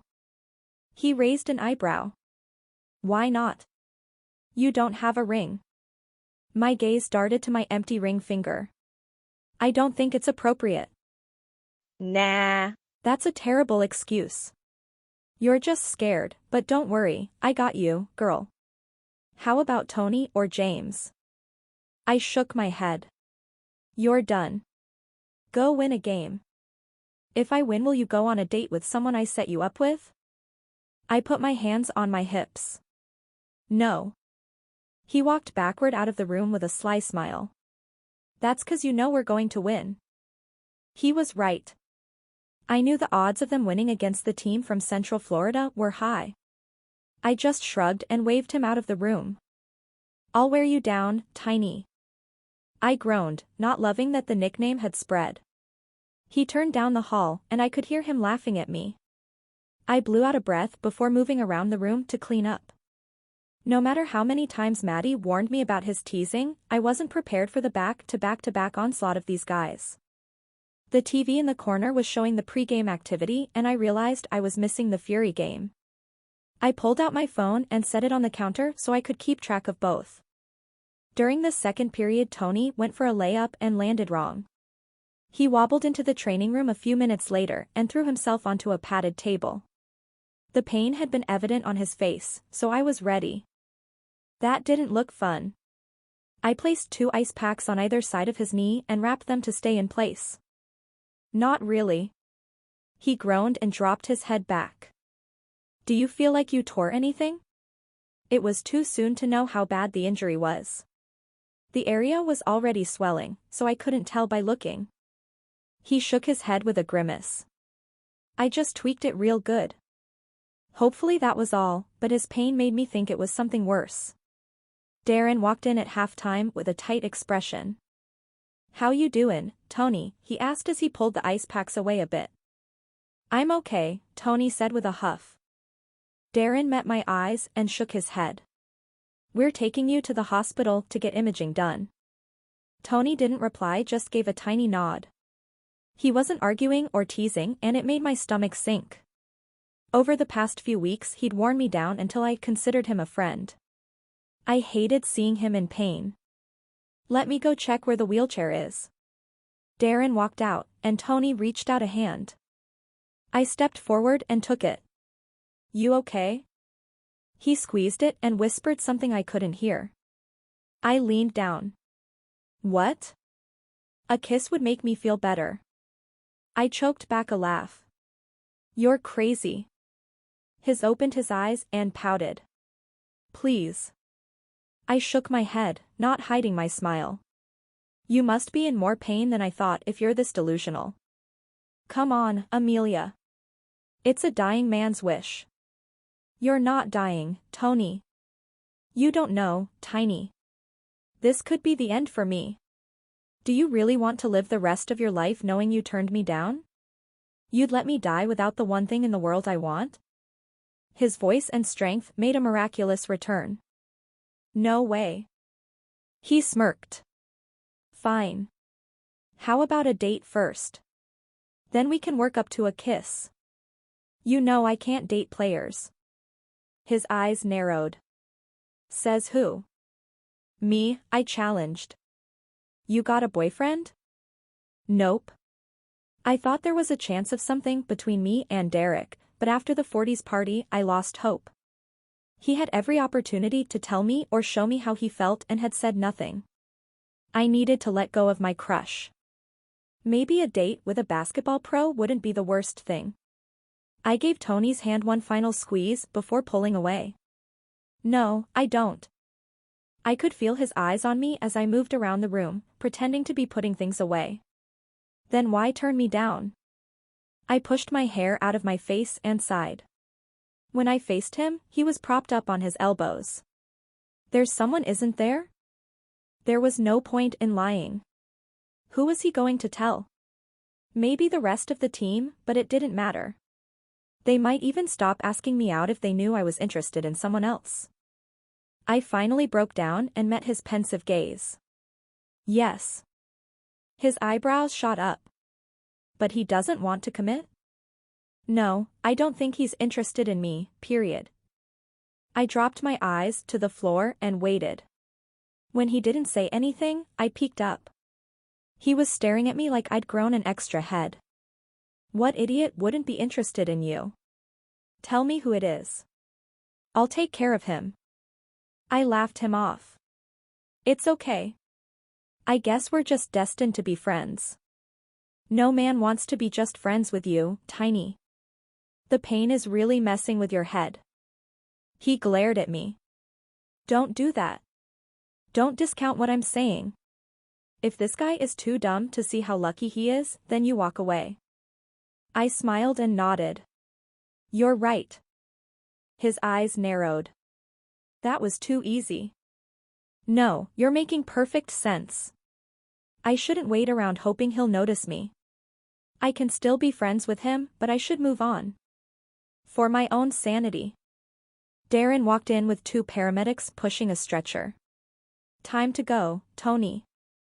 They loaded him on and were moving out the door before he could say anything else to me. I'd given Derrek time to show me he had feelings for me, but it hadn't happened. That was fine. We were meant to be friends. I needed to accept that and move on. The rest of the basketball game went on without any more injuries. I turned off the Furies game when Tony came in, and I wanted to check the score, but I didn't want to know if Derrek had called or texted me. I didn't want to see an invitation to hang out. I didn't want to know if he already picked up dinner. I filled the tubs with ice for the guys that dared to take an ice bath and finished everything else Darren asked me to do before heading home. I didn't take out my phone. I just wanted to go home, rinse this day off me, and find the strength to do what I knew I needed to. Chapter 19, Derrek. I checked my phone before tossing it back in my duffel. Nothing.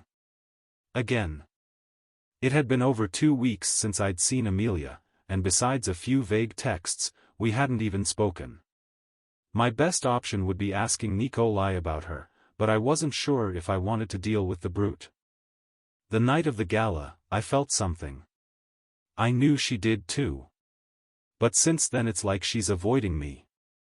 I knocked on Coach Abram's door and waited to be called in. Hey Derrek, take a seat. He adjusted his glasses and waved at the empty chair across from him. I fell into it and cringed at my sore muscles. Feeling it? He asked with a cruel smile. He knew I was. Since I was playing every game, he'd taken personal satisfaction in killing me every day. I used to crave the attention he poured on Ollie during practices. Not anymore. You've been off. His blunt statement threw me. That wasn't what I was expecting him to say. What do you mean? We've only lost one game, and it was last week. His eyes held mine. You're slipping. I can see it, and you need to admit it. I rubbed my hand over my face. I swear this guy was never happy. He was almost as bad as Romney. I'm tired, but we had 4 games last week. I have a chance to recover this week. You're distracted. I narrowed my eyes. As helpful as these meetings had been at the beginning, they were now grating. He wasn't my therapist, so why did he feel the need to dig? I'll do better. It was the only response I had. I wasn't in the mood to have him push me into some emotional confession. Why can't you just say it? He wasn't angry, but I could see his impatience as he clenched the pen in his hand. I'm not sure what it is you're looking for, Coach.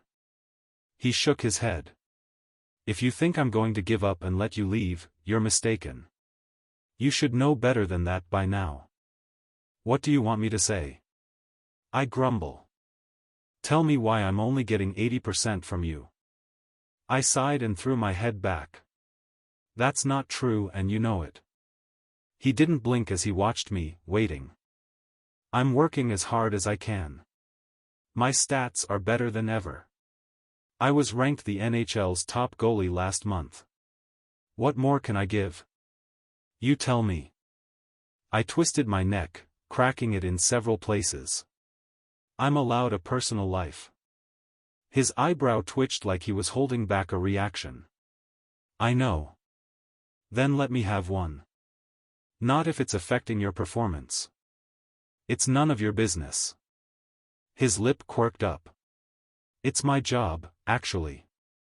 I almost stood and walked out, but I wasn't interested in getting replaced by someone from the farm team. Is it the team? He pressed. I thought things were getting better. It's fine. We're fine, I snapped back at him.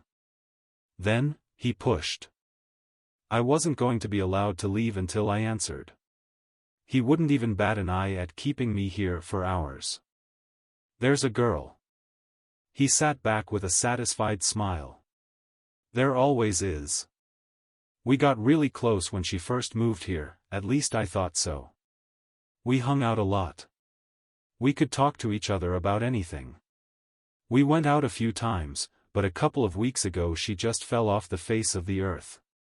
She doesn't take my calls and only replies to my texts with one-word answers days later. Is she seeing someone else? The possibility felt like a sucker punch to the gut.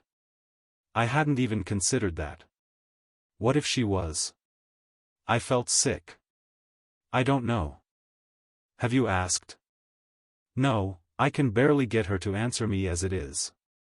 I doubt she would tell me about her relationship status. You care about this girl? I nodded. As a friend, or are you interested in something more? I really like her. He watched me while I shifted in the seat. Then figure it out. I scoffed. As if it was that easy. Call her. Talk to her. Find out what's going on. Either accept that she's moved on or fix whatever you did wrong. Why would you think I did something wrong? He tilted his head to the side. Because you're a man. It's what we do. Fair point.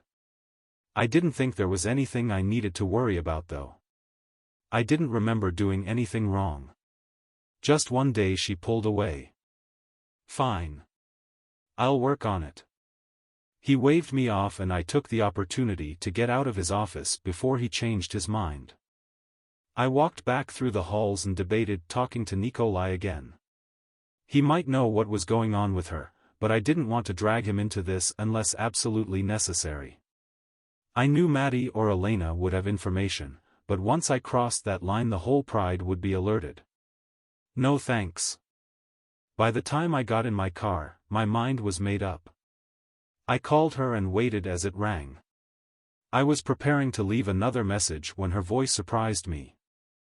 Hi Derrek. I shook off my shock. Amelia. Hi. Wow. I didn't think you would answer. I'm sorry. She sighed. Things have been so crazy lately. I feel like half the time I don't even know where I am. That threw me off. She was usually either at the clinic or the Cougars arena. What's been going on? Oh. Nikolai didn't tell you?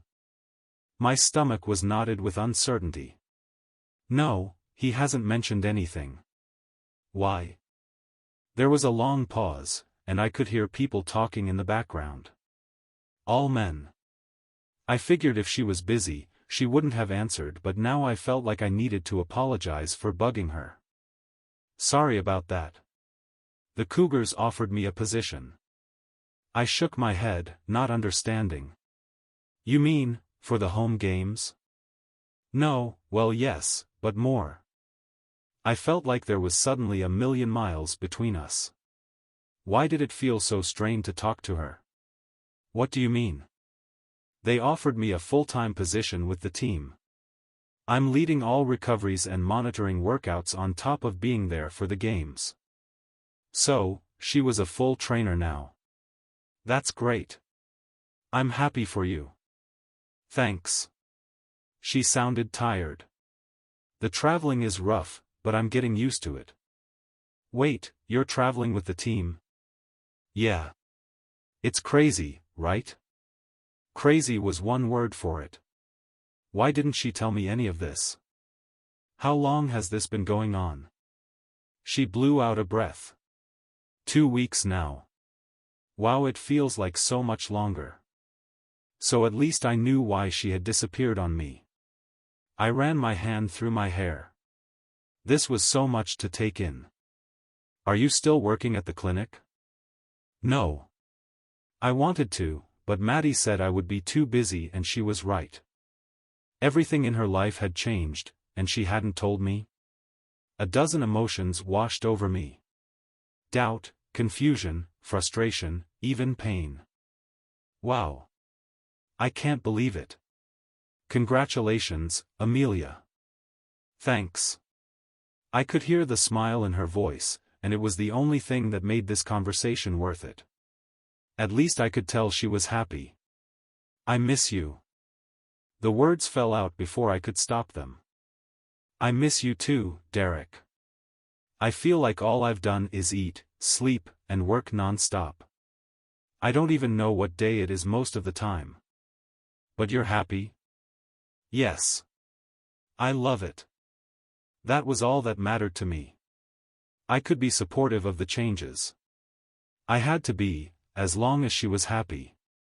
Do you think we can catch up soon? Oh, Derrek. She sighed. I don't know when I'll have a chance. We're leaving tomorrow morning for 3 away games. I think I'll be back next Wednesday. Maybe. Then we have a game the next day. Wow, you sound like me now. Only I could make time for her. I have so much respect for you guys. I'm exhausted, and I don't even have to play. She chuckled, and I tried to join her but didn't have it in me. Something in the back of my mind told me to give up. Let her go. She was clearly doing well without me. But I couldn't just walk away. I cared too much. Are those guys being nice to you? Oh yeah. I love them. I closed my eyes at the L word. I didn't want to hear that. What if she was dating one of them? It's like having 15 brothers. They tease me every chance they get, and boy do they stink sometimes, but we have a lot of fun together. Brothers? That was a good sign. You don't date your brothers. I forced a laugh. Don't let them pick on you too much. Oh, I can hold my own. Don't worry. There were more voices, and she said something away from the phone. I'm sorry, Derrek. I've got to run. It was good talking to you. You too. She ended the call before I had a chance to say anything else. I never could have imagined the call going like that. I felt like I didn't even know her anymore, and it made my chest feel like it was cracking in two. Coach told me to figure it out, but I was more confused than ever. I had to see her in person. That was the only way I'd know what was really going on, but from what she said, it would take a bit of planning and coordination to make that happen. I couldn't do it on my own, that much was obvious. I was going to have to put aside my ego and ask Nikolai for help. I cringed when I realized I would need the pride too. Elena was the first person I wanted to talk to. She would know if Amelia was interested in someone else and if I had a chance. I had a feeling a grand gesture was in my future, but it would be worth it. This feeling, knowing Amelia was slipping away, was enough motivation to kick things into gear. I couldn't lose her. I wasn't willing to surrender what we had. There was something more than friendship between us. I was a fool for not acting on it sooner. I thought she needed time to settle into life here. I didn't want to push her before she was ready, but somehow, she skipped right over me and into a new career. I wasn't going to give up. Not yet. Chapter 20 Amelia. I let out a shaky breath. When I saw Derrek's name on my phone, I knew I couldn't keep ignoring him, but I had no idea how hard it would be to hear his voice again. I couldn't believe no one told him about my job. I assumed between Elena, Nikolai, Maddie, Ollie, and Chloe word would have gotten around. I didn't mean to blindside him, but I didn't know how to tell him either. When Darren offered me the position, my first instinct was to call Derrek. I wanted to know what he thought I should do. If he thought me traveling with the team would be too much. If he would miss me. If our schedules would make it too difficult for us to see each other. But then I thought about the facts. He treated me like a friend.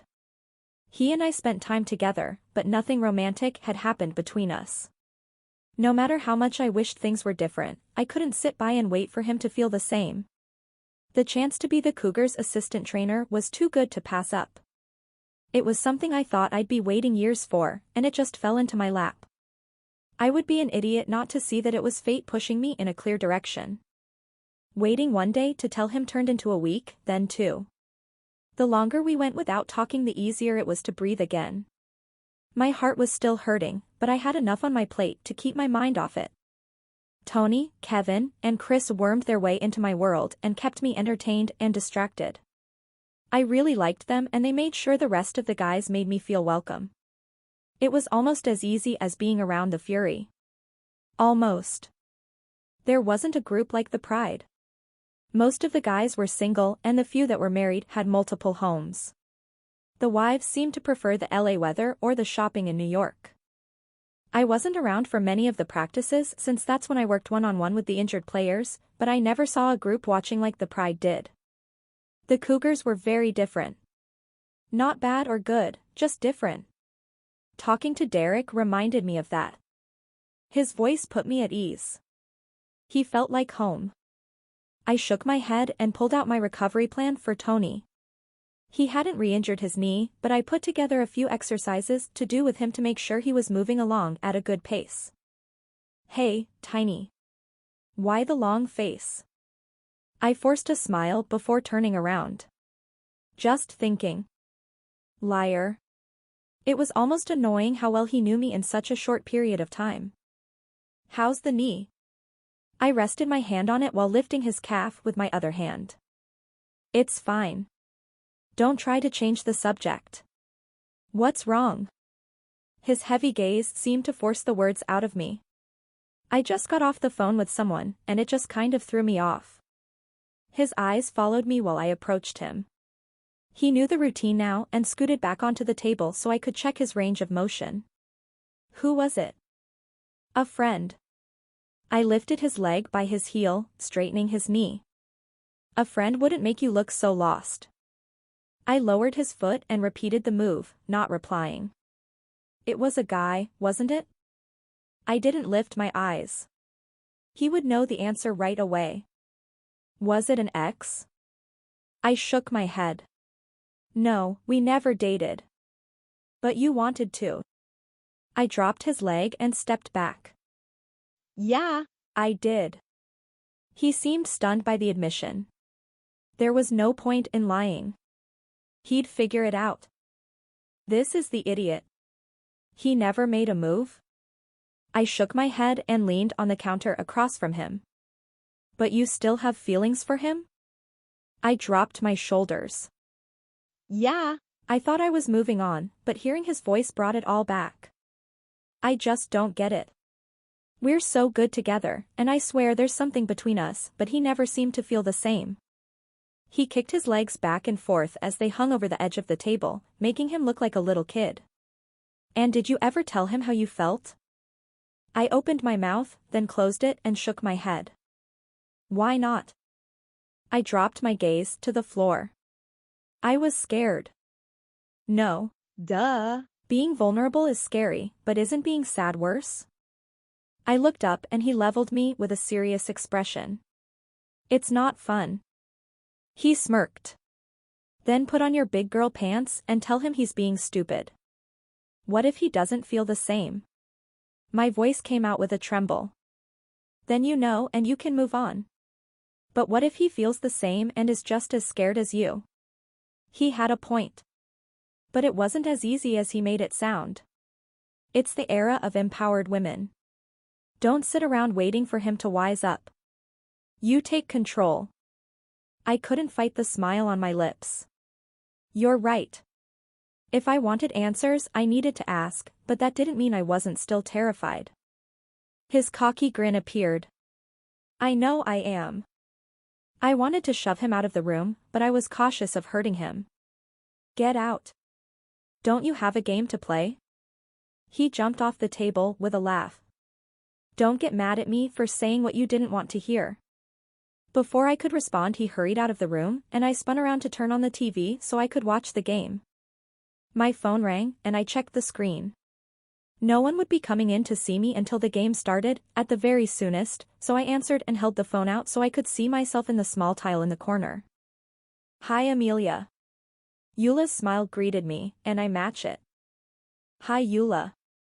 How are you feeling? I felt horrible. I hadn't been able to visit her much, but she got an infection 3 weeks ago and her doctors limited visitors to her mom and Nikolai. Elena and I had to settle on video calls for now. I'm okay. A little tired. I could see the purple under her eyes. She spent a lot of time sleeping, but never looked rested. It didn't seem like she felt it either. Did you watch the movie I sent you?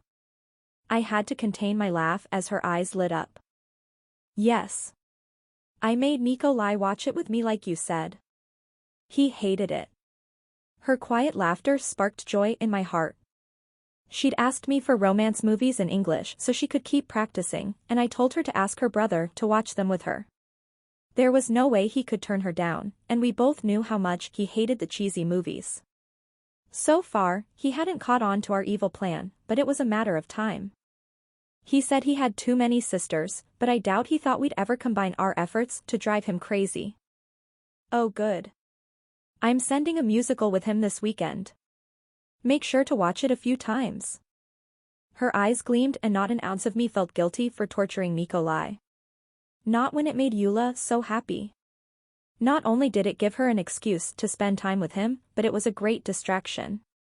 I made it my mission to find ways to make her laugh, and so far, this was working better than I imagined.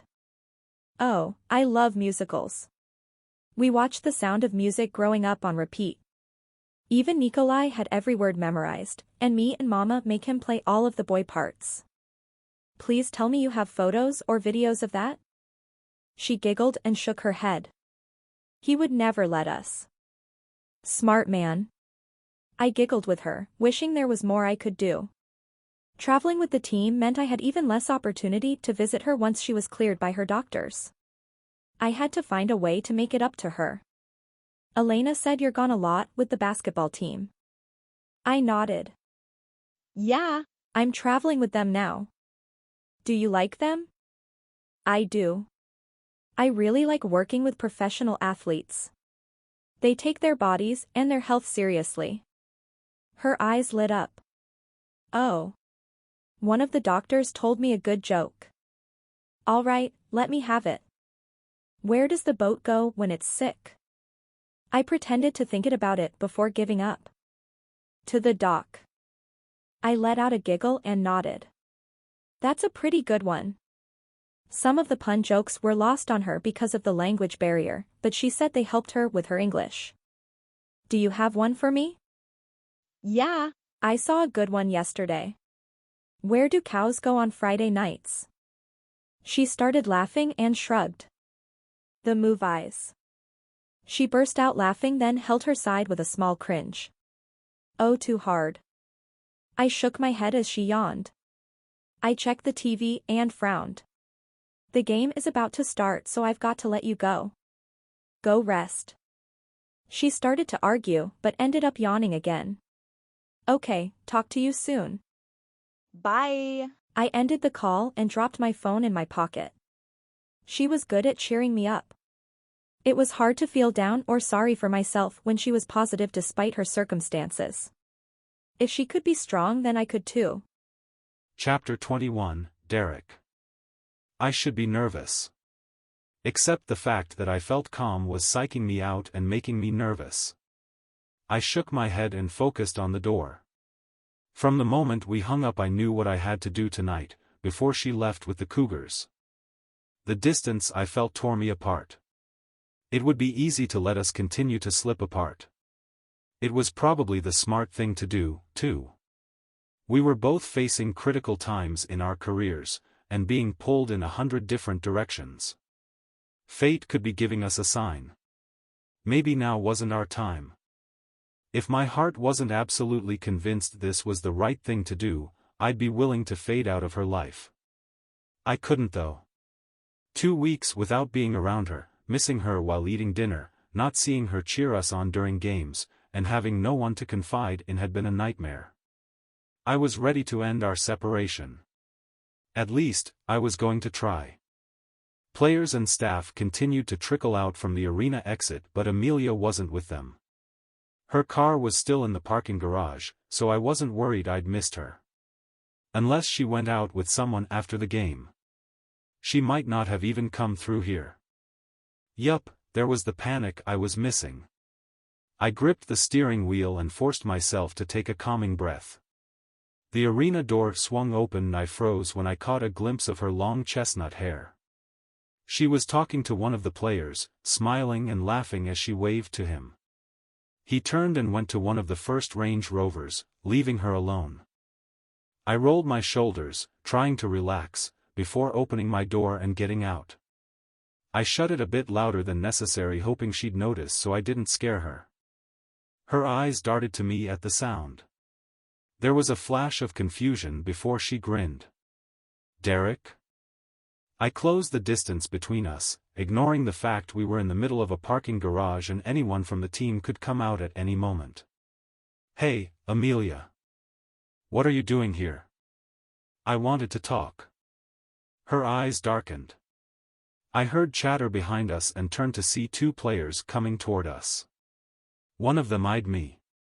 Amelia, you okay? I scowled at him, but he ignored me, keeping his focus on her. She nodded. Yeah, Tony. I'm fine. Tony turned his attention on me, measuring me up and down. You the idiot? A burst of laughter came from Amelia before she covered her mouth with bright pink cheeks. I looked between them, growing more irritated when Amelia nodded. Tony stepped toward me until we were toe to toe. He had 4 or so inches on me, but basketball players were wimps. They cried when they got bumped or pushed to the ground. Please. Our warm-ups were more physical than they could ever handle. You should leave. His tone held zero humor and a whole lot of unspoken threats. Tony, it's fine. Really. He broke his eyes from mine and nodded at Amelia.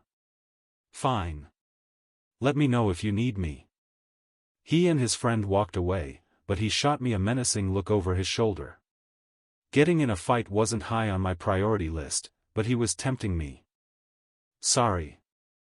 The guys are a little protective of me. Her worried eyes broke the tension building up in me. That's good. I'm glad they watch out for you. A tiny smile escaped her lips. They do. I know you're leaving tomorrow, so I wanted to see if you had time to talk tonight. She looked at the ground for a moment before nodding. Sure, but let's get in your car before someone else comes out. I wasn't going to argue that, so I led her back to where I parked and opened the passenger door for her. Thanks. I matched her cautious smile before hurrying around and getting in next to her. I started the car so the heater would turn on, then faced her. There's so much I want to tell you. She stared back at me with patient eyes. Me, too. These 2 weeks have been so hard, Amelia. I've hated not talking to you or seeing you. Her gaze dropped to her hands in her lap. I know. I shouldn't have ignored you, but things have been crazy. I know. I interrupted her. We've both been busy. She nodded. But that's not all, Derrek. I rubbed the back of my neck. I had a bad feeling about what she was going to say. What else? Her shoulders dropped before she spoke. I couldn't do it anymore. Do what? I was confused. Be your friend. You don't want to be friends anymore? My stomach tightened, preparing for rejection. A sad smile tugged at her lips. I can't. I reached forward and took her hand in mine. I don't understand. I thought you missed me too. Slowly, she lifted her eyes until they met mine. I did. I do. She sucked in a rocky breath. But I can't just be your friend. Her words took a minute to sink in. Just my friend? A blush appeared on her cheeks, and I wanted so run my fingers along them. I like you, Derrek, a lot more than I probably should. I thought I would be fine with keeping things the way they were, but it hurt. I know you don't feel the same way about me, so I had to get space. I'm sorry. I realize that's not fair to you. I shook my head trying to convey that not only was she wrong, but she didn't need to worry. Amelia. It was all I could get out. This conversation was going differently than I planned, and I needed a second to catch up. Don't worry, Derrek. It's okay. No, it's not. The pain in her eyes flared, and I hurried to finish before she ran away. None of this is okay. I hate that I somehow managed to hurt you. That's the last thing I ever wanted to do. She tugged her hand out of mine with a tragic smile. It's not your fault. That's not what I mean. Your friend, Tony, was right. I'm an idiot. Her gaze shot to mine. What do you mean? Being your friend has been one of the best things to ever happen to me. You let me open up to you when I was a total stranger. Something about you told me I could trust you from the moment I saw you. You're absolutely gorgeous inside and out. You're patient and kind and loyal. Her eyes started sparkling with moisture and my gut sank. I'm messing this all up. I caught a single tear as it slid down her cheek. Amelia, I like you so much more than just a friend. Her eyebrows shot up. You do? I nodded, grateful she was letting me get everything out. I'm so sorry that it took me losing you to tell you. She sighed. I thought you knew how I felt, and after the gala I thought there was no way you'd feel the same. Why? She looked out the window. I kept waiting for you to make a move or tell me. Anything to let me know I wasn't going crazy. I mentally slapped my forehead. I really am an idiot. She smirked. You kind of are. I just didn't want to push you. I know how terrible your last relationship was, and I wanted to take things at your speed. I could feel something between us, but I shook my head. I'm an idiot. I really appreciate you being conscious of that and not pushing me, but I tried to give you signs I was ready. I dropped my head. Guys aren't really known for picking up on those. Her hand brushed down my arm until our fingers were interlocked. I'm an idiot too, if we're keeping track. I should have just told you how I felt, but I was scared. You don't have to be afraid of me. You can tell me anything. I know that. She huffed, then gave me a teasing smile. Now. I leaned forward, pulling her into my arms over the center console. I hated the dumb thing between us, but having her close again was better than nothing. When I pulled back, her eyes locked on mine before dipping down to my mouth. My heart picked up like I was facing a shootout in double overtime. Her hand rested on the back of my neck, making my skin light on fire. I smiled and leaned forward, claiming her lips with my own. There was no hesitation as her other hand traced my jaw and she opened her mouth to me. She sighed as I wrapped my hand around the back of her neck and into her thick hair. This was the moment I'd been dreaming of, but the reality of having her in my arms was better than anything my mind could make up. This was perfection. I pulled away, failing at catching my breath while I showered her with kisses on the corner of her lips, her nose, her chin before leaning back and resting my forehead on hers. She looked a bit dazed, panting, and pride swelled in my chest. I've been waiting a long time to do that. My voice came out gruff. She leaned back in her seat and ran her eyes over me. Me too. She titled her head up to kiss me one more time, gently. I felt then how much she cared for me. I knew. We sat in satisfied silence, holding hands and grinning at each other. I decided I wasn't ready for this to end. I know it's late, but have you had dinner yet?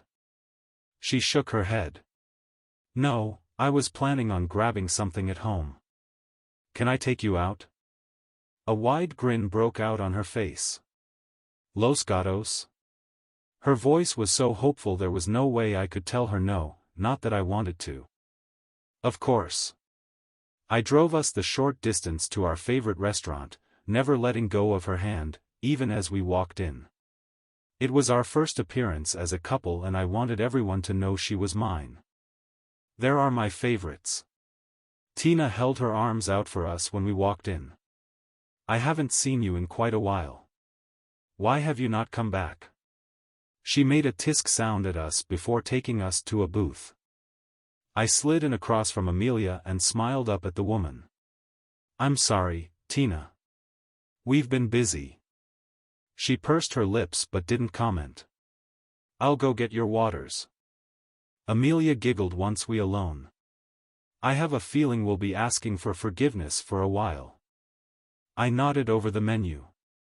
Evidently we can't go longer than a few days without eating here. She beamed. I have no problem with that. Coming here more often with her? Yeah, I wouldn't mind that either. After we ordered, she leaned forward with a very serious expression. I have a question for you. I was a little nervous but leaned forward and nodded. Are you my boyfriend? I couldn't stop the grin that took over my lips. Only if you'll be my girlfriend. She looked up, pretending to think about it. Okay. Deal. I let out a contented sigh. I'd missed how easy it was to be around her. I couldn't believe I'd come so close to losing her because I was too afraid. I'd thought I didn't want to push her, but I realized I also didn't want to push myself out of my comfort zone. It was hard enough facing the rejection of the team, I wouldn't survive hers. I'd been scared to lose what we had. As much as I wanted to be in a romantic relationship with her, I was willing to take whatever she gave me. Can I ask you something? She popped a chip in her mouth before nodding. Can we promise not to hold back again? If either of us wants to ask something, we'll talk to each other. She swallowed and smiled. Yes, please. It's so easy to talk to you and I don't want to lose that, but that has to go both ways. Of course. Thank you. I reached for a chip at the same time as her, and she swatted my hand out of the way, taking the one I was going for. That was rude. She giggled. I'm your girlfriend now. You can't get mad at me. I shook my head. I don't think that's how it works. She nodded emphatically. Oh, I'm positive it is. It also means that what's yours is mine. I narrowed my eyes.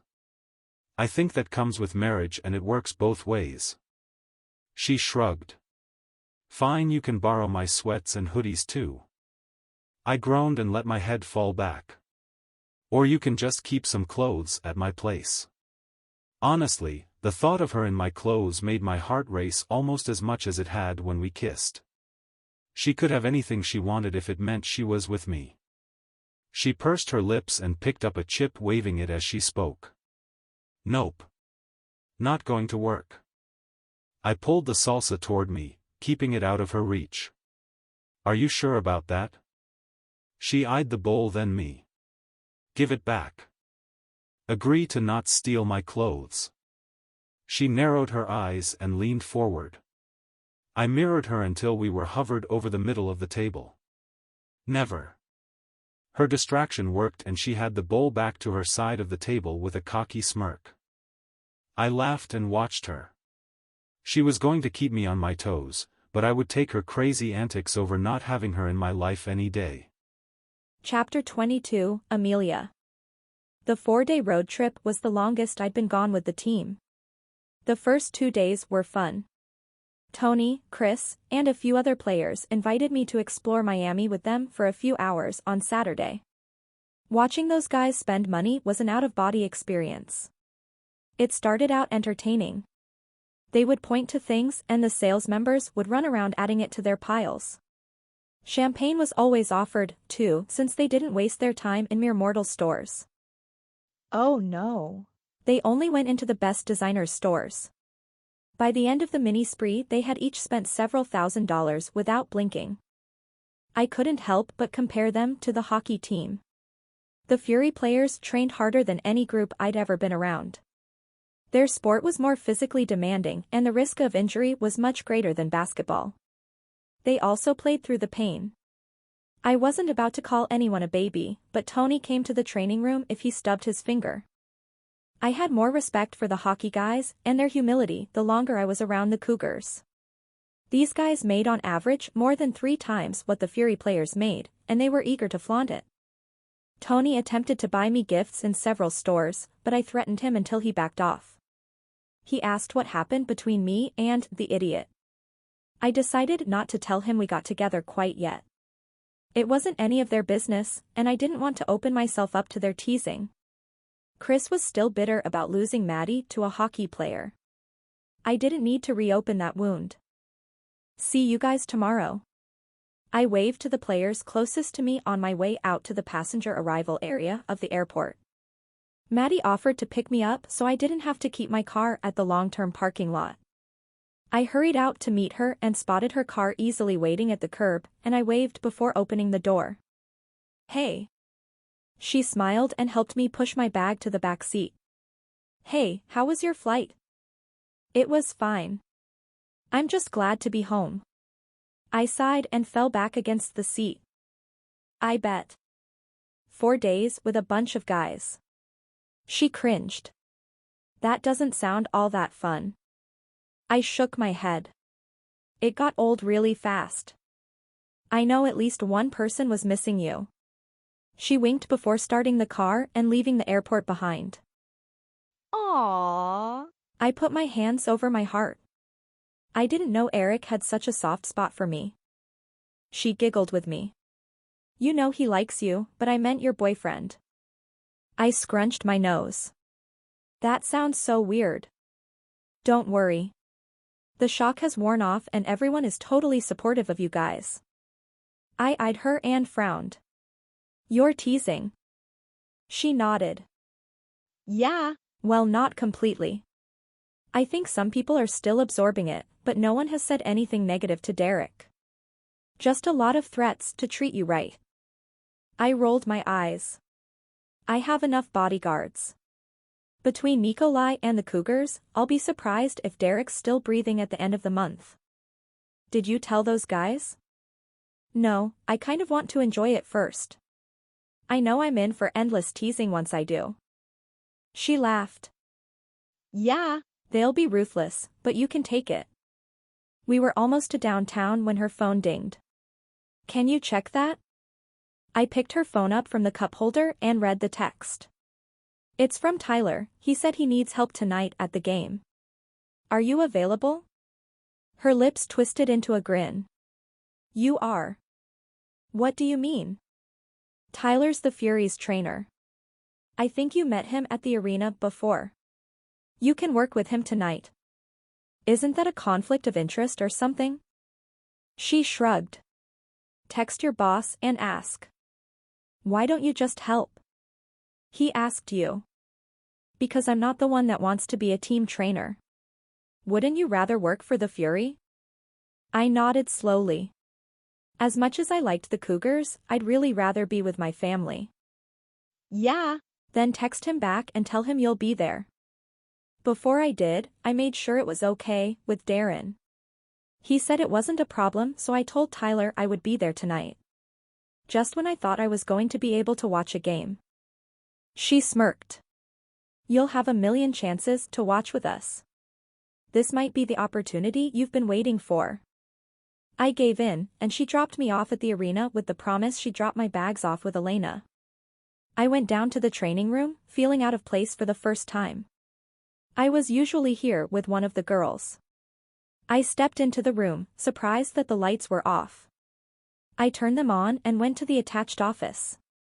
Tyler was standing next to a massage table. He glanced up as I walked in and greeted me with a warm smile. Hey, Amelia. I'm glad you could come. Thanks for letting me. I know you asked Maddie. I would have asked you if I had your number. I'm grateful you were able to be here. I wasn't sure if the Cougars were back yet. We just landed a few minutes ago. His eyebrows shot up. You've got to be tired. I shrugged. I'm good. He watched me for a second before nodding. Great. Here's a shirt for you. The guys should start coming in soon. We'll get them taped up and monitor warm-ups before they head out to the ice for the pregame. That was similar to what I did for the basketball team. Sounds good. I'll go change.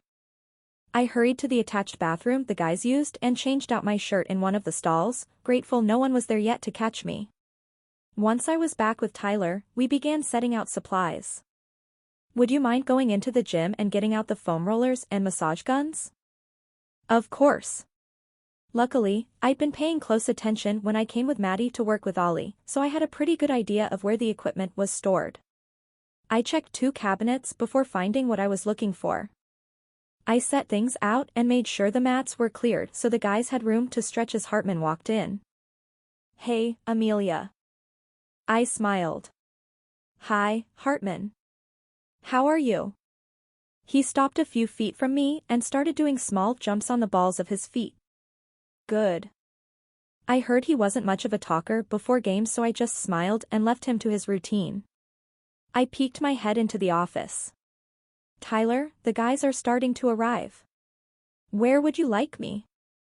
You can hang out in there. If I get a line, I'll call for you. Sounds good.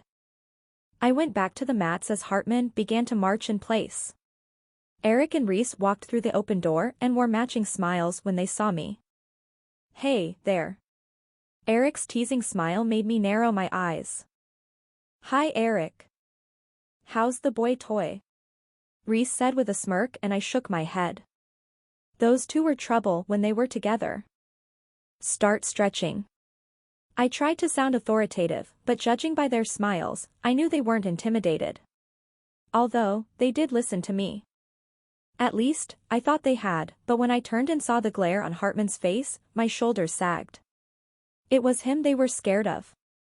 They started in on the same routine as Hartman. More and more players filed in. A few of them went straight to Tyler first, but it was a lot less than I was used to taping with the Cougars. I watched as they warmed up, making sure none of the guys were favoring a leg or side. Hartman was in a corner doing burpees, but Eric and Reese finished the same routine and were on the ground stretching. I figured Hartman needed more cardio to get pumped up for the game. He was by far the most dedicated athlete I'd ever known. He treated his body like a machine. He was disciplined with his diet and exercise, and Kendall let me know he was superstitious about game day, too. He had to wake up at the same time, eat the same meal, and wear the same tie to the arena. I wasn't one to knock it. Back in my gymnastic days, I'd been neurotic about my routine on competition days. With so many things out of my control, I had to focus on the things I had a grasp on. Amelia.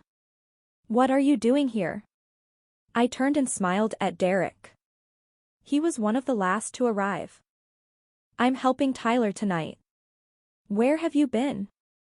A meeting with Coach. Well, get to work. You're behind. He smirked at my attempt at being bossy and started jumping in place. I tried not to admire his muscles barely contained in his tight compression shirt. I was well aware of his amazing physique and didn't want to get caught staring. I was here as a professional after all. He winked at me, and I turned away shaking my head. Noah was on the mats with one of the massage guns, trying to reach his back. Noah, let me help. I hurried and sat behind him, taking it from his hands. I ran it down his back. Tell me where to go. Down. I went lower. To the left. I was just a few inches above his waistband when he tensed and nodded. I worked over the area until he relaxed. Right there. That spot's been giving me problems. It feels better now. I scooted until we were facing each other. Can you stretch to your toes? He leaned forward, wrapping his fingers over the top of his shoes. I ran my fingers over his back and to the triggering area. It was tight, but I didn't feel anything I would worry about. We'll do this again between periods. I don't want it to lock up on you. He agreed. Thanks, Amelia. I nodded and stood up. It felt good to actually help a player, to use my training and hopefully prevent an injury. Working with the Cougars was an amazing opportunity, but it felt different being here. These guys were my friends. I glanced over at Nikolai, who was scowling while finishing his warm-ups. Some of them were family. I loved that I was making a difference with them. This was where I wanted to be. These were the athletes I wanted to work with. If only there was a permanent position available. I didn't ask Tyler why he needed help tonight, but I assumed his assistant was out sick. I'd have to check in with him and see if that was right. Time to get dressed, Coach Rust yelled into the room as he passed. Most of the guys jumped up and filed out to the locker room, leaving only a handful still with me. Derrek slid up next to me. Are you going to be at the bench? I shivered at his proximity. I'm not sure. Tyler hasn't told me yet. He bent lower until his breath grazed my neck. See you soon. I nearly sighed as he walked around me, but I could feel the rest of the guys' eyes on me, and I didn't want to give them any ammunition. Tyler came out of the smaller room and looked around. Everything good out here? Yeah. Everyone looked ready. He stopped a few feet from me. Thanks again for helping out. I'm not sure what I would have done on my own. Where is your assistant? His eyes darkened. He's been interviewing with a team in Los Angeles. He got stuck out there an extra day, so he's missing tonight's game and practice tomorrow. A bubble of hope formed in my stomach. Did he get the job? Tyler huffed. I haven't heard for sure, yet. He seemed pretty confident about it though. I should have felt bad for him. Losing an employee was hard, but maybe this could be my opening. Well, I hope it works out for the best. I couldn't say I wanted to be considered. Not yet. First, I'd prove myself by making sure tonight went flawlessly. Tyler needed to see my ability for himself before asking for anything. Let's head out. I usually stay in the tunnel during the games. You can join me if you'd like. There was something in his tone that made me think he knew how much I'd like to join him. Maybe his assistant wasn't much of a fan, but he knew how important it was for me to be close to the action. Of course. Thanks. He shot me a smile before leading the way out to the ice. The national anthem just finished, so I stood back and took in the arena from the players' perspective. This was the first time I was at the bench during a game. Even though the Pride had amazing seats, it was different from this angle. The crowd seemed louder, the lights were brighter, the ice was slicker, but the biggest difference was the energy. It practically vibrated through me. I could feel the team's adrenaline and the excitement from them and the audience. I was beaming when Derrek went to the goal. This was the first time I'd get to see him play in person. Pride swelled in my chest as he took his position and the referee dropped the puck. I couldn't decide what to watch, the movement on the ice or my goalie. My eyes bounced back and forth, not wanting to miss a second of either. My hands were fisted in front of me, and my shoulders were locked with anticipation. This was the most stressed I'd been under since I graduated college. By the end of the first period, the Fury scored twice and their opponents, the Blazers, hadn't made it past Derrek. I headed back to the training room ahead of the guys and grabbed a massage gun so I could get started on Noah as soon as he came in. Only a few of the players came through, needing ice or to be retaped. Noah cringed as he stepped in, rubbing the spot on his lower back. I stepped around him and pulled up his jersey, moving to the spot I knew was hurting him. "Are you doing okay?" He nodded. "I'll just need to take an ice bath after." One thing about working with athletes was knowing when they were lying and when they knew their limits. Noah was young, but smart about playing. Tyler let me know who to watch out for, and he wasn't one of them. It was good practice to know when to admit you were injured and when to play through the pain. His career would last a lot longer if he continued to listen to his body. "I'll make sure it's ready for you." "Derrek's looking good." I could hear the smile in his voice. Yeah. "He's focused tonight." I wonder if it has to do with a certain someone in the audience. I pulled the gun away and dropped his jersey. "You better point her out to me," I said in mock outrage. He turned, laughing before patting me on the shoulder. "Thanks for your help." I nodded and checked on the other guys in the room. Once everyone was out, we went back to the ice for the second period. As the guys extended the gap to 3 points, I should have been able to relax, but thinking about how important this was to Derrek had my stomach in knots. He had a fire in his eyes, and I overheard a few guys on the bench mention a shutout. That would be impressive if they could pull it off. Derrek would be on cloud 9 with his first in his NHL career, and I'd be here to see it. I cheered as the guys shot on the goal, but restrained myself again when I noticed Tyler's lip twitch. I knew I should remain professional, but it was a little hard when the guys were playing better than I'd ever seen. At the end of the second period, we went back to the training room, but Tyler took care of the 3 players that came in. Noah didn't come back, so either he was feeling better or he got pulled aside for an interview. Only 20 minutes stood between the Fury and a shutout. I could see the Blazers' fatigue and knew the guys had gotten in their heads. As long as no one got cocky, they could keep the score and have a shutout on the books. With 3 minutes remaining, the Blazers coach pulled their goalie, as if having an extra player on the ice would help with the 5-point deficit. I shook my head and smiled. They just had to keep the puck out of the goal for, I checked the time, 2 minutes and 17 seconds. I held my hands in front of my face, blocking my smile as I watched the guys cut back and forth. 1 minute left, Eric broke away and scored on the empty net. The clock ran down, but the Blazers put in 0 effort.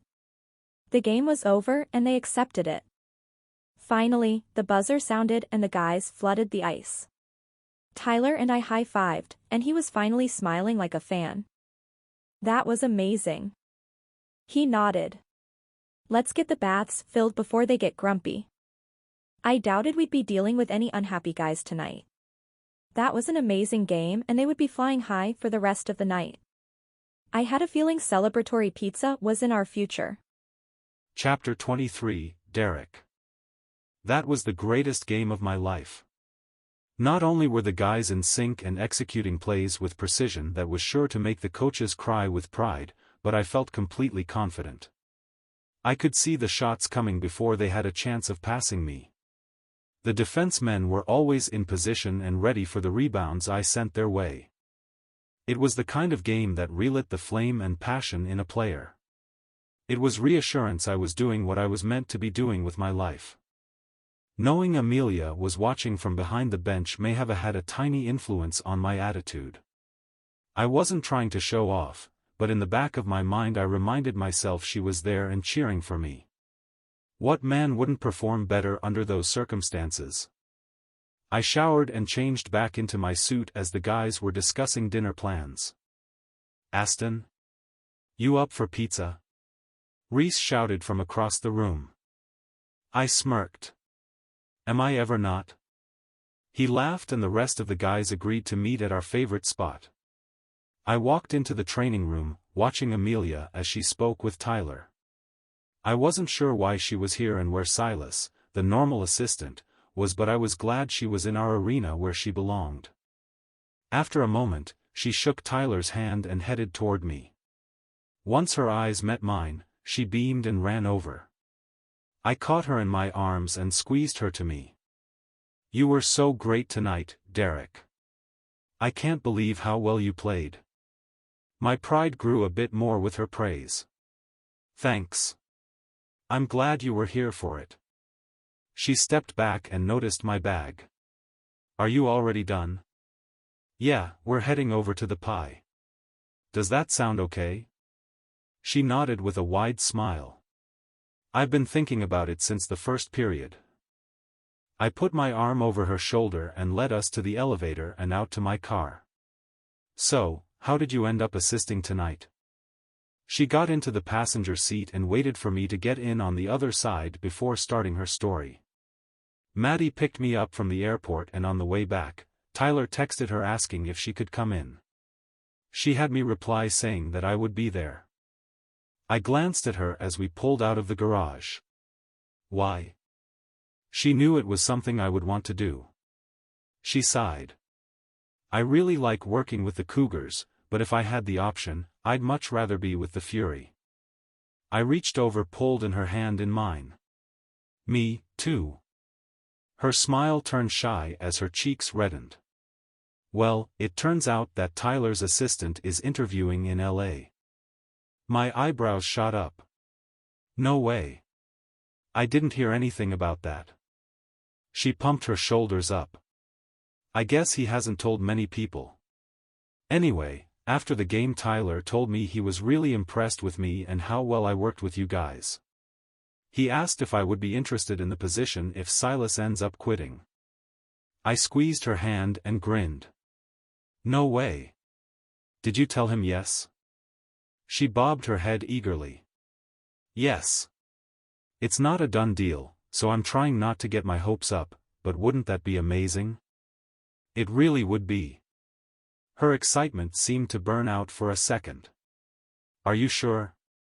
You wouldn't be bothered I'd be around more? We'd be seeing a lot of each other." I lifted her hand to my mouth and kissed it. "That sounds amazing, Amelia."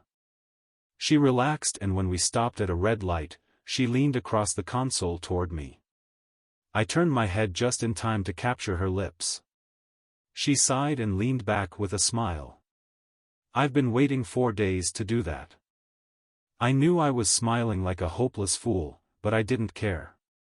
Knowing she missed me as much as I missed her was comforting. "You know, I think having you there tonight was my lucky charm." She giggled.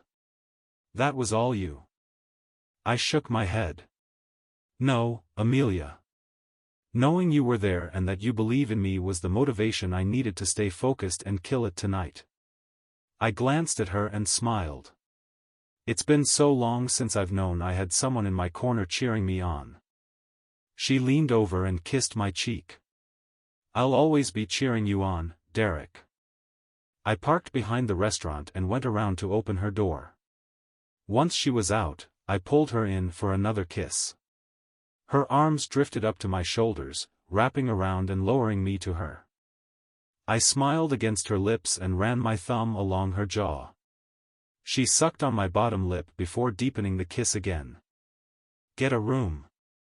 The call broke us apart, and I glanced over my shoulder to glare at Grant and Ollie walking by. They both laughed and waved. I shook my head and looked back at Amelia, loving the blush on her cheeks. "So, they all know," she said with a sigh. I chuckled. They knew when I got to practice on Saturday. I'm pretty sure one of the wives spread the news. Her eyes narrowed. Madeline Murray. Oh no. Full name. I took her hand and fought the laugh that was begging to escape. When we walked into the restaurant and headed back to the room they normally reserved for us, cheers broke out. I glanced down at Amelia to see how she was handling our reception, but she was clapping while smiling up at me. Here's our night's MVP.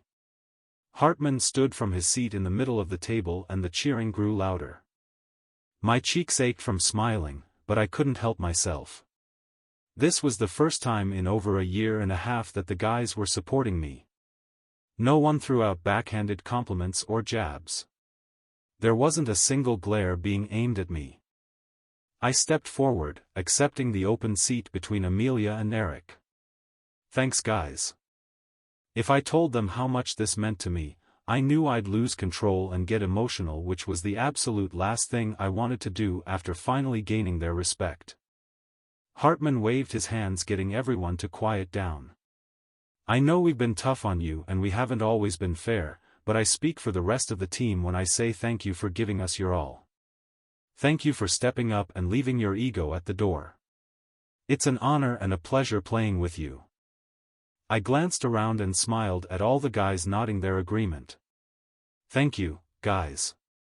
You don't know how much that means. Amelia squeezed my leg under the table. One person knew, and I couldn't believe she stuck around. I would be grateful every day that the woman I'd never deserved saw something good in me and decided to fight to get me to see it too. I leaned over and whispered in her ear. Thank you, beautiful. She turned with wet eyes and kissed me gently on the lips. That set off another round of cheers. She ducked her head against my shoulder while I laughed.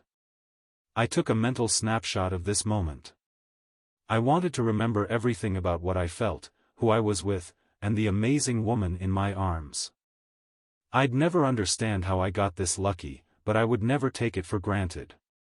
Chapter 24, Amelia. 3 weeks later.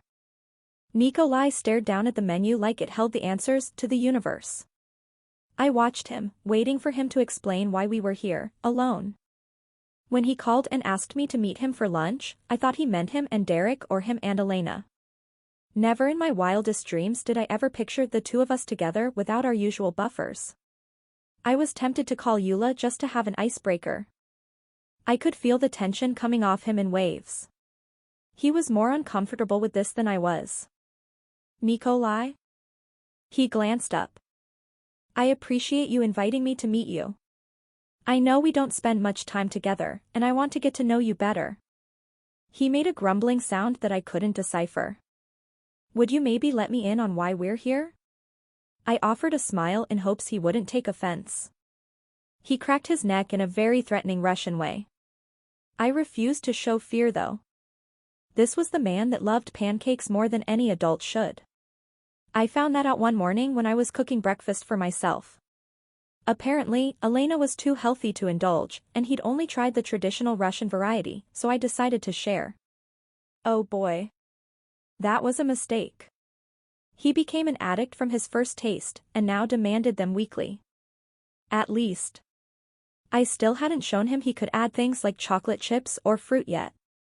I knew the moment I did I'd be his personal pancake slave, and I wasn't ready to give up my life yet. I need to ask you a question. His voice was a low rumble like he didn't want anyone to overhear. I leaned forward. Okay. He sighed and dropped his eyes to the table. Do I have your permission? I stared at him, not knowing what he meant. Was this a lost in translation sort of thing? That didn't happen often, usually slang terms were involved, but this was pretty straightforward. Permission for what? I'd been the assistant trainer for the Fury for only 3 days now. I doubted I had any influence over whether or not he could play. He wasn't even injured. To marry Elena. My stomach dropped and I was pretty positive my eyes were opened wider than possible. Are you serious? He looked around, but no one was paying us any attention. The small cafe he chose was nearly empty at this time of day. Yes. I gasped and started bouncing in my seat. Oh my gosh. This is the most exciting thing ever. His eyes scanned my face. Is that a yes? I threw up my arms. Of course, it is, Nikolai. You know I love you. I can't wait for you to be a part of our family. He finally relaxed and nodded once. I asked your father, but he told me I had to get your permission too. I shook my head. I was pretty sure Dad was joking, but Nikolai wasn't the best at picking up on sarcasm yet. I was working with him.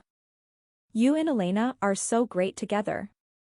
I'm so happy for you too. He gave me a fraction of a normal human smile. Thank you. So, what are you planning? Have you gone ring shopping yet? Oh, you have to let me go with you. I know exactly what she wants.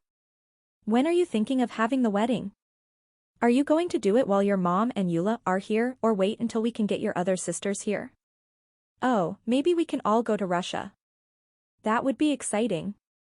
He stared at me, his mouth slightly open. Too much. What? He shook his head and mumbled something in Russian. You are too much. I smirked. Thanks, I've been told that before. He closed his eyes and inhaled slowly. I was pretty sure Elena taught him that. When he opened his eyes, he stared me down. I don't have the ring. You can come with me. I don't know about the wedding. Elena will decide. I clapped. Perfect. Should we go? He looked down at the menu. We didn't order, so we were fine to leave. I nodded, hoping to convince him. He sighed and slid out of the chair, and I jumped up to follow him. As soon as we were outside, I started in. Okay, she wants an oval. Those are a little harder to find, so it might take some time, but it will be worth it. I'm not sure what will look better, stones surrounding it or a band with diamonds. We'll have to see. I know she likes both options. It's a good thing we were the same size because I can try them on and you'll know how they look. I glanced over at him and realized he was several steps behind me staring at the sky. You coming? He groaned. Do you ever stop? I giggled. No. I walked back and looped my arm around his. Now come on. There's a store up the street that might have something. I dragged him along, already planning their perfect wedding in my head. I couldn't believe my sister was getting married. To a large, scary Russian hockey player. I never would have believed it if I didn't see how in love they were. One day, maybe it would be me and Derrek. Looking for more sweet hockey romances with a single dad that falls for the nanny? In Penalty Kill, Sydney arrives just in time to mend two little boys' bruised hearts, and their fathers. You'll also get more of Derrek and Elena's story in the next book of the Utah Fury hockey series.